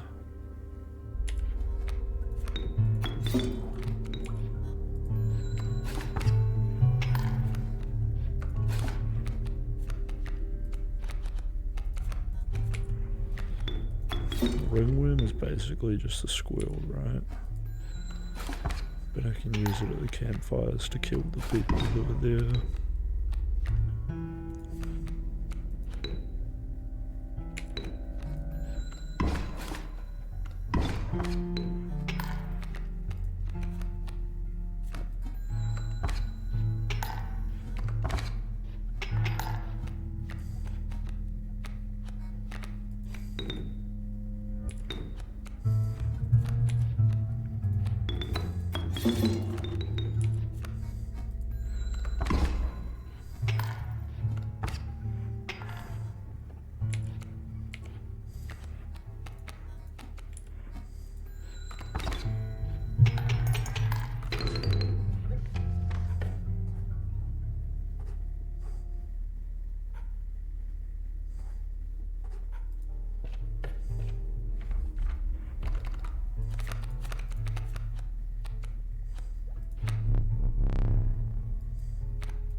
Nice.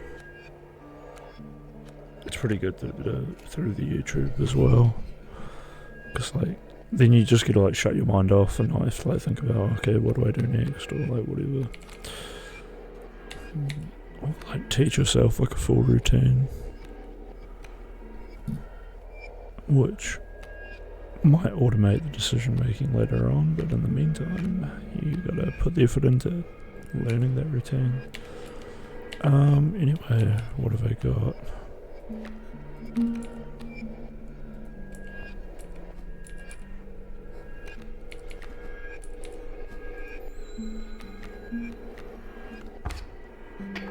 I wasn't meant to click the bell.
I'm incredibly good looking with a jacked physique, so doing yoga in public is actually pretty great for me.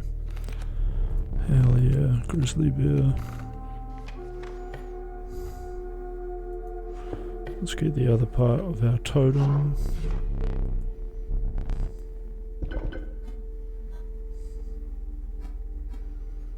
These are all kind of shit.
I want to get that campfire, so we'll go this way.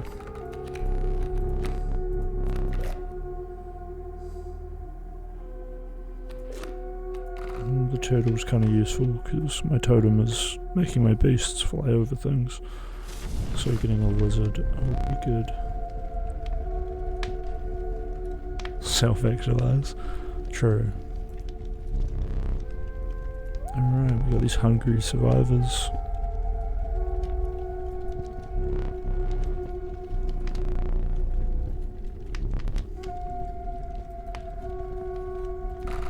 And we're gonna put the ringworm down for more power. Why not warm it for a bit longer? One of the survivors takes a step closer. Push your luck. Before you could pull away, one of your survivors leaped upon the ringworm. Another jabbed it with a spear. He looked away as the grotesque feeding frenzy ensued.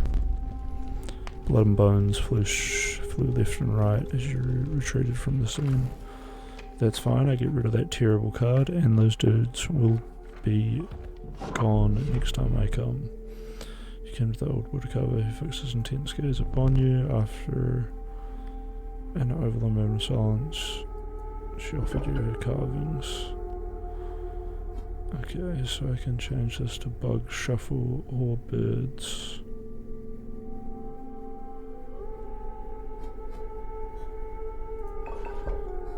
Let's just grab a bug totem. But we'll keep that like that, because I got 2 turtles and some wolves.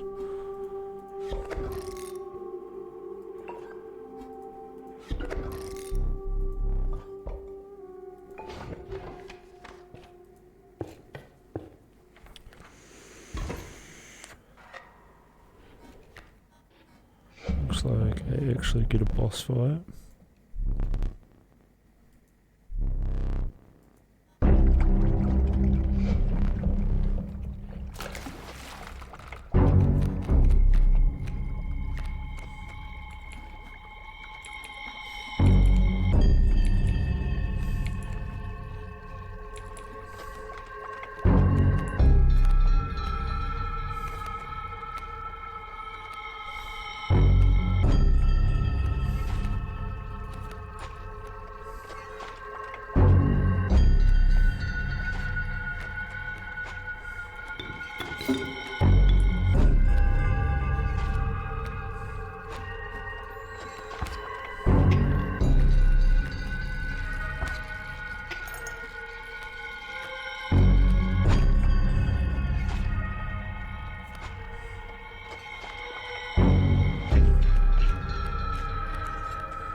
Couldn't kill yourself? That's crazy.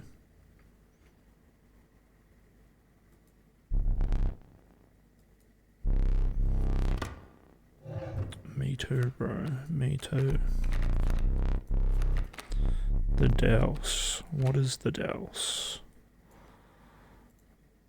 Ballast. When a card appearing the signal which played, a chime is created in each empty space adjacent. The chime is defined as 0 power, 1 health. So does that mean I can like sacrifice those? Seems kind of useful.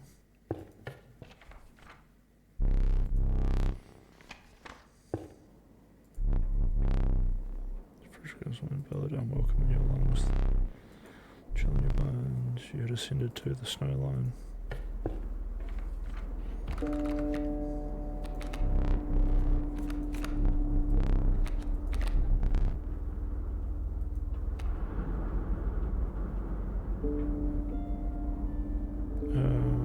Take the cockroach. So we have something that needs bones.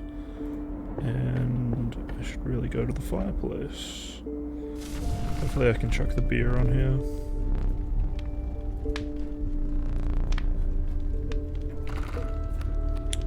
Two health.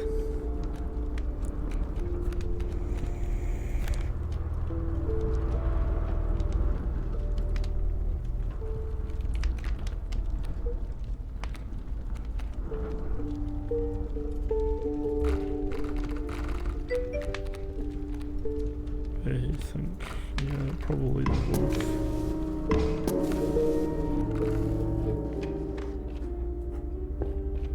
Alright, now my wolf is super powerful.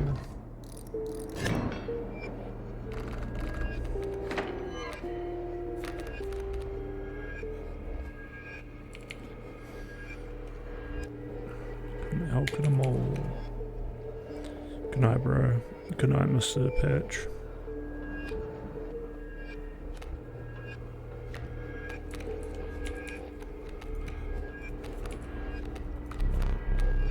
Enjoy that weed. Smoking that weed.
That's kind of nice.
Use wildlife camera to capture beast. Oh, that's who we just fought.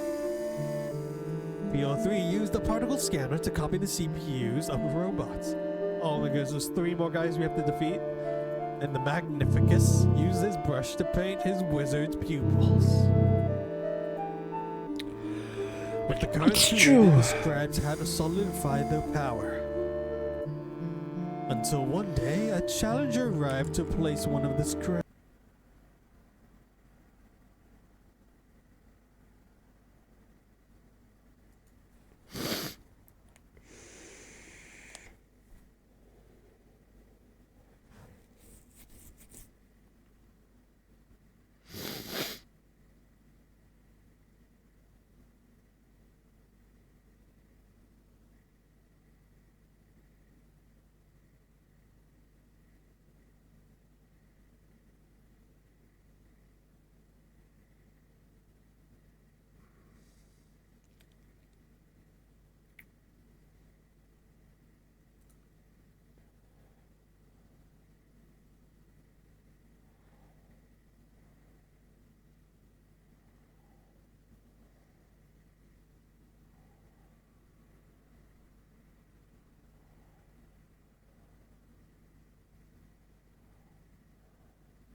Happy birthday. 7,000 upvotes.